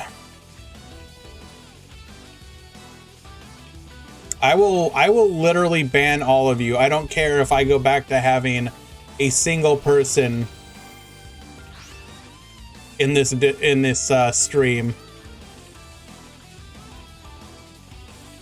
Easy, ban everyone that says muted, and then once you've done so, mute yourself or ban yourself.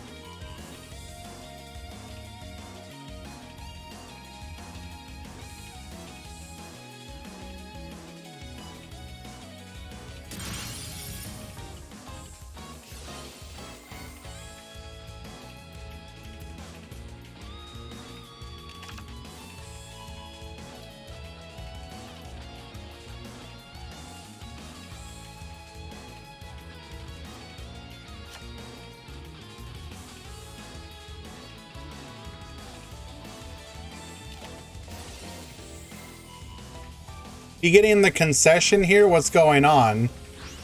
Did we realize we messed up?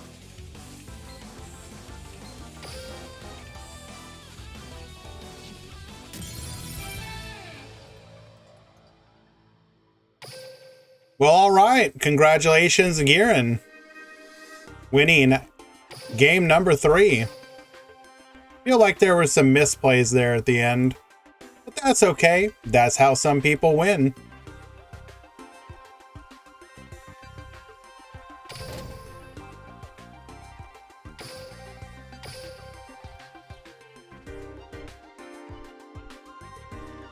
That should be the end of the Swiss rounds here.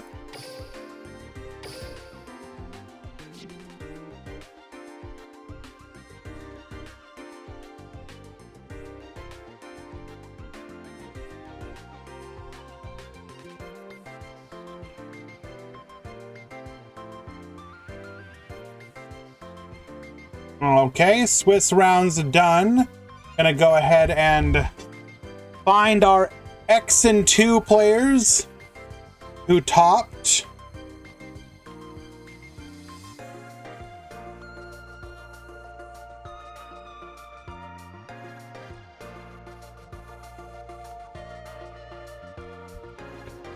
Juninho and Beam. You topped X2.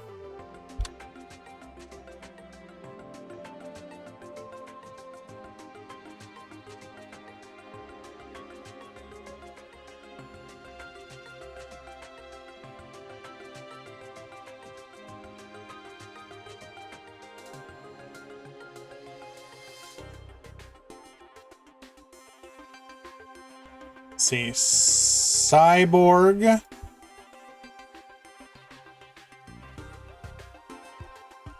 Acne Frog. And Maestro Kimpembe. You topped X2.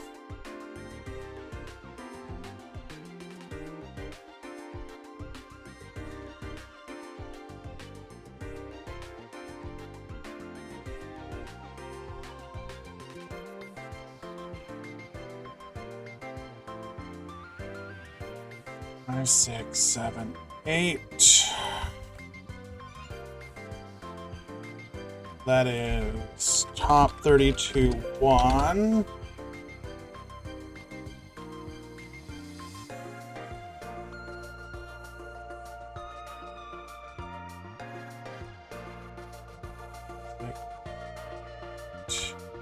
Top 32, 2.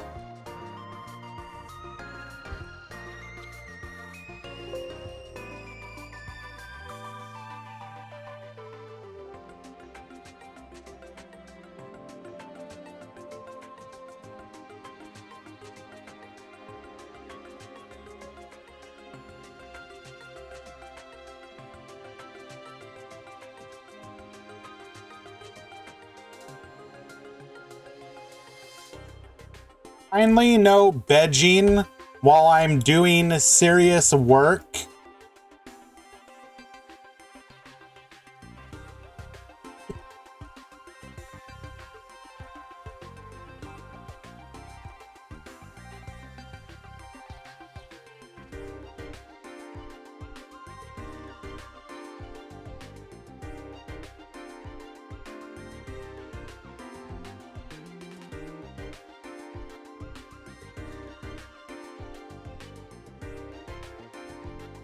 One second, I need to break out the whip for easy.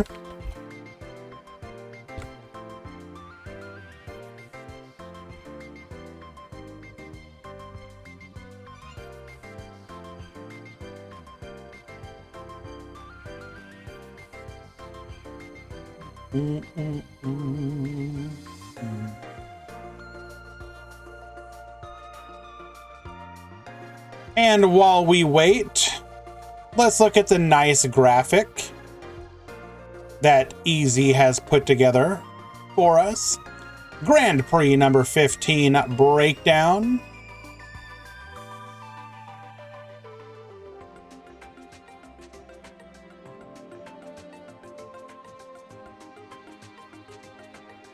Ooh.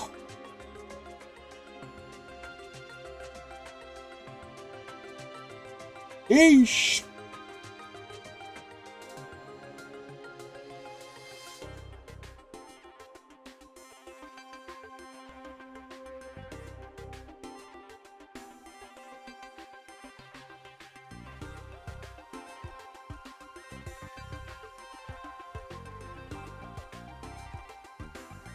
Alrighty.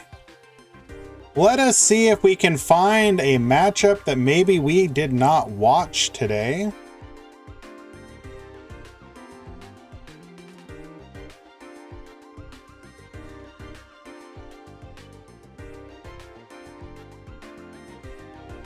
Any spice in the top cut?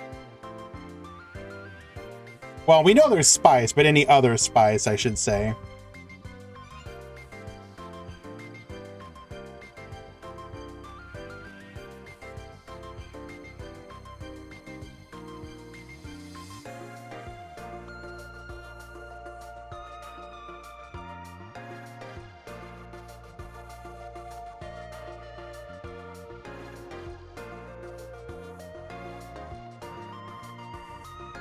Okay.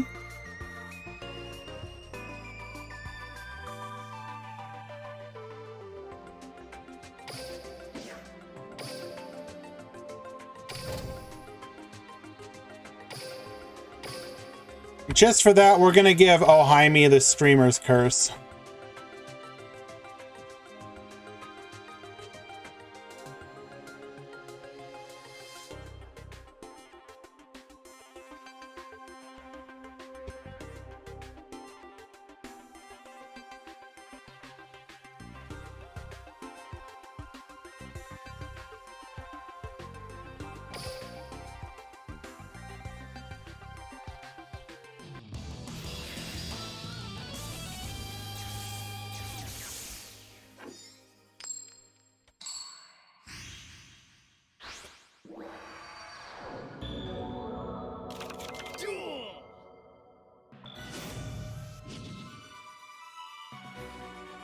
Alrighty, Ohaimi at the bottom. And I will admit I have no idea how to say the name at the top. Let me go look that up really quick. Can I show the top 32 cut? I need to wait till that gets done. Hopefully my boy Easy is on that. If not, I will do it in just a few.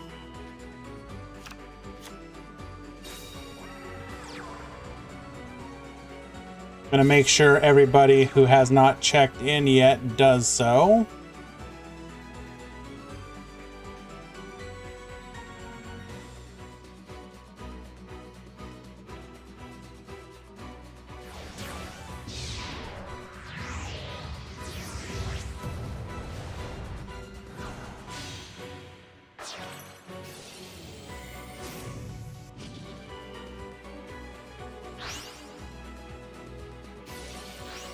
Awesome, this person has not checked in, went 5-0, and I have no way of notifying them because I don't know what their Discord name is. Cool.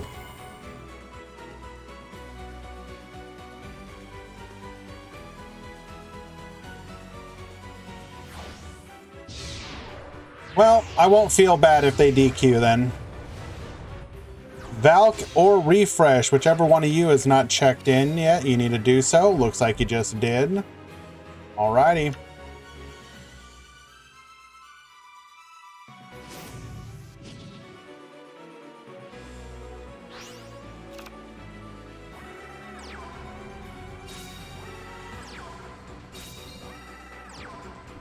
Activating our skill to get a copy of the Gimmick Puppet Destroy. That's right, we've got Gimmick Puppets 4 in 1.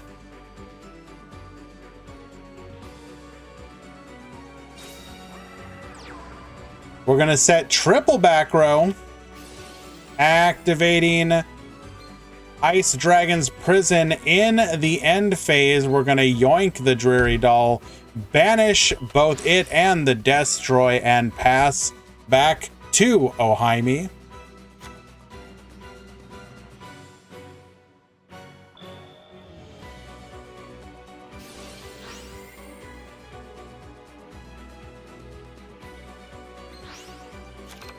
Ragged Gloves is going to dump the Cloak. Cloak will be able to get us the additional search here,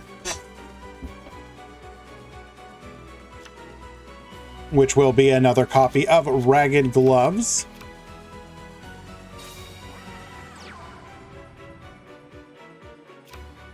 When did we get these mats and sleeves, by the way? Have they been in the game for a while now?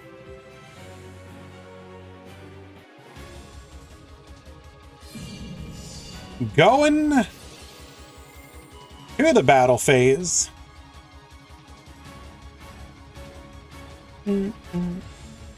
Activating Crackdown. We're going to go ahead and do the little yoinky on the Xyz Dragon. Use. Banish me. I steal you. The castle event? Okay, so I probably have them and just never looked at it. Got it.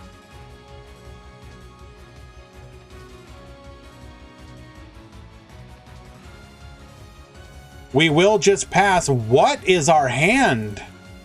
Just a bunch of level 8s that we can't summon? But had we done that... Yeah, we gotta be bricked up and couldn't activate Destroy because of the Xyz dragon. Easy is abusing his positional power? Unlucky.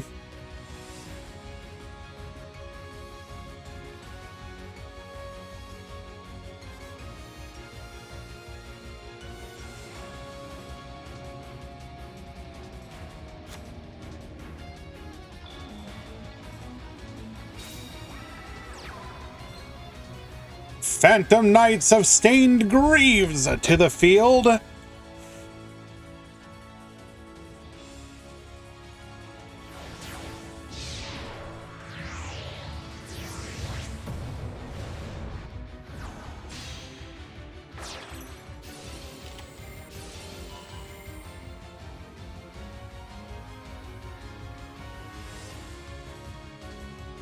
Hello, the shiny golden touch.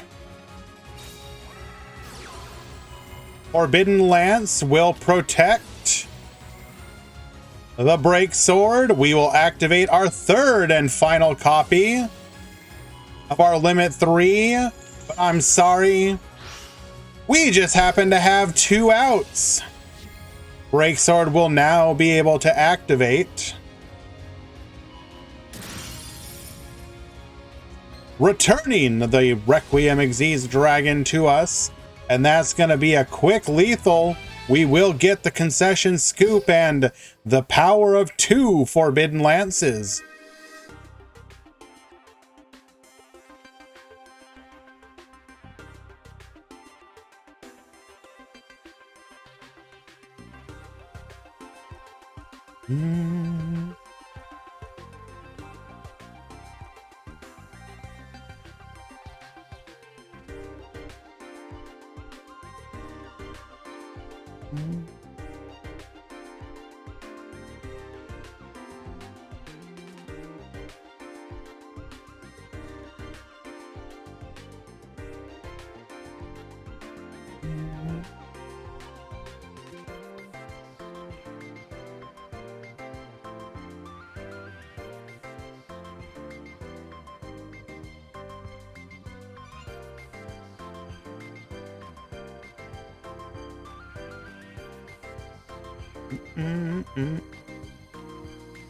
I'm looking for a challenge. Can I give you one?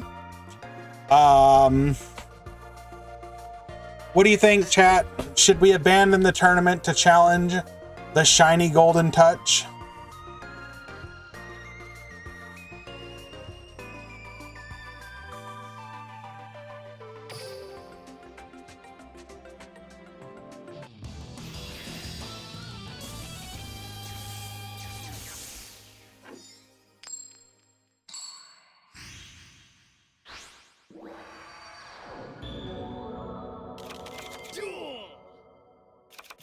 Alrighty, Ohaimi is going to be able to start things off once again.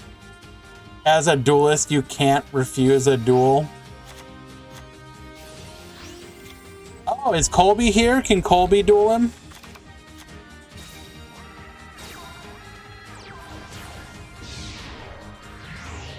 I need you to win in my honor, Colby.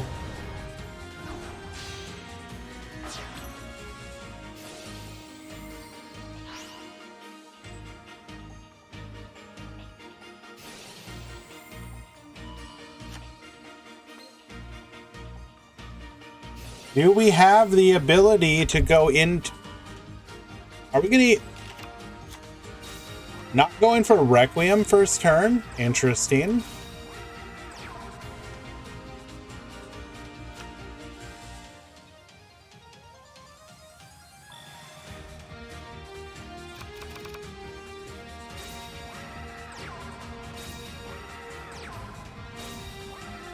Triple set. Cannot activate skill. We're going to activate Wings, get boosted, getting them into the graveyard. Immediately going to activate Crackdown.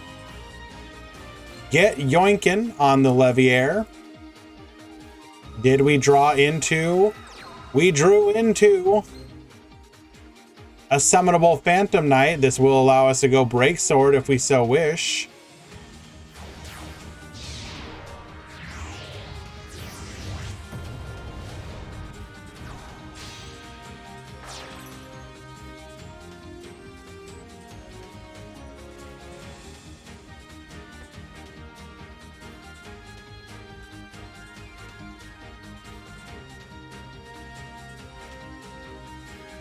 Any responders, come forth. Compulse.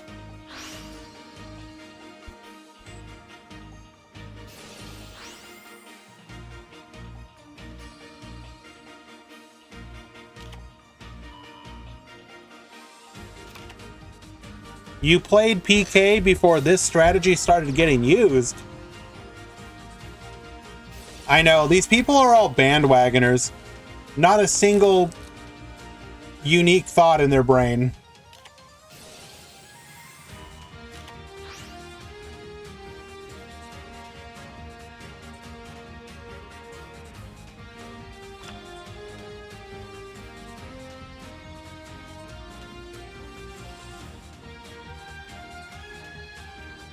We have interrupted the play, but can we make our own yet?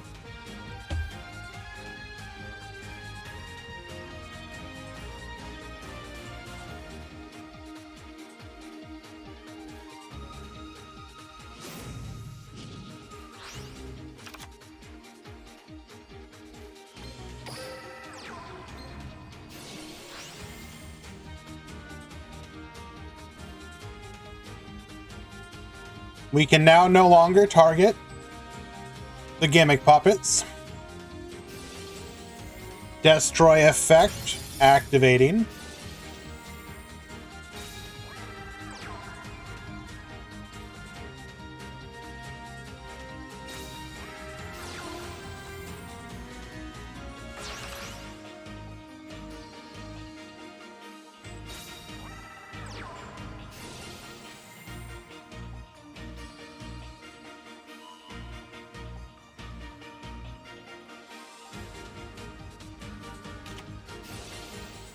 We have banned the photon skill, City Boy Zeto Mason.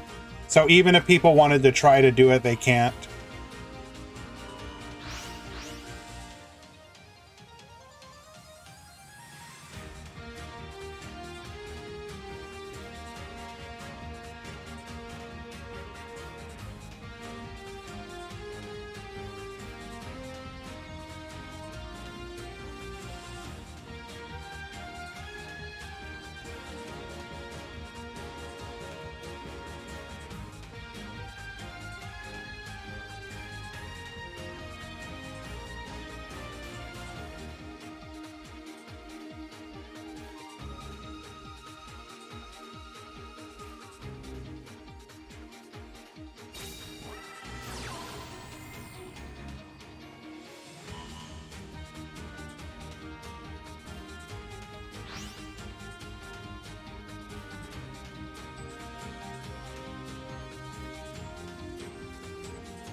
This feels a bit like desperation.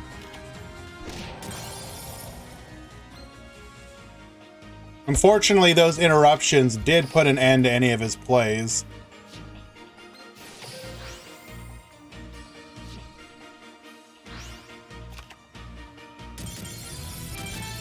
Unlucky. We will get the concession scoop, and unfortunately, the Assassin of Joy, Ohaimi himself, will knock Gimmick Puppets out of the top 32. Unlucky.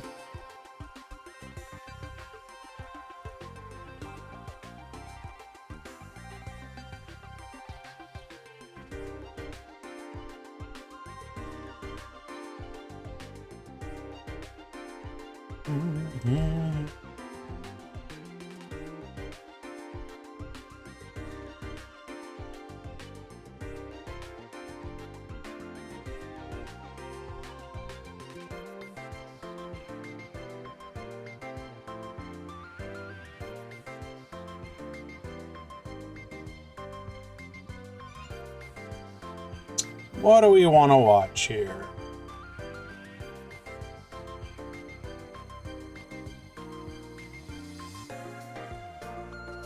Any other spice we haven't watched yet?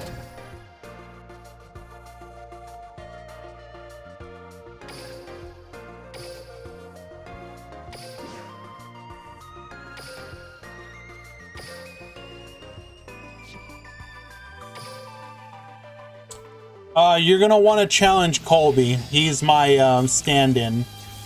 He's dueling for me right now.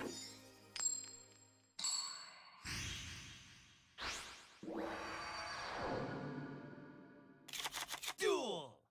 All right.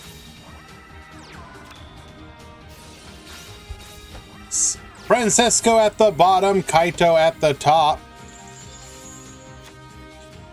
We're gonna special summon the Abystia, sending the heavy infantry. Not the card you want to be sending here. Starry or we Riot. I've already watched Starry a lot. I'm trying to give other people some love too.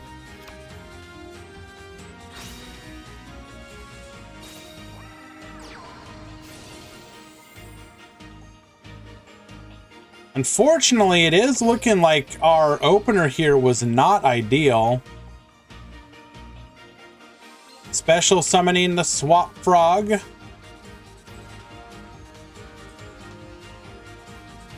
Breakdown's out of date.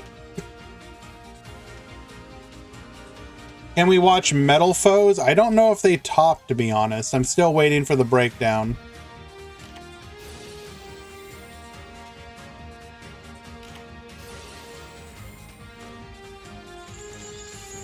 They didn't? Okay, thank you, Easy. We will negate the Froge here.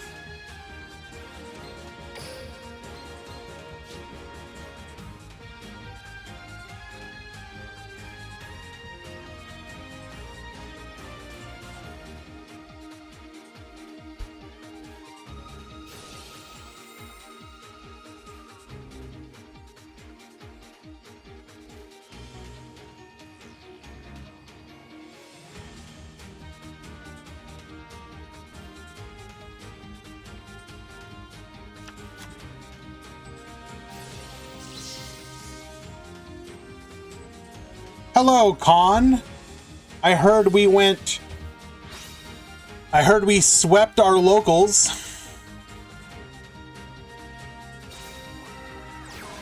You saw the accidental ping? Yeah, sorry about that, my guy.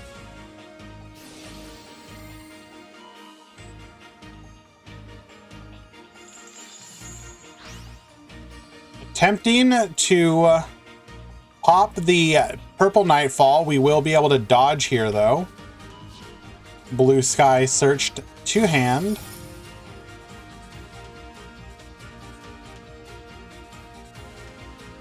I can't believe you're playing that absolutely disgusting deck.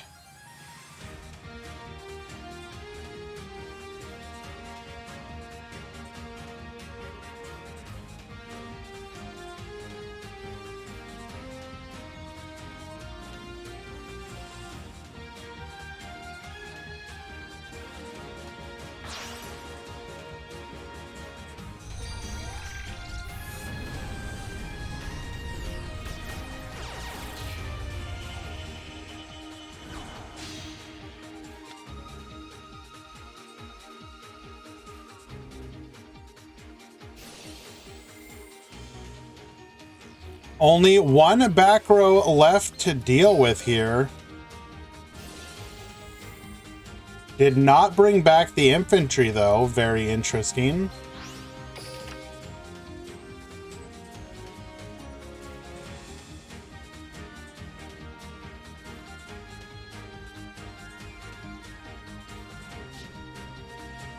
Wonder why we did that.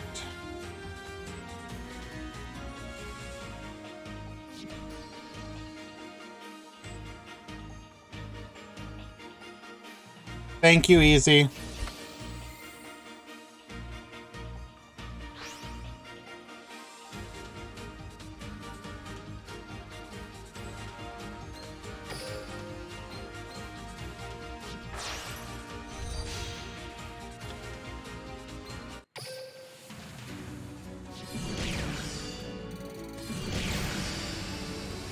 Well, apparently it doesn't matter, because as long as you just put 2 Coral Anemone on the field, you can get lethal. And just like that, with his Marincess deck, I guess, Francesco will win game number 3.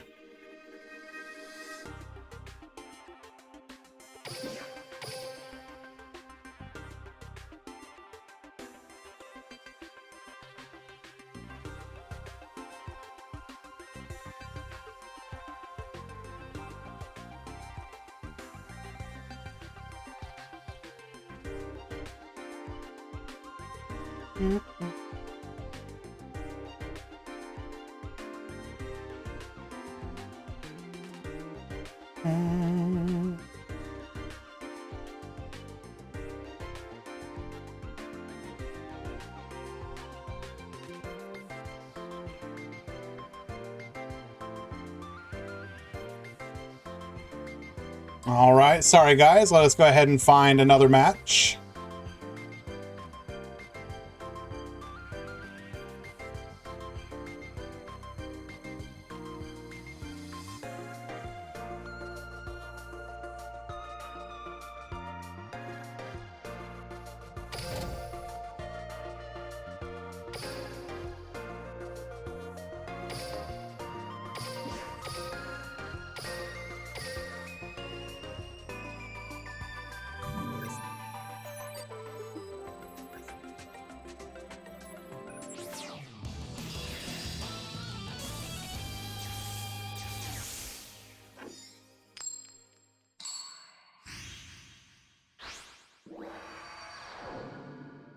We will be watching Giran here again. We are following the Starry Night Dream.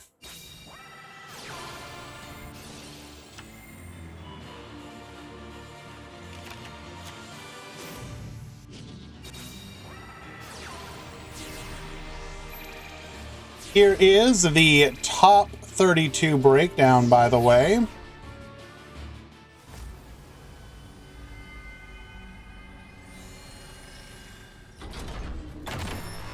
Of the top 32, we have 11 Phantom Knights, 4 Mech Knight, 2 Mech Code Talker, 2 DDD, 2 Starry Knight, then 1 each of Rose Dragon, Gimmick Puppet, Odd Eyes, Burning Abyss, Infernoid, Onomat.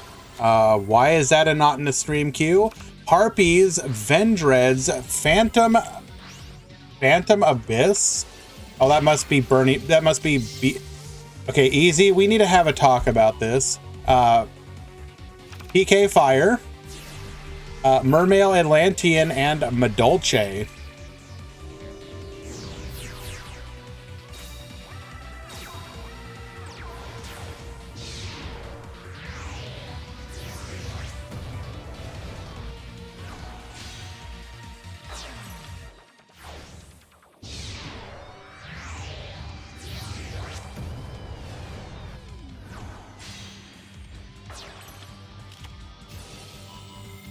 Activating Compulse, get Babustin. We're going to go into a King Beowulf. We'll be going for lethal here. Flamel to the field, get Poppin, taking out the King Beowulf.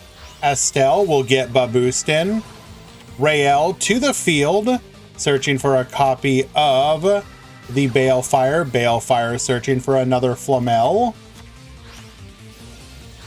Attacking in, get Bonishin, and a direct for 3,500. Giran winning game number 1.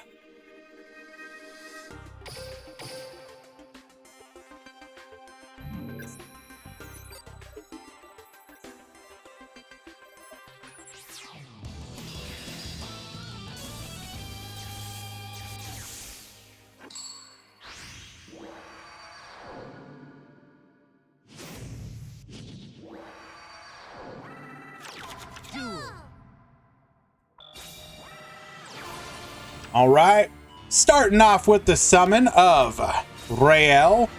Rail for Balefire. Balefire searching for a copy of Starry Night Dragon. We'll set 2, gain 2,000, pass back to you. Savant Kepler will add a copy of Gate to the hand. Gate will be activated. No response. We will get the Swirl Slime. Activating our skill. Command of the Doom King. Starry Night Arrival activating. We're going to go ahead and summon Flame High King Genghis. And we will pop it immediately with the Starry Night. Penned 1 and 2. Needle Sealing to wipe the field. Swirl Slime bringing back... Wait. We couldn't be destroyed because of Needle Sealing. It does not target. But we have a Destiny King 0 Laplace. Summoning that from our hand with the effect of the Swirl Slime. I mean, it was fine. We'll see what happens. What comes from it here. We just straight up have lethal though. So most likely what we're going to see here is add Balefire, Balefire for Starry Night get poppin', banish the other one, attack directly for game.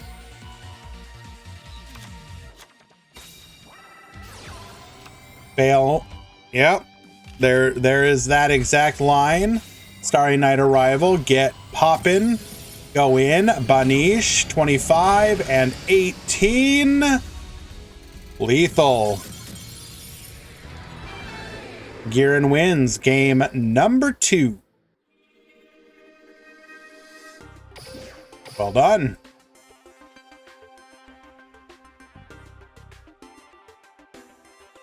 And we find the Onomat player. Oh my god, not like this.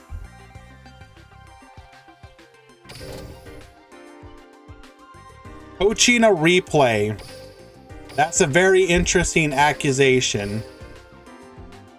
So you are the only reason that I was able to. I have the unique ability to stop time, coach the people. They will then make the plays.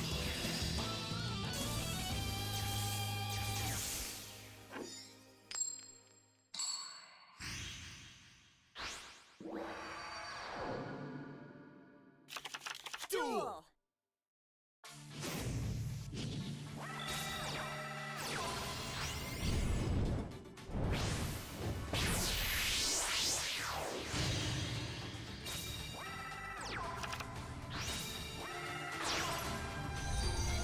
Alrighty. Up and forth, the Vampire Sucker. Sturges. To the field. Revendred Origin, dumping the Battle Lord. We're going to go ahead and Origin with the Sturges and the Slayer into the Battle Lord. Wait, why didn't we draw? Or did we already draw?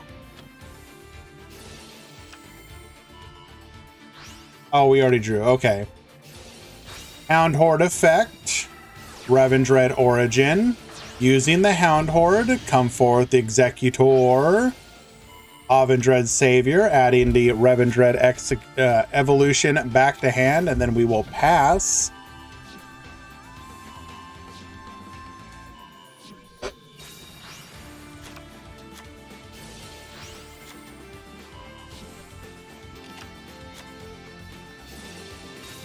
A Lich to the field, Seer to the field. We're going to go into the Dante, ranking up into Beatrice. Cloak and Boots. We'll make another Dante. Get Millen.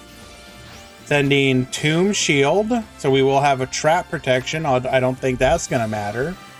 We're going to go ahead and banish the only back row. We will search off of the Scarm for a tour guide. Evolution effect. Bringing out a Revendred Savior. Or Slayer, excuse me. adding Origin to hand. Manju is going to go ahead and get us a copy of Battlelord. We will then activate the Origin, going in for a Battlelord here. Slayer. We will activate Beatrice at this point, sending the Phantom Knight Sword to the graveyard. Dante effect, returning the Skarm to hand. Battlelord. Effect activated, no more monster effects. We're going to go for a Nightmare Cerberus. Discarding, taking out, ranking up into a Nightmare Unicorn. Nightmare Unicorn, get bouncing. Anima effect, bring back the Battlelord. Attack. To the field attack. And one more for game 1 lethal. Okay. I am once again getting Vendread pilled.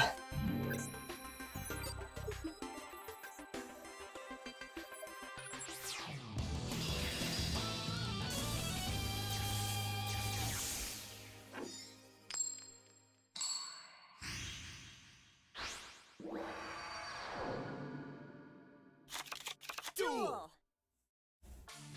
Alrighty, once again, activating Master of Rites. Manju, adding Revendread Origin. Evolution, going into Slayer. Sturges, revealing the Origin, back to the field, using both to go into Vampire Sucker. Slayer effect, adding Origin, sending Battlelord. Origin effect, using Core plus Slayer for the Battlelord. Vampire Sucker effect, drawing 1, will go into the Savior. Battlelord effect, adding Executor to hand, dumping the Anima. Savior effect, add back the Revendread Evolution. Core effect to the field. Origin effect, using the Core plus the Battlelord. And we will pass. We will activate Dark Hole. We will protect with Origin.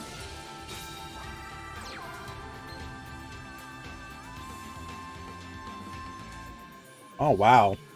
It even protects the Savior. Very nice. Going into the Dante. Dante is going to mill. Silent Boot, searching for the wings.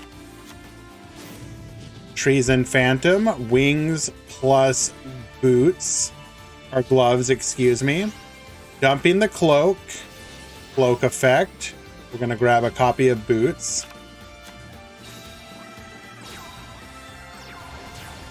Come forth, Rebellion Dragon. Activating our skill to rank up into a Beatrice 4,000. Origin will protect, no damage taken. Evolution, dumping the Battlelord. Battlelord to the field. Beatrice will dump Seer. Seer target Dante. Battlelord effect. Savior returning the Battlelord to hand. Interesting. We're going to link into the Cerberus. Cerberus get poppin'.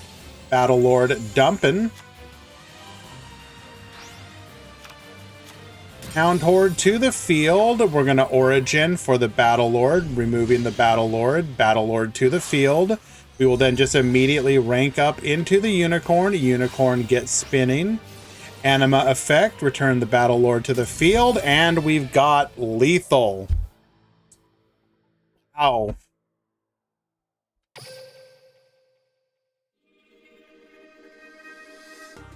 Very well done.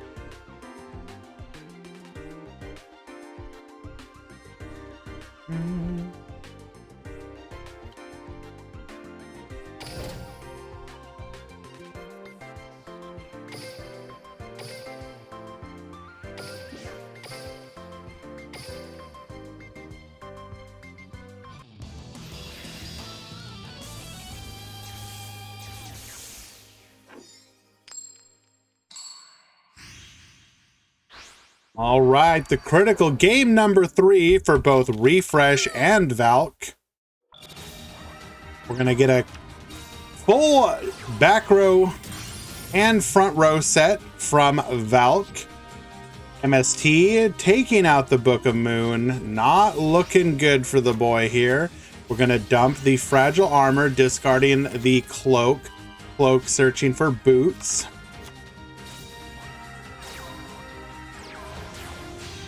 Gonna go into the Breaksword. Breaksword get boosted. Get poppin', taking out the Ice Dragon's Prison. Book of Moon to protect ourselves, though.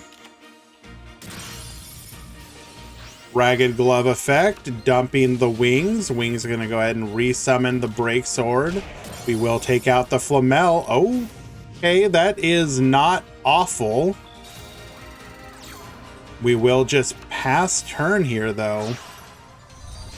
Nightmare Phoenix to the field. We're going to discard. The back row was a Starry Night Arrival. Off of the top is going to be a Flamel. Or Rael, sorry. Rael searching for Balefire. Balefire searching for a copy of Starry Night, Starry Dragon. We're going to link 2 into the Brute Enforcer. Brute Enforcer get poppin'. Rael bringing back the Flamel.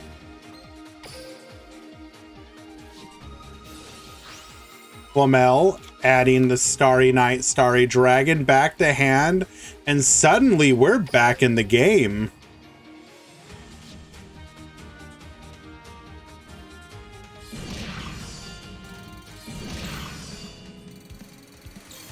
Dealing 3,100 damage, pass back to Refresh.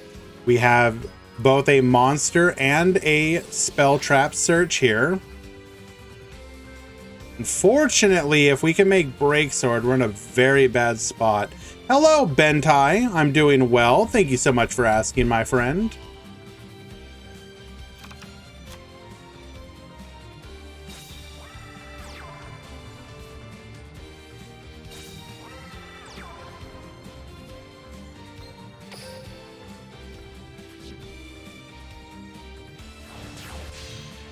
Breaksword to the field. We were able to make it. Get boosted.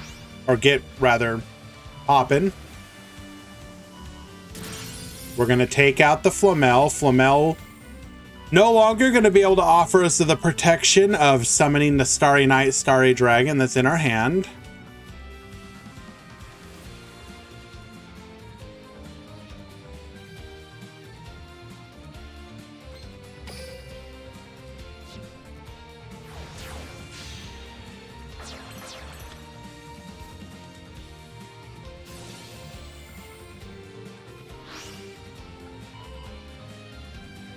I don't actually believe this is game, Mizu.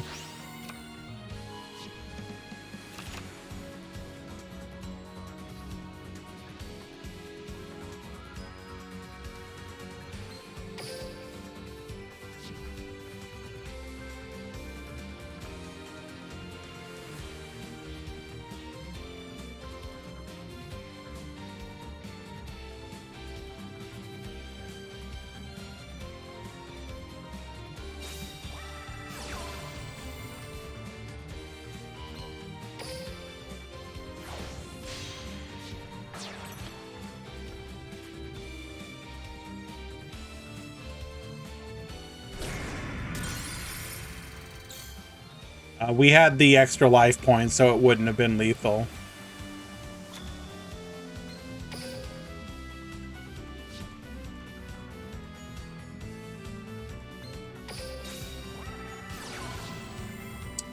Balefire effect, okay.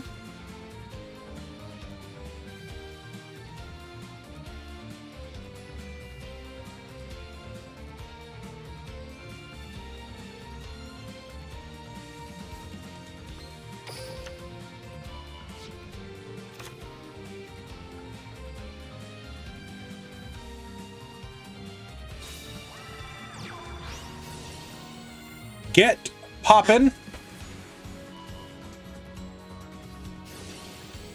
That'll be a negate.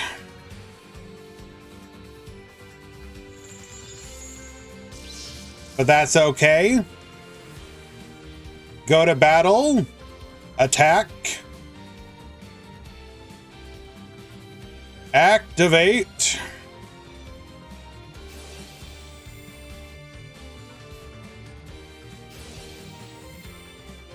Anish. Negate.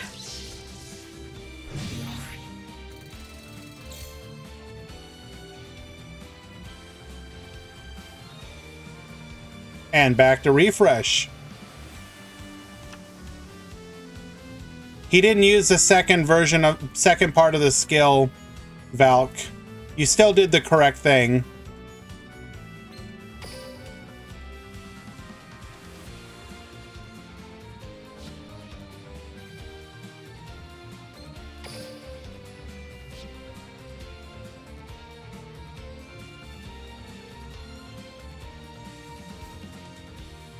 That was still, in my opinion, the correct move because we burned through all the negates.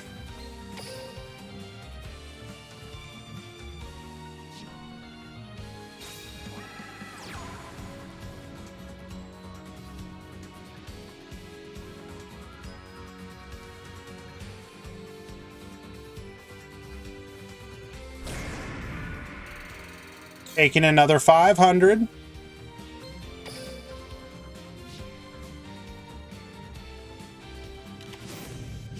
Fairy Smile, finding another 1,000 life points and a copy of Rael. This is about the best you could hope for here.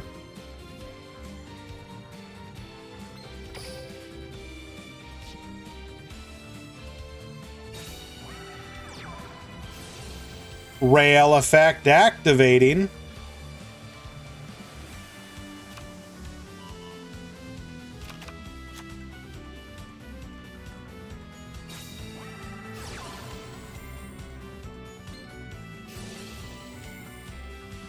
Ceremony effect activating.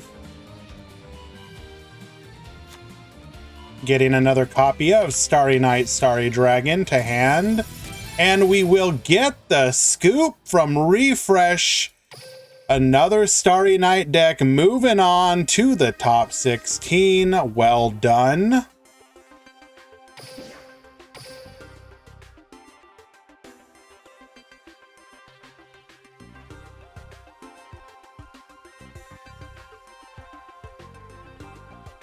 Rigged.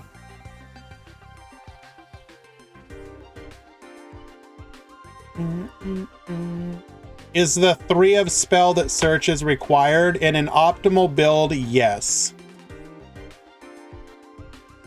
If you're asking, can you play it with less? Well, of course. It's just a matter of how optimal do you want to be.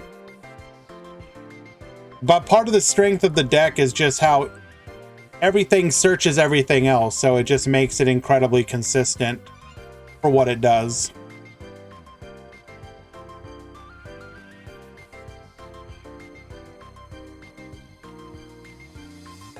All right, we are fully into the top 16.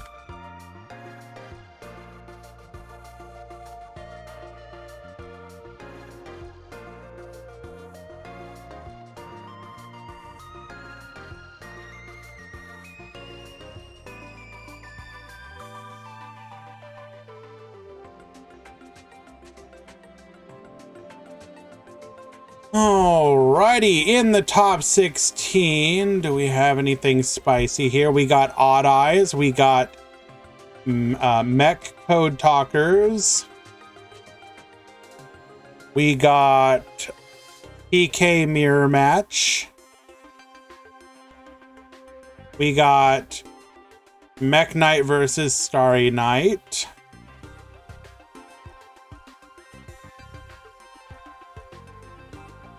We've got a PK Mirror.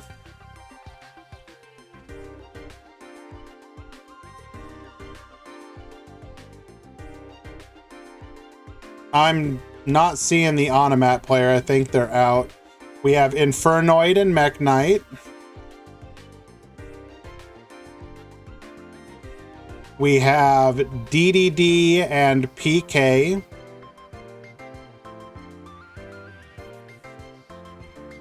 We've got Vendread and Mermail Atlantean.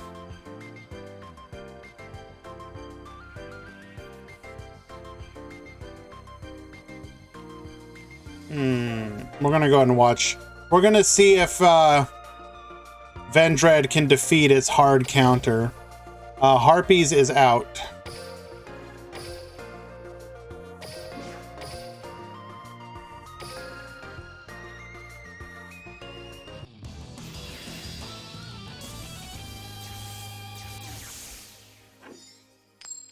Dark ban list. What do you mean, Duel 25 links? Can you explain? Did I show the breakdown yet? Yeah, but I can show it again.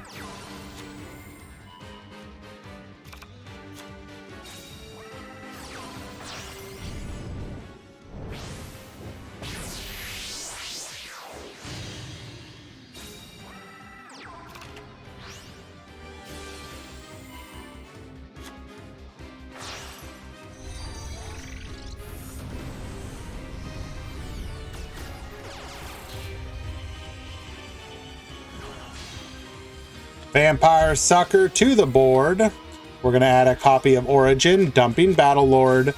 Origin effect. Bring back the Battlelord. Draw a card. Going into the Avendred Savior. Battlelord effect. Searching the Executor. We're going to add the Origin back to hand. Hound Horde effect. Revendred effect.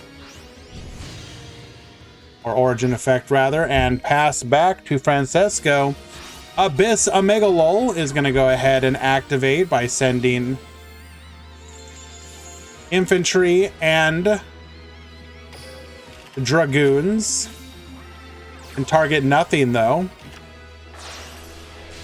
Going into Trishula. Trishula don't care about targeting. Goodbye. Take everything away from him and pass back. Kid is going to go ahead and try and come back here. Avendred Savior, getting us a copy of Revendred Evolution. Evolution effect. Bring forth the Slayer. Going into another Avendred Savior. Slayer effect for an Origin. Dumping the Battlelord. Activate Origin. Bring forth Slayer. Get Babustin. 1600. Is that really all we could do? Swap Frog. Abyss Gun to bring back the Omega Lol. Dumping the Toad. Swap Frog back to hand. Dumping another Toad. We're going to go into the Coral Anemone. Anemone bring forth the Heavy Infantry. Another Heavy Infantry. Ronin Toadin. Get Skillin'.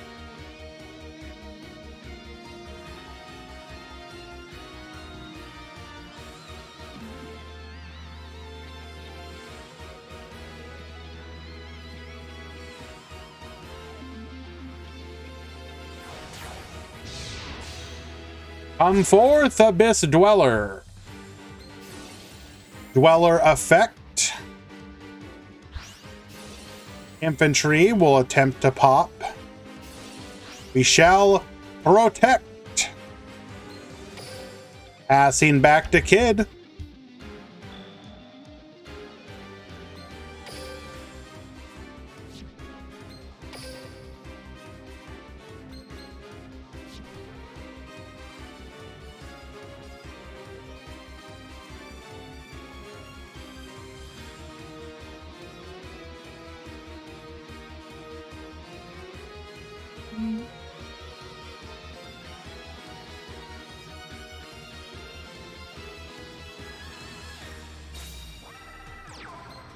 Or to the field.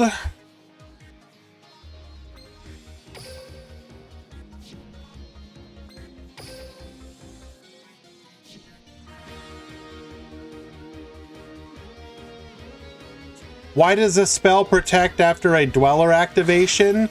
Because Dweller Dweller stops activations in the graveyard, and the Ritual is a replacement effect.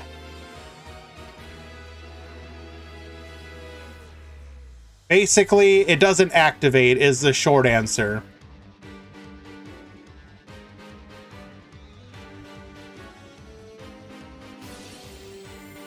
Oral Load Dragon, get yoinkin'. Come forth, you are my anemone now.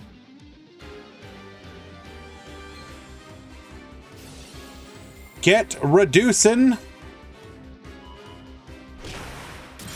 Successfully taking it out.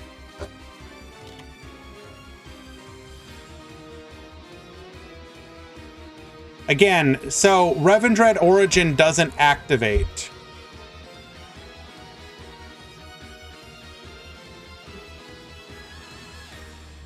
It's just as soon as it goes to die, it goes, instead of dying, banish this. Same reasoning for Neos Fusion. Come forth, Crystal Anemone! Bring back the heavy infantry.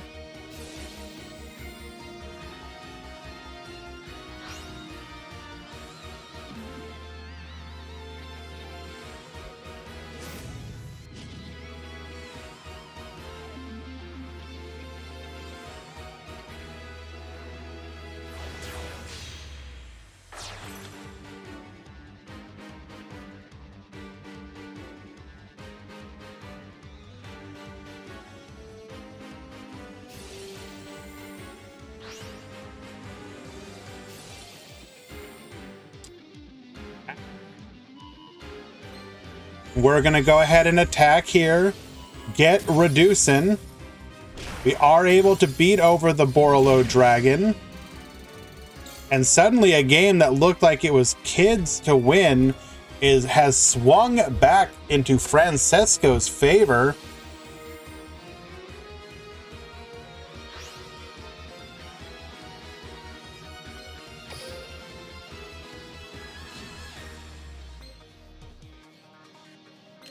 And unfortunately, that looks like it's it.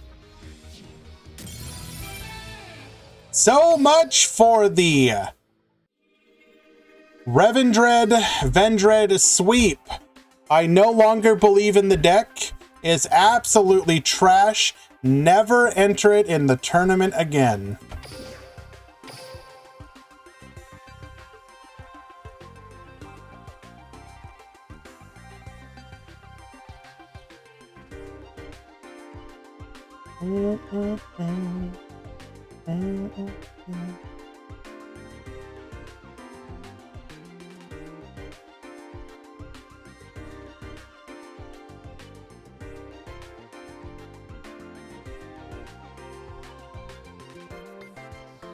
Unsubscribed, unfollowed, reported, blocked.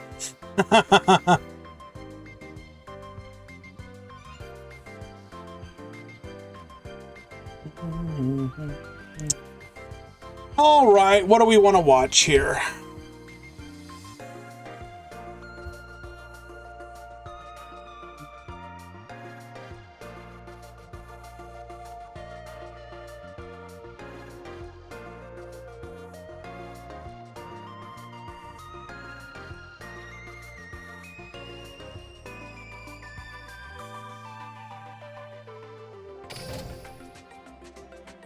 No, absolutely. All joking aside, went 5-0, made it to the top 16. Absolutely incredible run.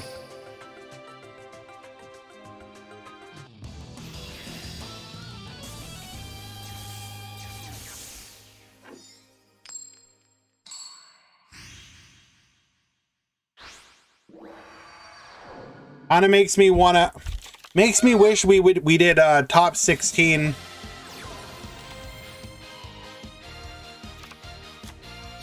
Oh no. Oh no. Girin says, my final message to you.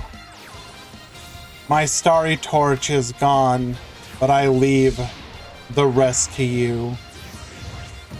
Not like this.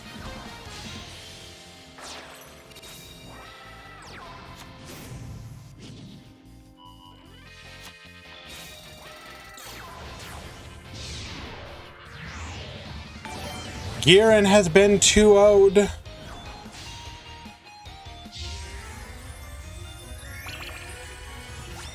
I will get to that in just a moment, oh Jaime, but more importantly, we have Fairy Cheer Girl to the field.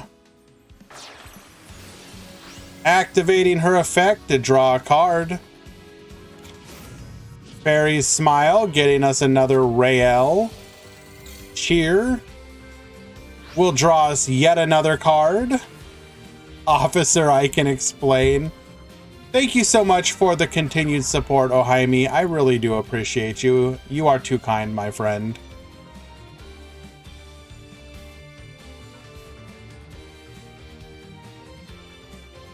It means a lot to me. Thank you so much.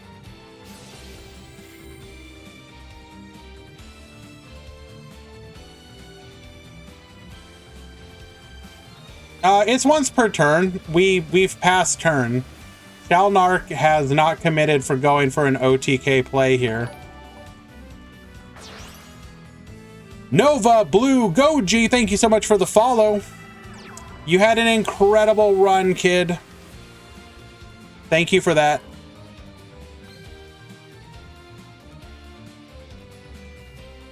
Going after one of the back rows, it is a Cosmic Cyclone. Potentially freeing up some of us to play some back row and for it to be protected. Maybe. Pause champ. When Chaos Xyz Dark Fairy Cheer Girl, is that actually a thing?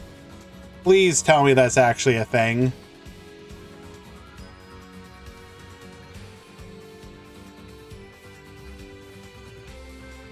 Oh my god, I need to see this. I had no idea.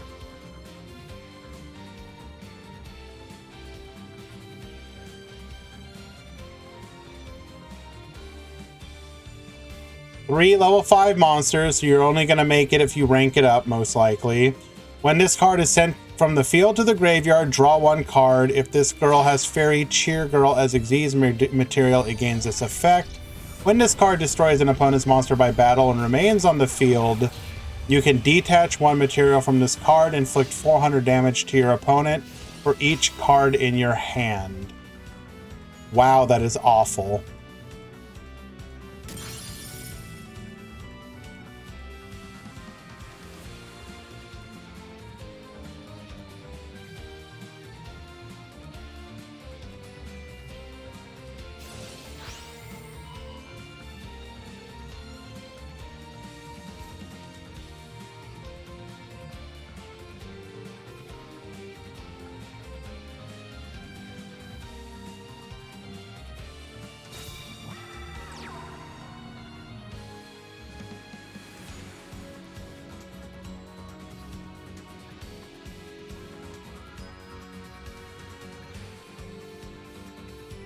Going in, attempting to banish.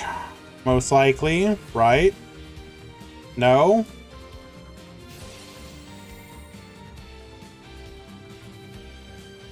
Glass Souffle's effect activates.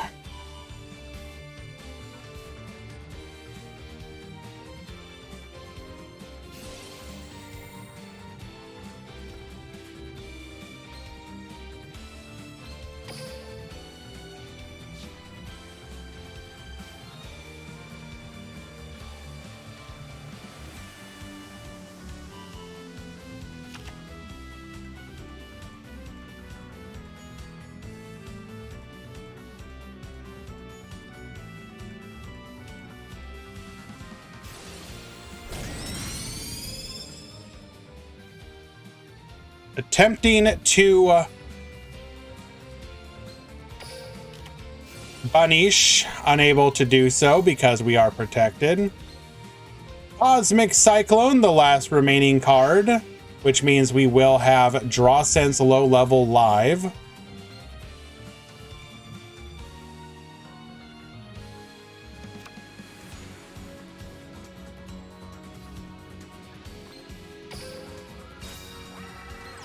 I think it matters.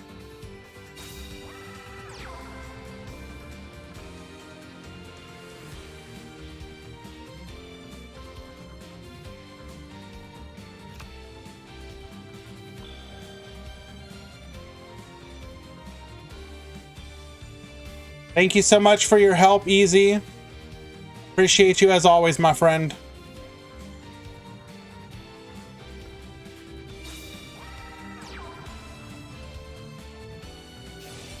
Rael summoned to the field. Effect activating. We're gonna get a ceremony. This has got to be this is an incredibly tough matchup just because they run so much anti-back row. 3 Cosmic, 3 MST. Very frustrating. Yeah, I saw that, Easy. I was waiting for a good moment to share it.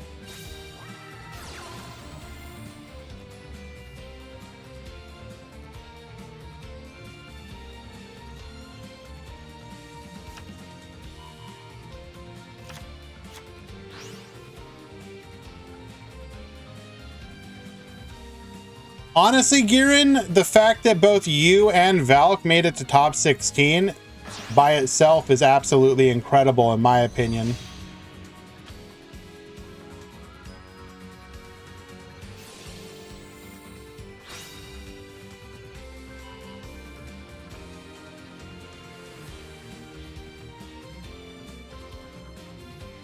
I absolutely think it is worth noting.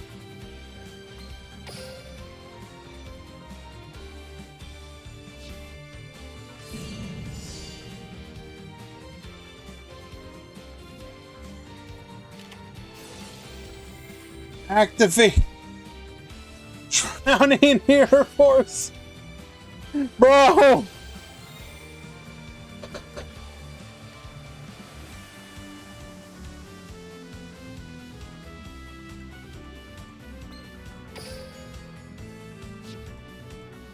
Incredible.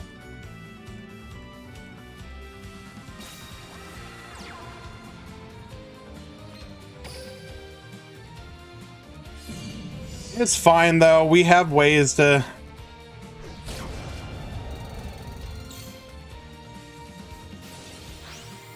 Flamel Effect is going to activate in the graveyard to return Starry Night, Starry Dragon to hand.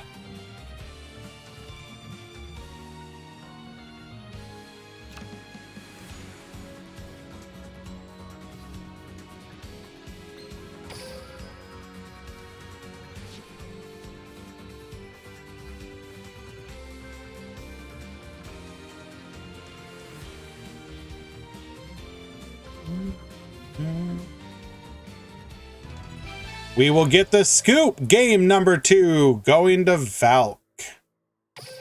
We will take this opportunity to show the fancy looking pie chart for the top 32 breakdown. Here it is.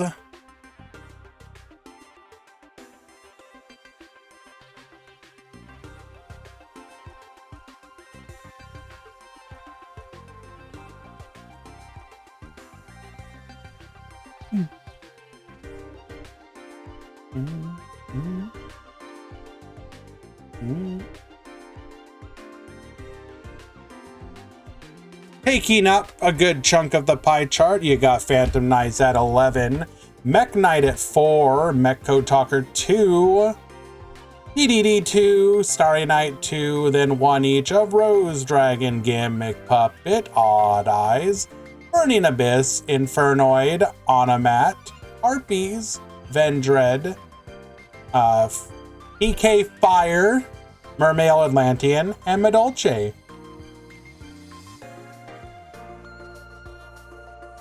Too many waifus? True. Blame Easy.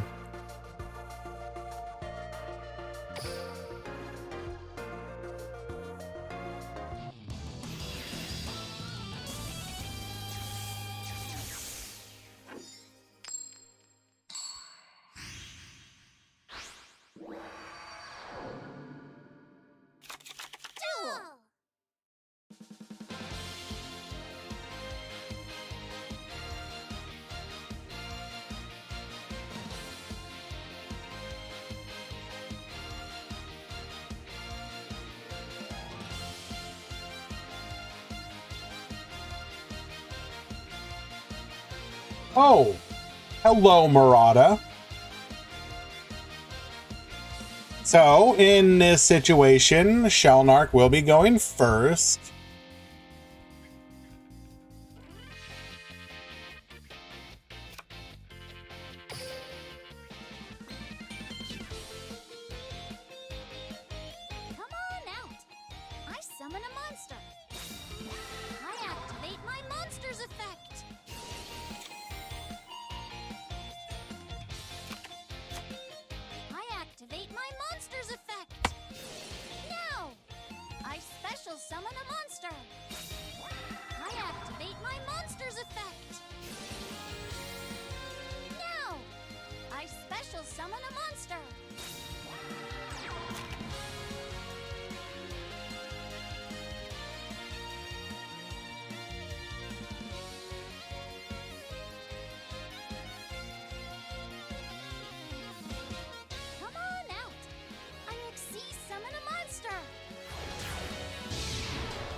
effect.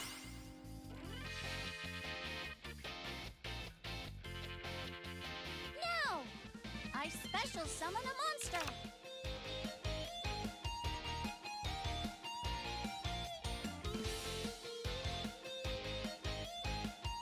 Help me.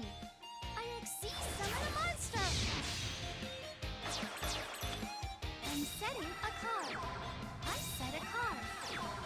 And my turn. I draw.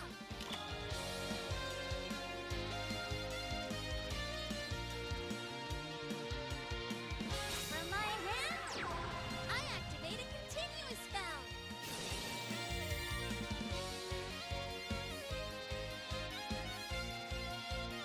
It really is literally just the same voice, isn't it?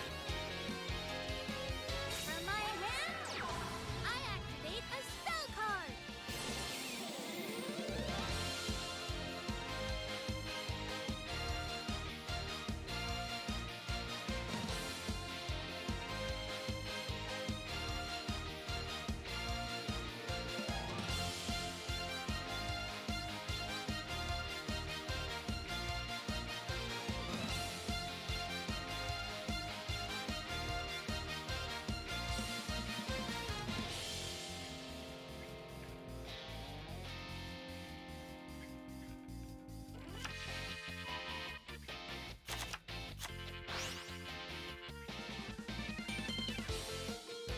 Show yourself.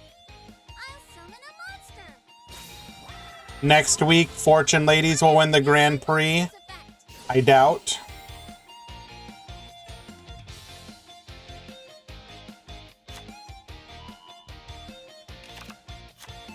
I feel like Baccarat and Jack Atlas do not sound the same. I'll set a card. I'll set a card.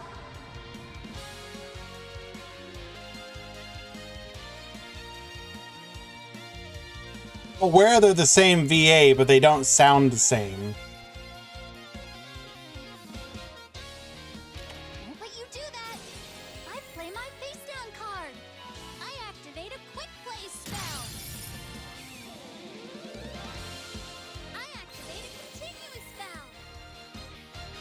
Ice Dragon's Prison will activate, or rather get popped, and the Starry Night Monster.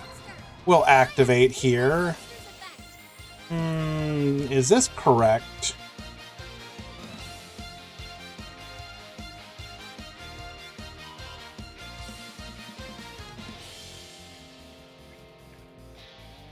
Okay. I activate my monster's effect.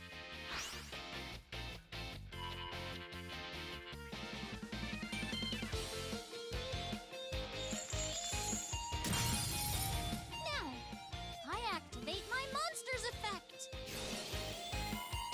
Like Yusei and Tristan are very similar, obviously. Okay. You can tell it's the same VA. Monster's effect.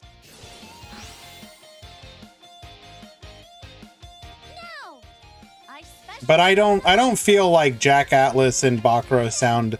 I mean, activate my if you look for it, maybe, but like even then, summon a monster. like he very obviously, like part of that has to do with the fact that he's very obviously going for an additional accent on Jack.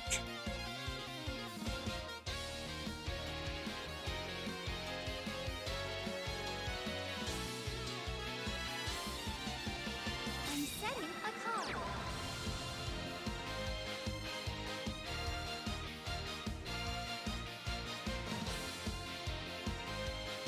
He also does, yeah, he does like the yeah, deeper, gravelly, scratchy thing with Baccarat. You are correct. The Japanese voice is much better for all. I think it depends. Let's battle.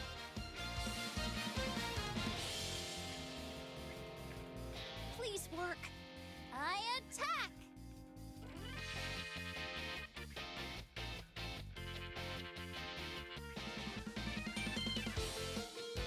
Like, I'm sorry, but Take a look at my English Pegasus blows Japanese Pegasus out of the water. And I will literally hear no argument to the contrary. Show yourself. I special summon a monster.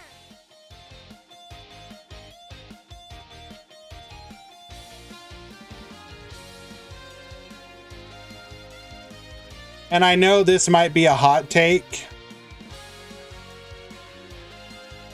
but English Kaiba is better than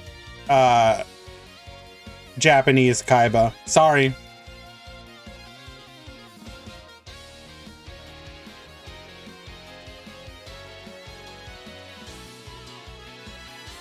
Not only is the voice of English Kaiba better, Please work.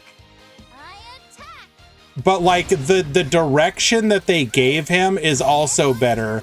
They really play up the like complete like Alice disinterest, like capitalist part in a way that I just find amazing. Like I remember seeing it one time where they kind of showed it off, and I really agreed, and I was like shocked that this was a change they made. But in DSOD, after he duels the fake Yugi, right, in the hologram room, and he's like, he takes that drink out of the like little juice box thing or whatever, he crushes it and throws it to the side, right? And in the Japanese and in the subbed version, he doesn't say anything. But in the English version, when he throws it to the side, he basically is like, Okay. yo, whoever designed that made it like absolute shit, fire them. I activate my monster's effect. I end my turn. My turn. I draw.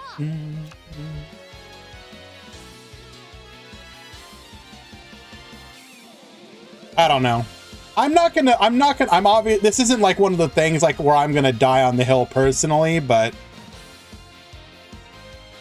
it wasn't just a voice actor thing. It was also like whoever handled the character direction also did a very good job with it, of making subtle changes to make it its own thing. With my monster. I flip over Compulse activating to bounce the Ala mode. And I think we're gonna wrap it up here. from my hand. I activate a quick play spell.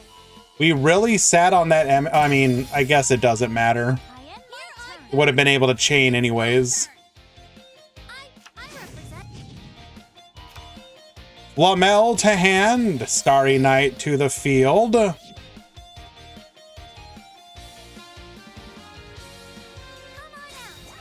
I summon a monster.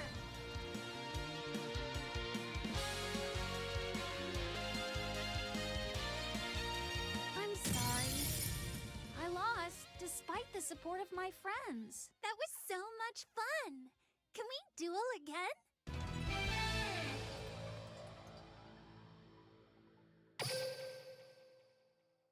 And Valk will win game number 3. Well done.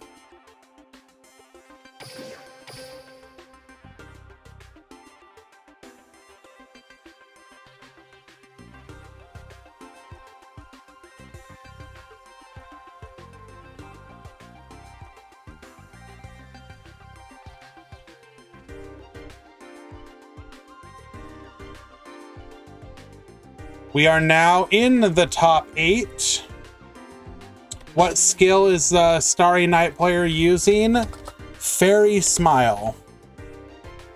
Whenever you draw a fairy monster, gain 1,000 life points.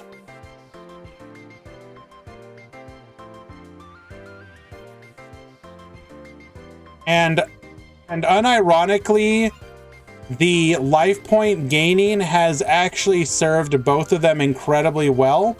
There were several matches we watched where the life points they gained ended up becoming critical to them winning the duel.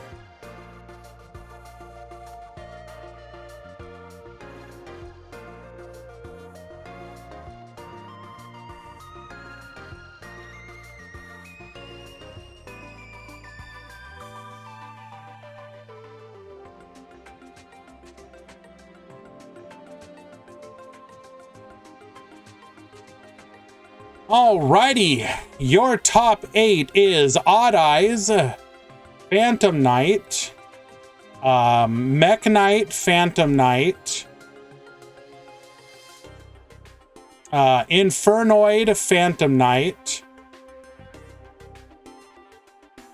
Starry Knight, Mermail, Atlantean.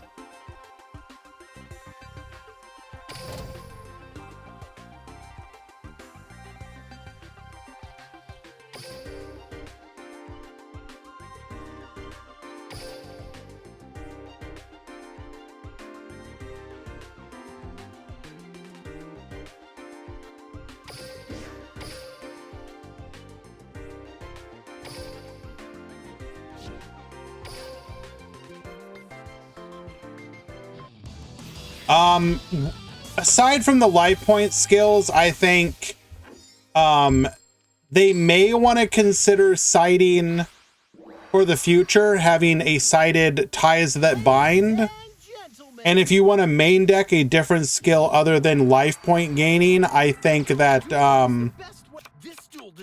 Mind Scan is perfectly acceptable as well. Knowing what you need to snipe can be very, very powerful as well.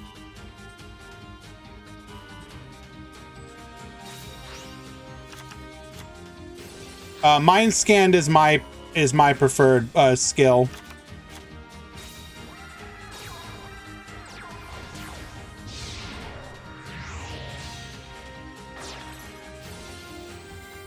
All right, going through the usual Phantom Knight plays here. We're gonna end up on a Requiem Dragon. Mind Scanned Magnets was so fun to play. That usually wasn't a skill I played, but yes, I agree.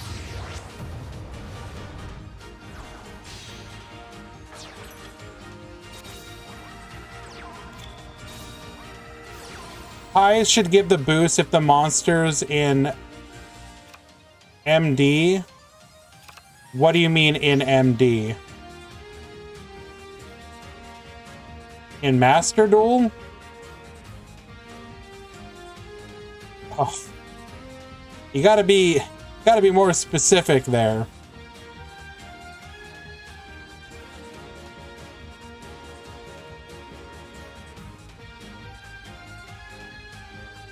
Mind Scan makes playing versus 3 back row fun, maneuvering through it. Yeah. Agreed.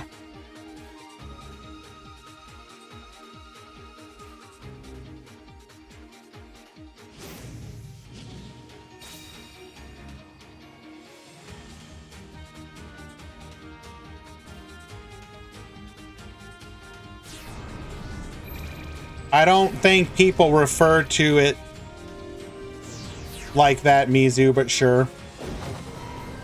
We need to get an update for the beatdown skill. I mean, what would you do to it? I think the most common request in the past was to make it twice per duel.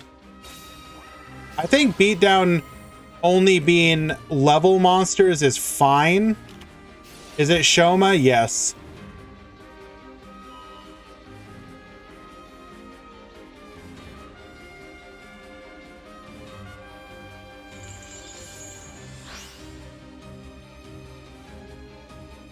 So it's kind of hilarious here. We lance, but now we can beat over it, and we wings will still protect it though, right? Just won't get the boost.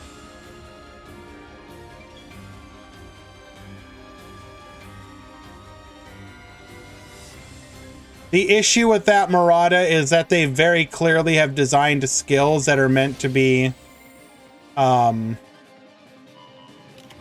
like, yo, if you play a Link monster, you get extra attack.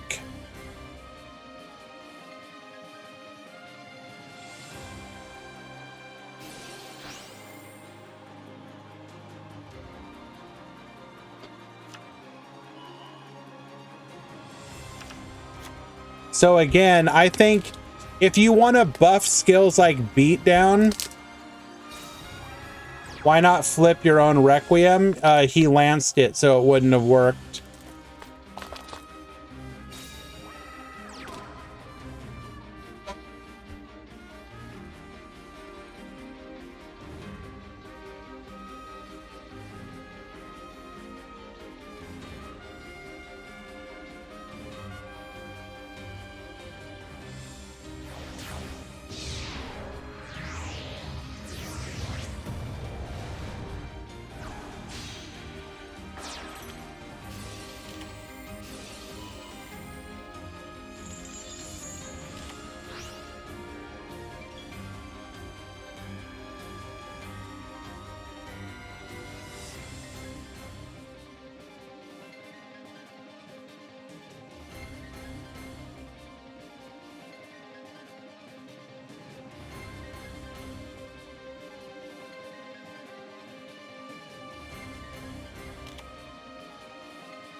Activating Book of Moon once again. We're going to go ahead and pen to summon. Come forth the donkey.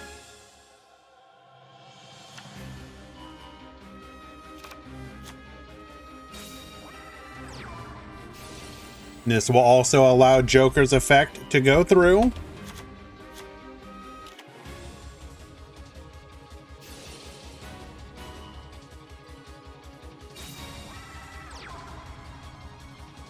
You know what time it is, baby. Level 4. Level 4. Level 3 tuner. Come forth, Trishula. 0 Dragon of the Ice Barrier. Attack, attack, lethal.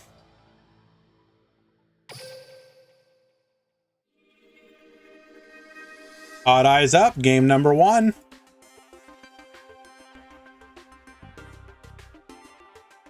There was no wing engrave.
All right, game number 2 is ready.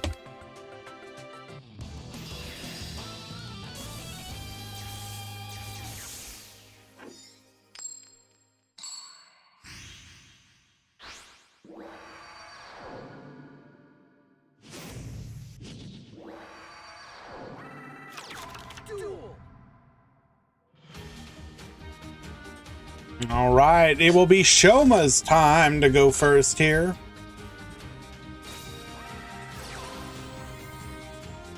Spiral Flame Strike is going to be able to add a copy of Arc Pendulum to the hand.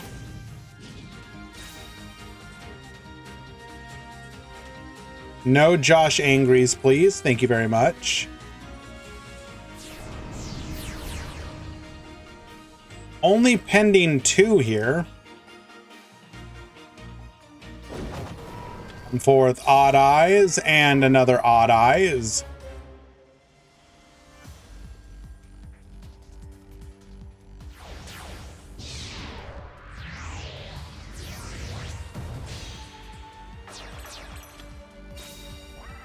And setting 1 additional back row, Volo back row pass.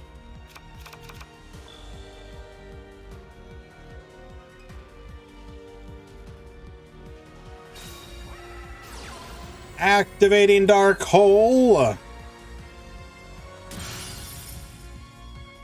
That will wipe the field, sending all to the graveyard. Not looking good for the boy. Reason Phantom. We're going to go ahead and activate our skill, revealing Cloak and Boots, sending the Cloak to dump the Cloak.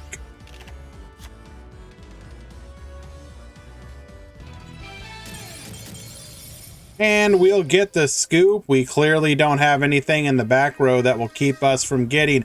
OTK'd.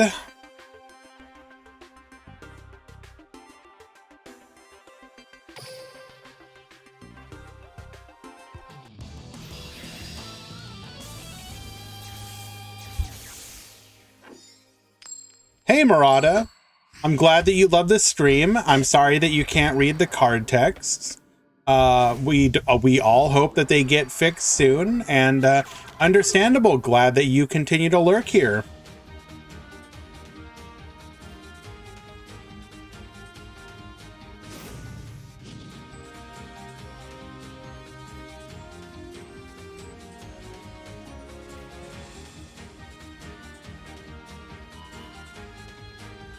Revealing gloves and cloak. We're gonna go ahead and send back the cloak.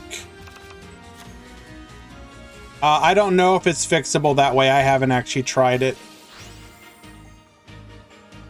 Because remember, if you do that, you have to like re-download the entire game files again. And if you're unaware, this extremely large. I mean, not like large as in size, a little bit large, but annoying to do so.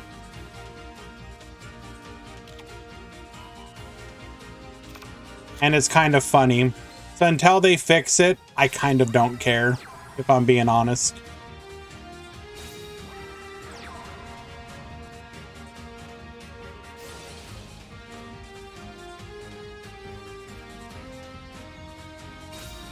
How are the other matches doing? Let us go take a quick look.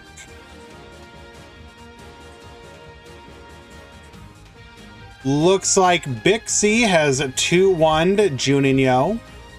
Moving on to the top 4. Beam and Pilot are both up 1 game. So they are in game 3. And Valk currently up 1 game against Francesco.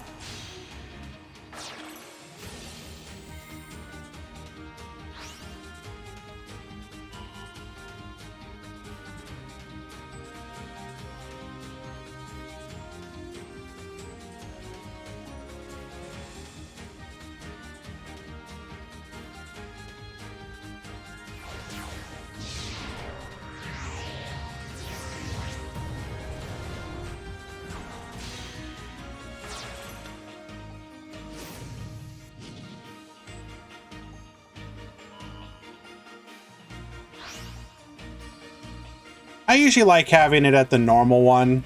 I don't know. I like seeing the whole card.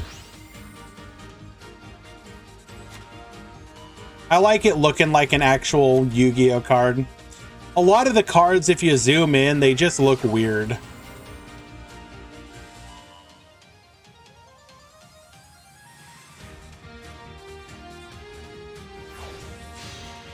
Requiem to the field. Yeah, I said it. Ain't taking it back. What? And setting 1 back row. Alrighty, 5 cards in hand. 1 unknown back row, 1 negate, 1 follow up for the next turn. Mystical Space Typhoon will force out that back row. It is a forbidden land, so we're going to target. If we have a... Oh, nope, we don't have a Book of Moon. Okay.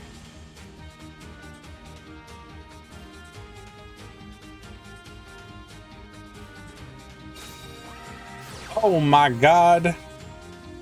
When you see the Starry Sweep emote in chat, that can mean only one thing. Looks like Valk has 2-0'd his opponent, moving on to the top 4.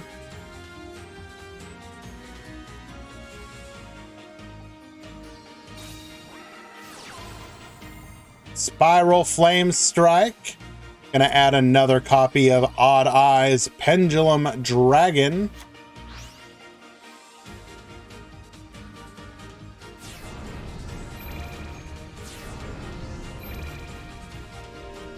I love that emote so much. It is so good, Valk.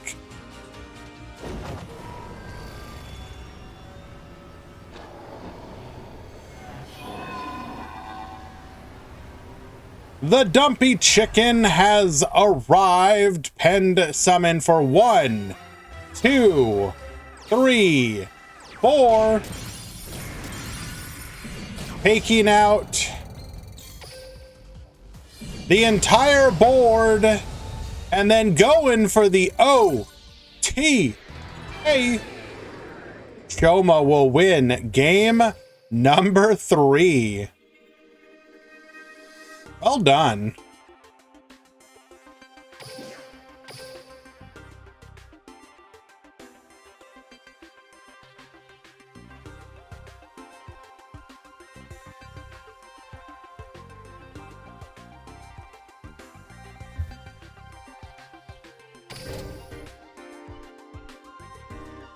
Yeah, I was actually about to mention that, Doodle Bob.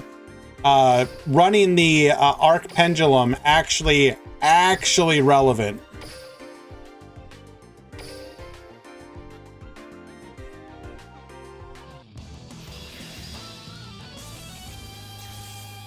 OTK, yeah, as Murata just said, it means 1 turn kill. Typically what that means is that you can take your opponent from maximum life points, all the resources on the field, and maximum life points to dead in a single turn. Whereas FTK means that you can kill your opponent on the first turn of the game before they can even do anything.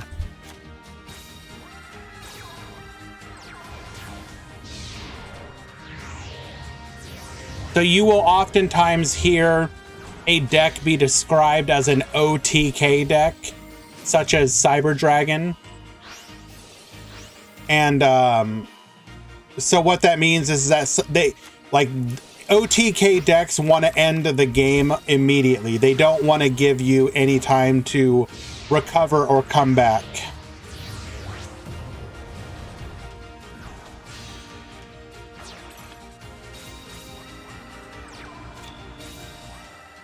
Decatron activate. Xyz Dragon will negate. Activating Void Vanishment. We're going to send the Sight Samas to the graveyard, searching for a feast, bring back the Sight Samas, and pass back to our opponent. Feast will activate. Come forth Decatron, Petrulia, and Harmadic.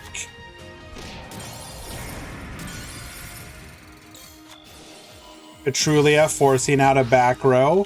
Sight Samas to the field. We will tribute ourselves to Banish. And back to Pilot. We're going to go ahead and activate our effect. That will get negated. Going in for 3,000. Back to Beam. Void Vanishment. Activating. Sending Seer to the graveyard for another copy of Feast. Sight Samas to the field. We're going to go ahead and tribute, dodging to go ahead and hit the Compulse. Beast will come to the field or activate to bring monsters to the field once again. Decatron, we're going to attack. We're going to attack. Link off into Doolittle Chimera. Ice Dragon's Prison's going to activate. Grabbing the Decatron. Meaning we no longer have the materials that we need.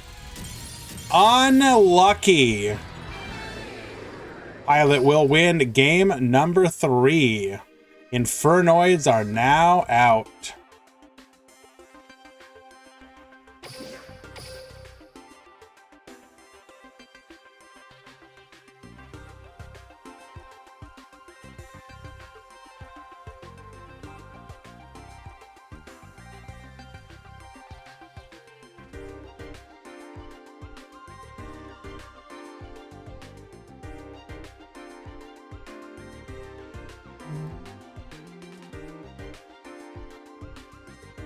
Yes, because we are now in the... We are in the top 4.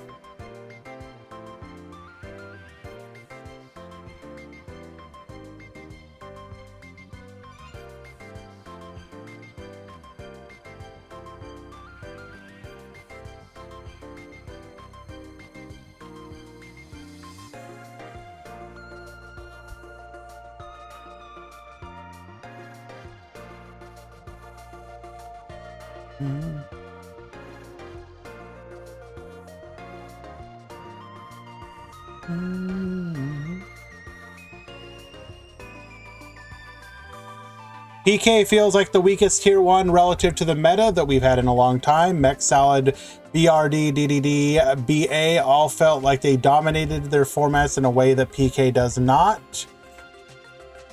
It's more popular than anything. I mean, it's good, but I think its popularity, it's driving its success, fan favorite status. I think yes and no. Yes, I agree for the most part. But at the same time, it is very clearly the best deck of the format.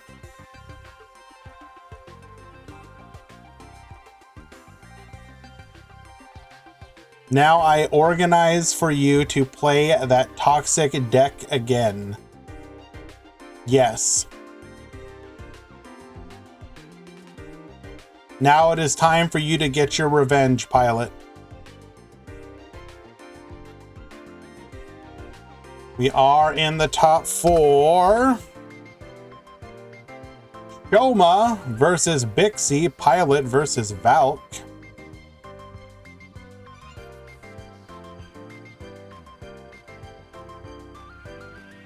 Guy really kept IDP in versus Noids. I mean, maybe he didn't have a good side deck option, if we're being honest with you, Beam.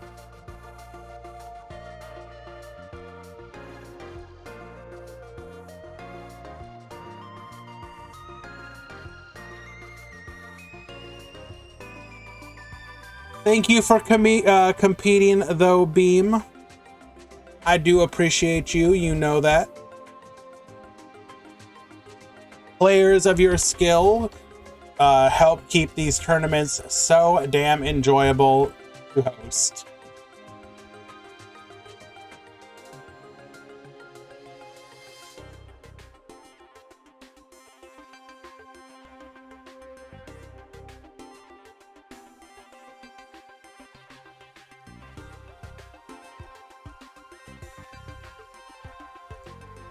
Both matches are currently waiting for the players to show up. Could be a couple minutes, so just hang on.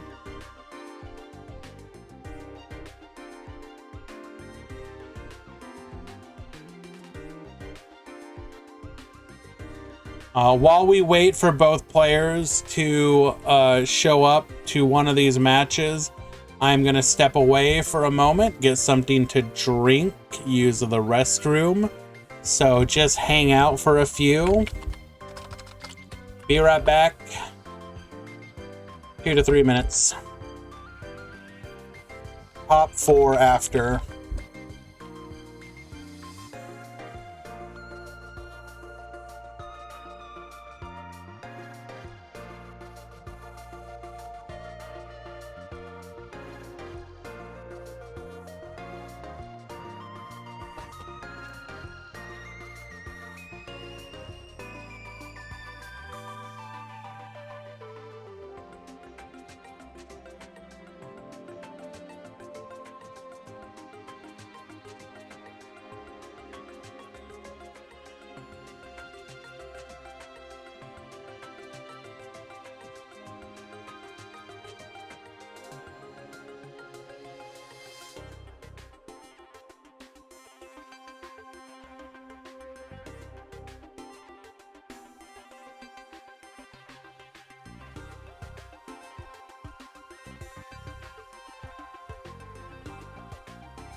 Alrighty.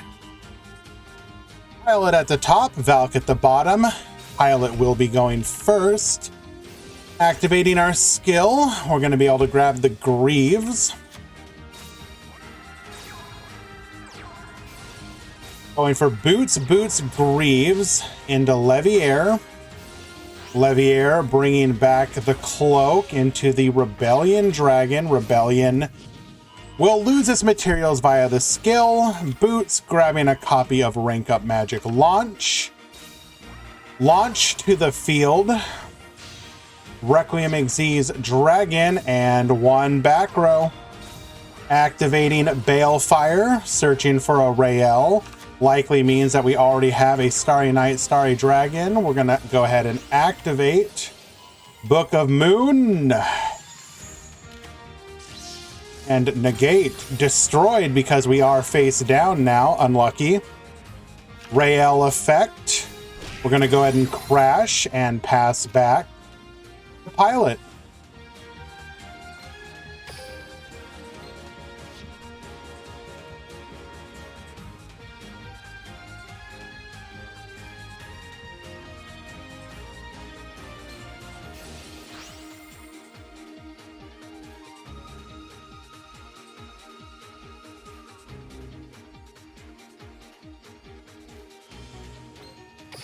Actually incredibly unlucky for that to be a Book of Moon. Would have been basically anything else would have been a perfect scenario for him.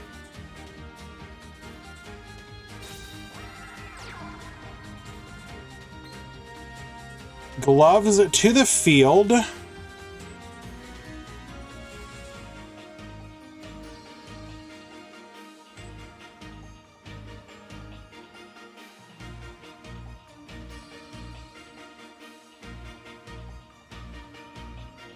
Hello, Kartana Strike. Yes. This is the Duel Links Grand Prix hosted by a bunch of former moderators of the Duel Links, or not former, but people who have moderated for Duel Links Meta, who I'm sure you may have heard of if you've been in the scene at all. We host free to join tournaments on Wednesdays, Thursdays, and occasionally Sundays. You can find out all the information you could want if you were to join the Discord.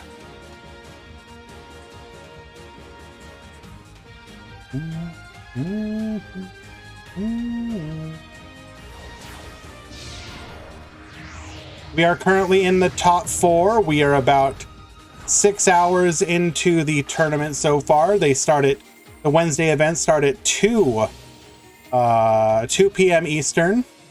The Thursday is a Asian-friendly time zone one. It starts at 6 a.m. Eastern.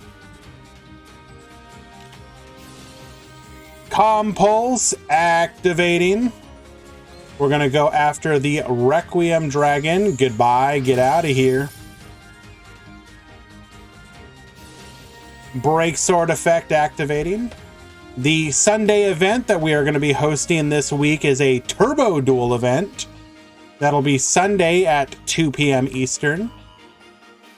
And again, all these events are free to join.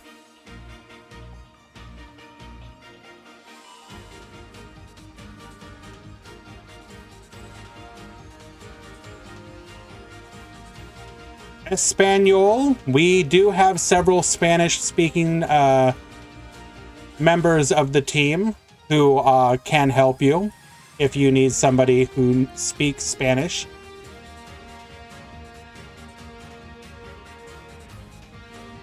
You made it into top 4 one time in DLE main phase. Congratulations. It always feels good to place highly in an event. So main phase, if you have experience with that, is a best of 1 no deck list submission, if I remember correctly. This event is a Swiss event where you do have deck list submission, and it's 1 deck, 8 card side, done in Swiss rounds. So we do 4 to 5 rounds depending on attendance. And then the people with the best records move on to a single elimination top cut. Depending on the meta, it will take anywhere between 6 and 7 hours for a full event. For the single elimination, we do 1 deck, no side, best of 3 with deck submission. Those usually take about 3 hours, I would say, if you go all the way.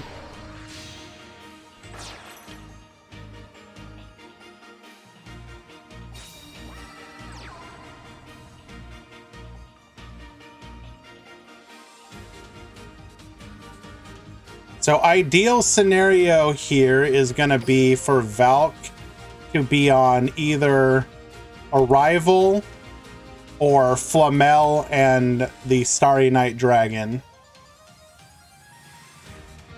Wait, what was the best of 3 no side? That would be the single elimination events we host. So we have one tomorrow, which is at 6 a.m. Eastern. It is meant to be friendly for both Asian time zone and people in the EU. That is 1 deck, so you do submit a deck. It is a 8-card side, or sorry, no side, best of 3, single elimination.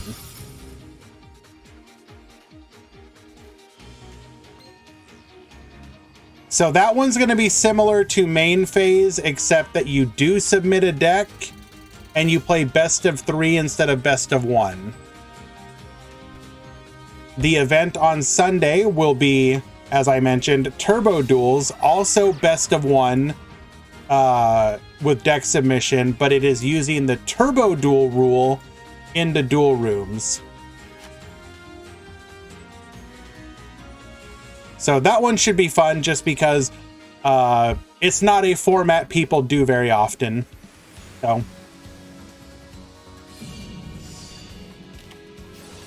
Phantom Knight Wings.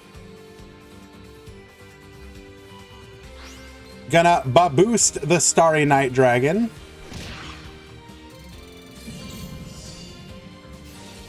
Wings effect.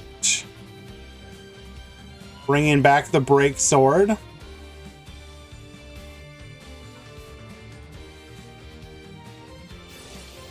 Get banished. And lethal.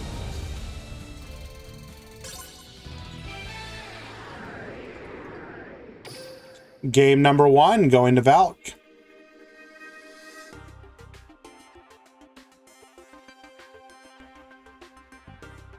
You live in PST? Same here. I wake up extremely early to do that one.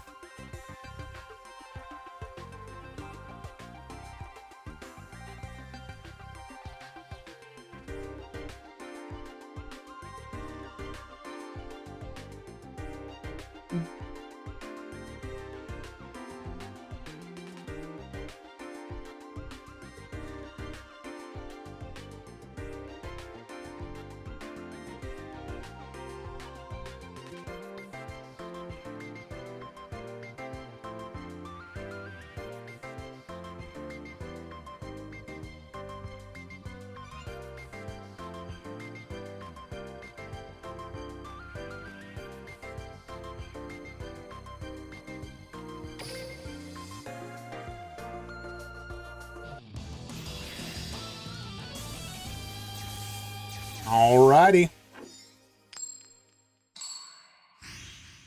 Valk going first this time.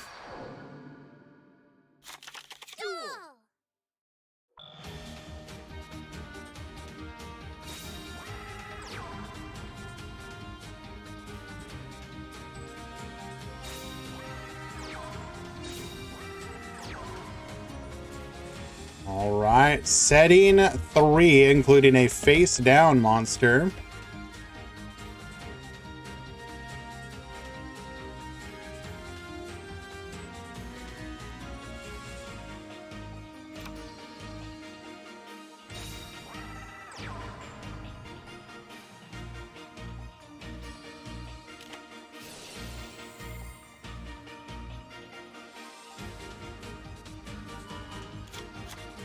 Shotgunning the compulse before we've activated the skill might get punished here.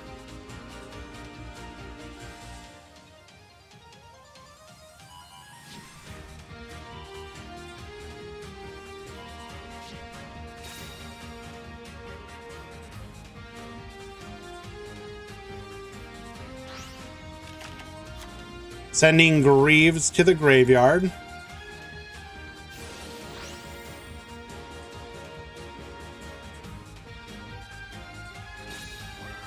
Come forth, Cloak.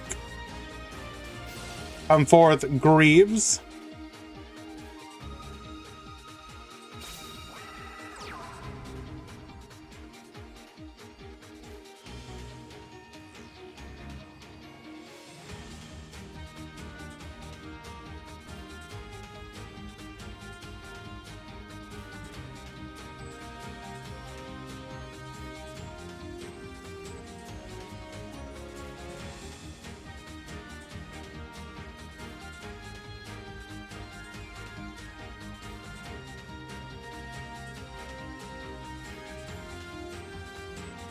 What are we gonna do here?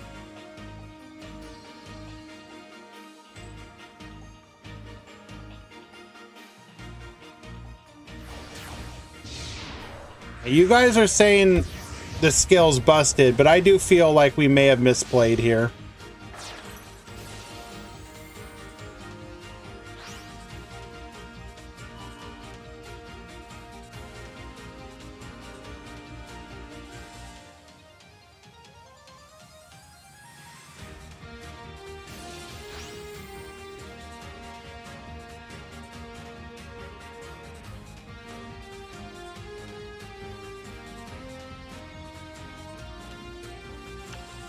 Adding boots to hand.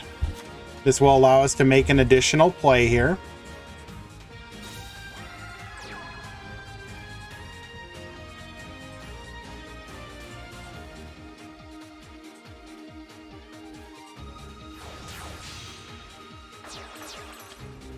Gonna go for Break Sword. Break Sword effect activates. Looks like it was a bluff.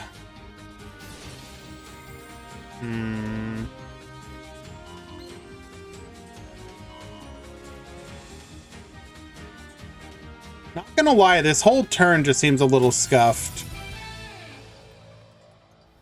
So we set the ceremony as a bluff, but we had a monster that we theoretically could have sent away for ceremony to get a Starry Night and then have an activation if our opponent activated anything.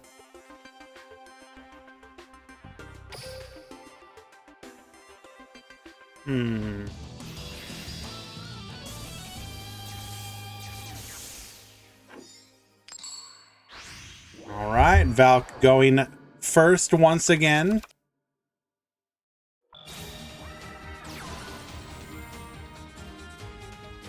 Rael searching for Balefire.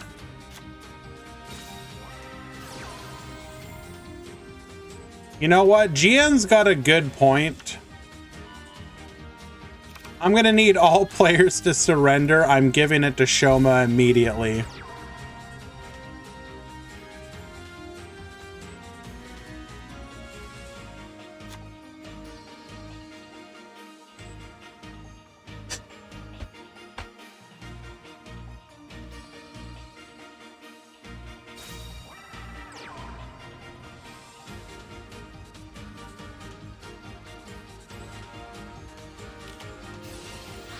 Pain just gone immediately. Had one in his hand as well.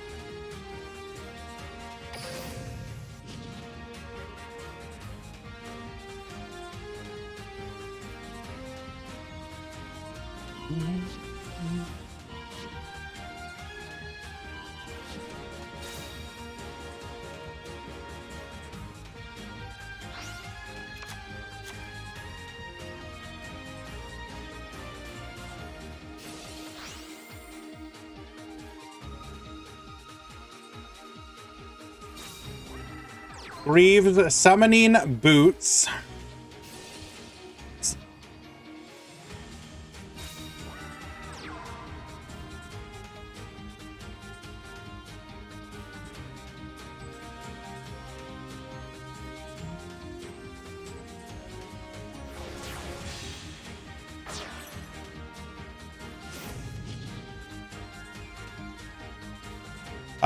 No, we're still fine.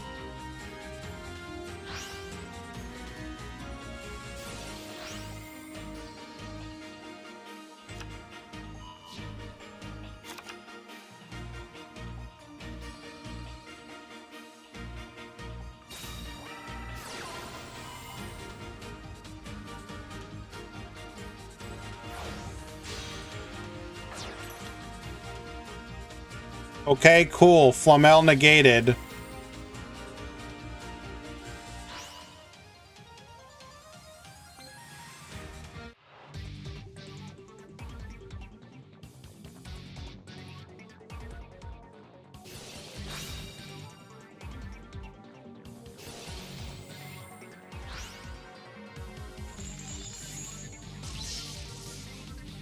Wait a second.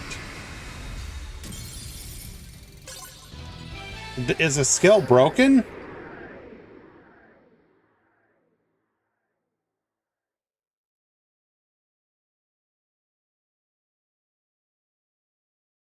Oh, it's only during the opponent's next turn.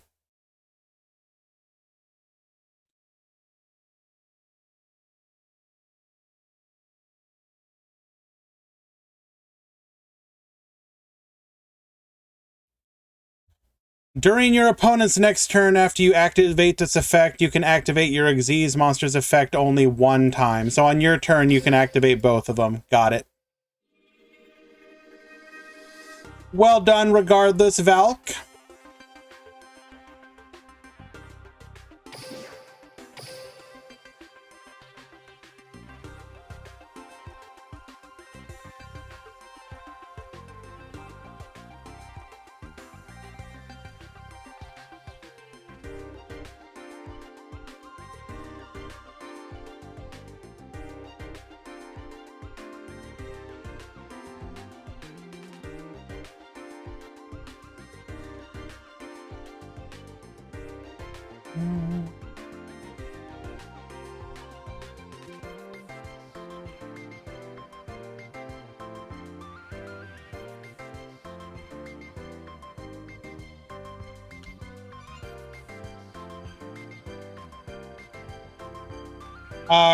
Cortana, yes.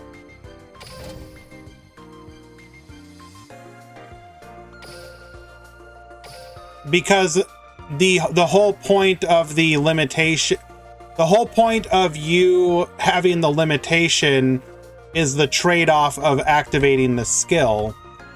It's supposed to be you get to make Requiem extremely easily, but the trade-off is only one activation of the negate instead of two. But apparently they did not think about the possibility of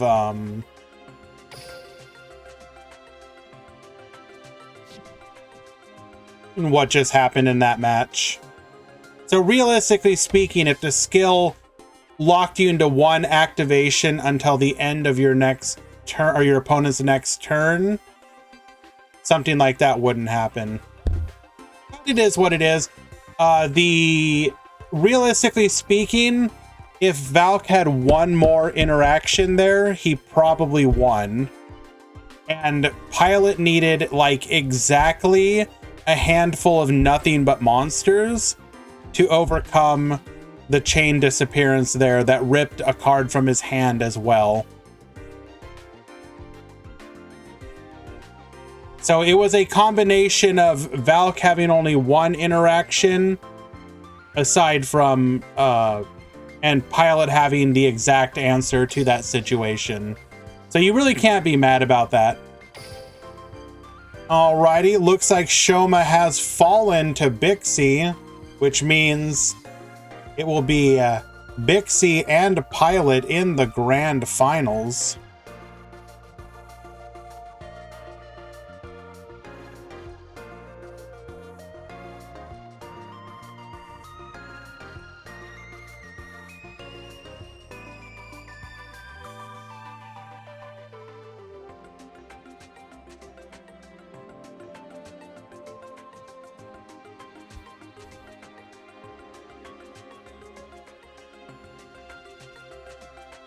Top 4 in the money tonight? Yes, Valk. What deck is Bixie? Phantom Knight. Top 4 was 2 Phantom Knights, 1 Odd Eyes, 1 Starry Night.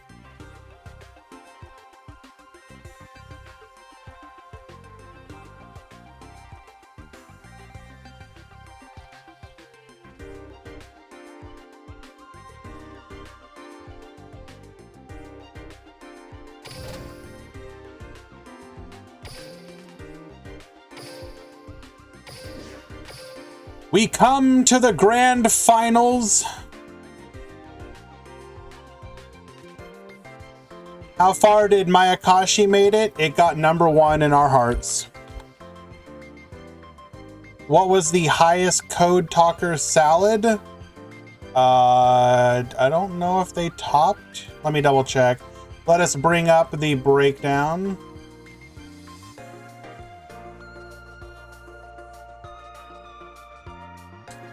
Looks like the only Code Talkers at top today were Mech Knight Code Talker.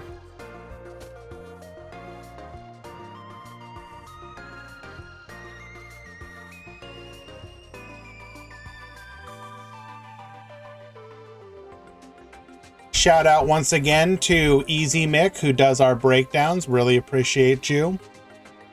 Also does great work with the renders that he steals from the cards, making them look real pretty.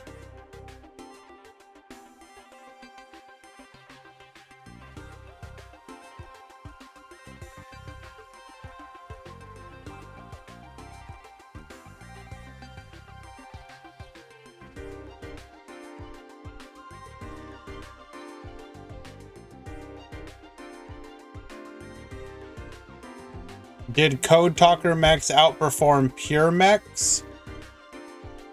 Like what? You mean... Oh, wrong button.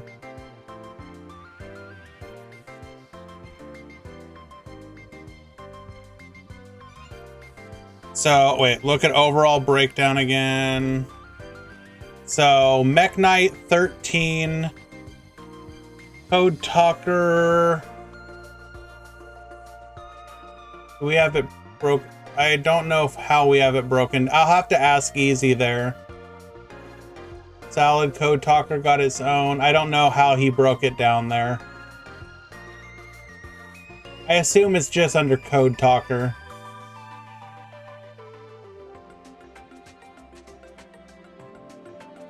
So... Mech Knight overperformed Mech Code Talker, or no, before. So Mech Knight 4 out of 13 and 2 out of 5 for the Code Talker.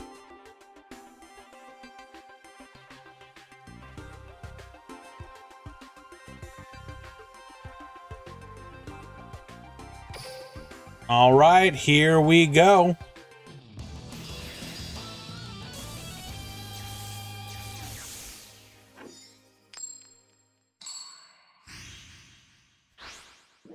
Versus Bixie Yuya versus Yuto. Which U-boy will be best boy? Find out right here.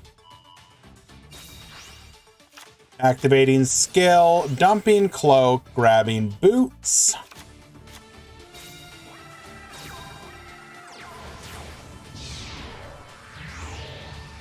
Come forth, rebellion. Activating. Getting the rank up launch. Rank up launch. Into Requiem. Set 1 and set 2. Moon Dojo. Well, thank you so much for the raid, my friend. Welcome, welcome. We are in the grand finals of today's tournament. A grueling, almost 7-hour event. We had 150 signups today. 5 rounds into a top 32. It's been a lot of fun. We had a lot of spicy decks along the way. But here we are at the grand finals. Bixie and Pilot are not interested in having any fun. They only want to win.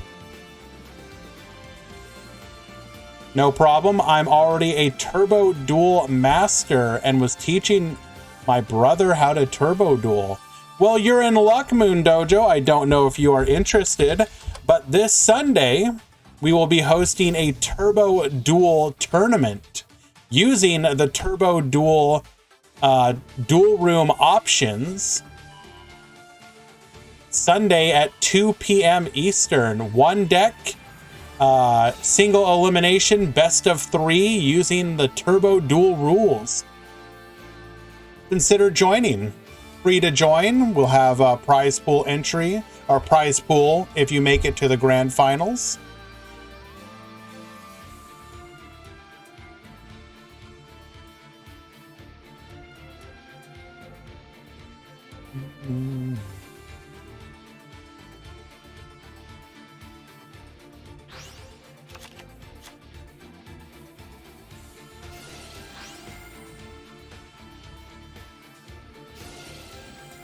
Xyz Dragon Negate. Bixie trying to get in without activating his effect here. We will then set and pass. Unlucky.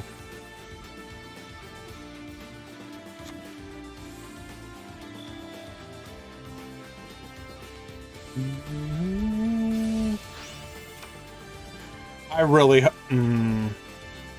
I always want every deck that comes out to be good. But my God, I really do not want Time Lords to be good. God help us all if they are. All right, Pilot, simply the better at going first and interrupting his opponent's plays, will win game number 1.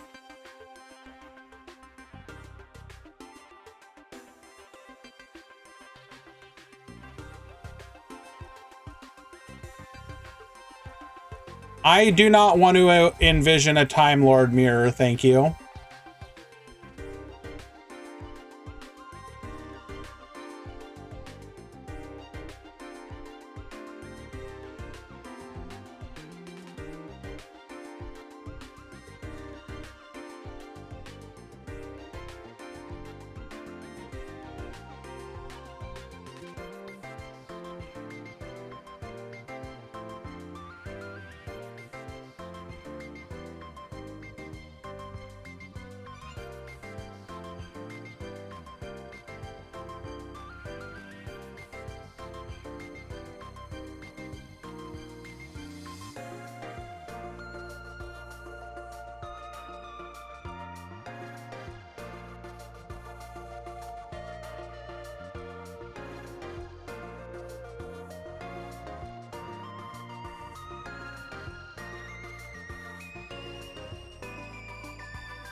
Game number 2.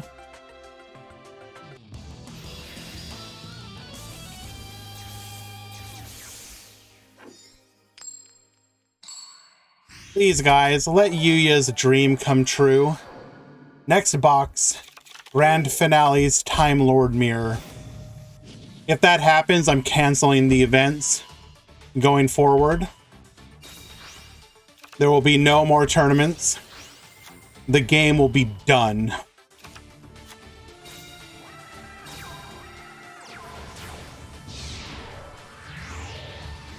Moon Dojo, thank you so much for the follow, my friend. I do appreciate you. Pilot, once again, the superior duelist here.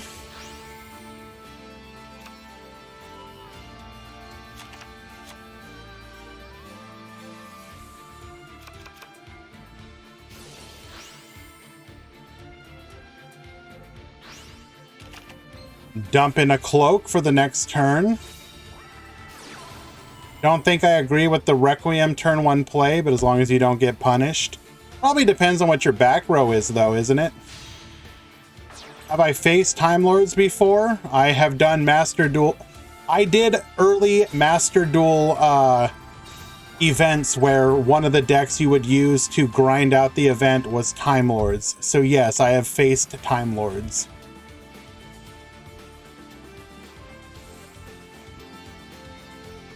Setting 2. And to you, Bixie. This is looking like a repeat of game number 1.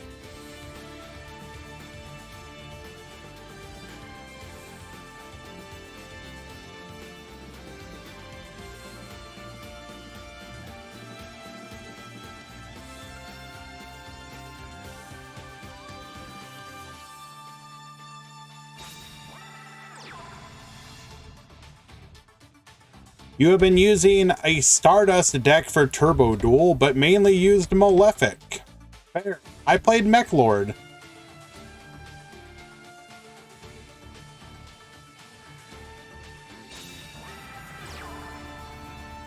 It should be really hard to die through Levier Cloak Wings. So the thing is, though, in that situation, aren't you basically worried about your opponent? Hey, they clear your board, go into a Levier or a Requiem of their own, then you have to play through it, right?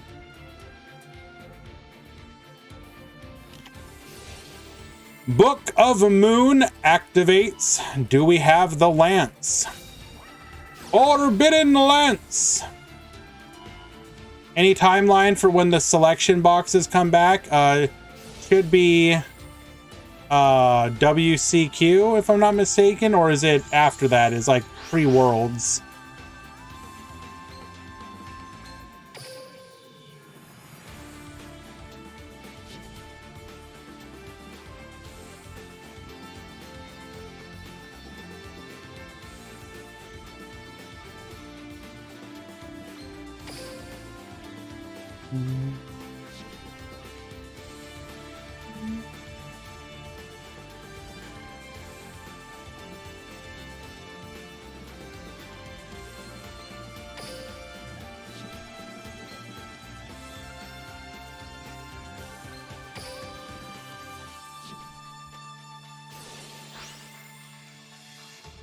Imagine if we had guaranteed... I mean, I'm not disagreeing, Ohaimi. You are correct that it does come down to, do we get punished or not?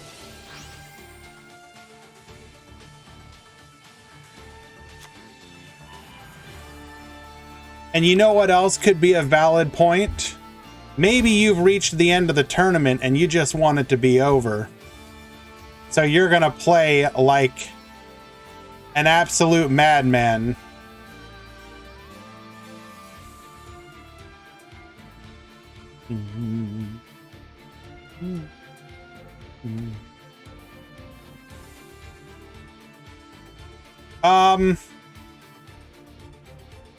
It can be like that at times, Wandering. It is a bit coin flippy.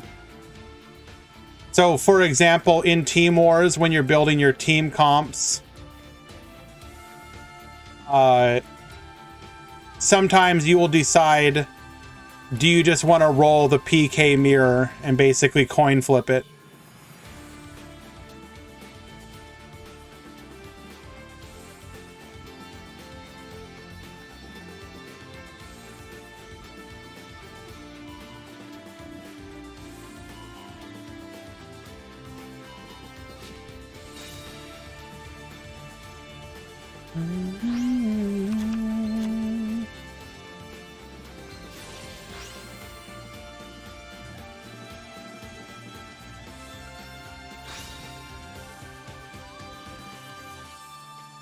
What is Team Wars? So in the history of Duel Links, there's been a number of different leagues that do team play. There are primarily two different formats. There's the Team Wars format, which is you build a team of 5 people that you're going to play. Each person has 2 different decks. And then both teams basically take turns sending in players. If a deck loses, that player goes to their next deck, etc. And both teams are attempting to defeat all 10 decks from the enemy. So when you do this, you typically build out your team to have counter decks. So you might be like, hey, I'm going to have this person on Infernoid and XYZ, whatever. And then, so if a person loses, you move on, you choose a good counter, etc. Okay, that's the Team Wars format. 5v5. Each person brings 2 decks, and then you go to 10 points to win the match. Then there's the Clan Wars format, which is now no longer a thing, which is you make a team of 5 people. Everybody has 1 deck, and then you play basically kind of like the Team YCSs, where you have all 5 people facing somebody from the enemy team all at the same time. And then whichever team wins 3 of the 5 wins that round. And then you have to win 2 of 3 overall rounds. There's a number of different leagues, and they're all kind of split between them, whether they use the Team Wars or Clan Wars style. Team Wars is probably the most famous, long-running, and prestigious version. Ah, well, activate IDP and victory! League play is by far the most intensive. Congratulations, by the way, Pilot, 2-0ing his opponent, Bixie.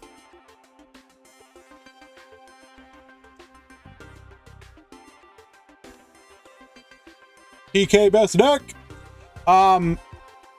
League play is time intensive-ish because you have to plan for your upcoming war. So a lot of times you'll know, hey, we're facing this team. We know they tend to play like this. Let's build our team like this with decks like this, etc.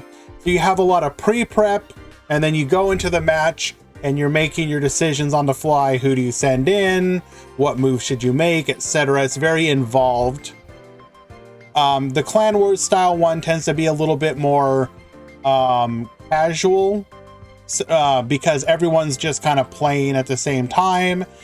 And it's just, you know, everyone play and try and have a good matchup spread to beat the enemy team.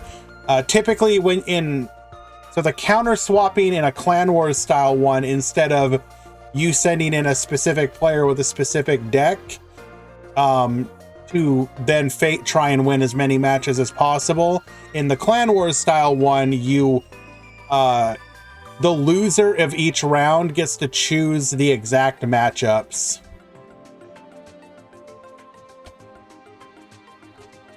But right now, some of the big ones are Team Wars, obviously. You have Friends League, which is a Clan Wars version. What are some other ones? There's Chaos League. There's Latam Wars, I think. What's the Latam one? Anybody here who remembers? Is it just Latam Wars?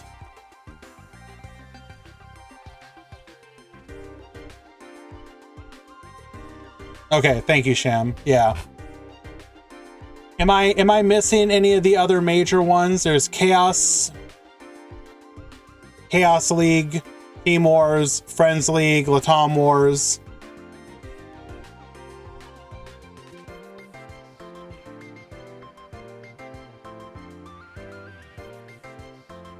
Duelist of the Roses, Hydra. Okay. I think I've heard of Hydra. I don't think I've heard of Duelists of the Roses. Thank you, Cartana. We've actually reached the end of the stream anyway, so we will be finishing up here. We will look for somebody to raid, however.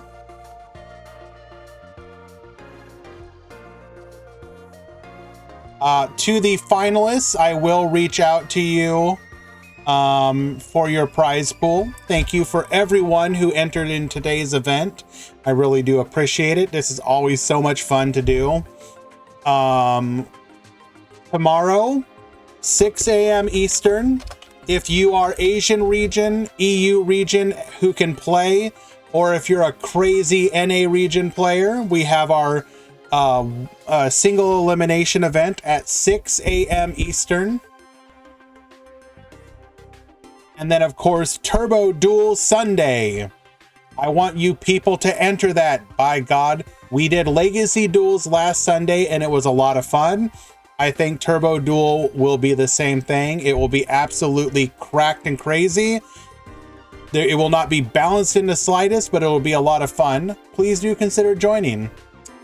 Who do we want to raid here?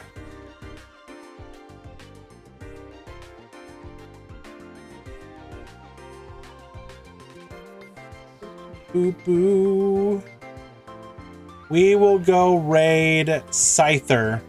I followed him. Looks like they're doing some King of the Hill.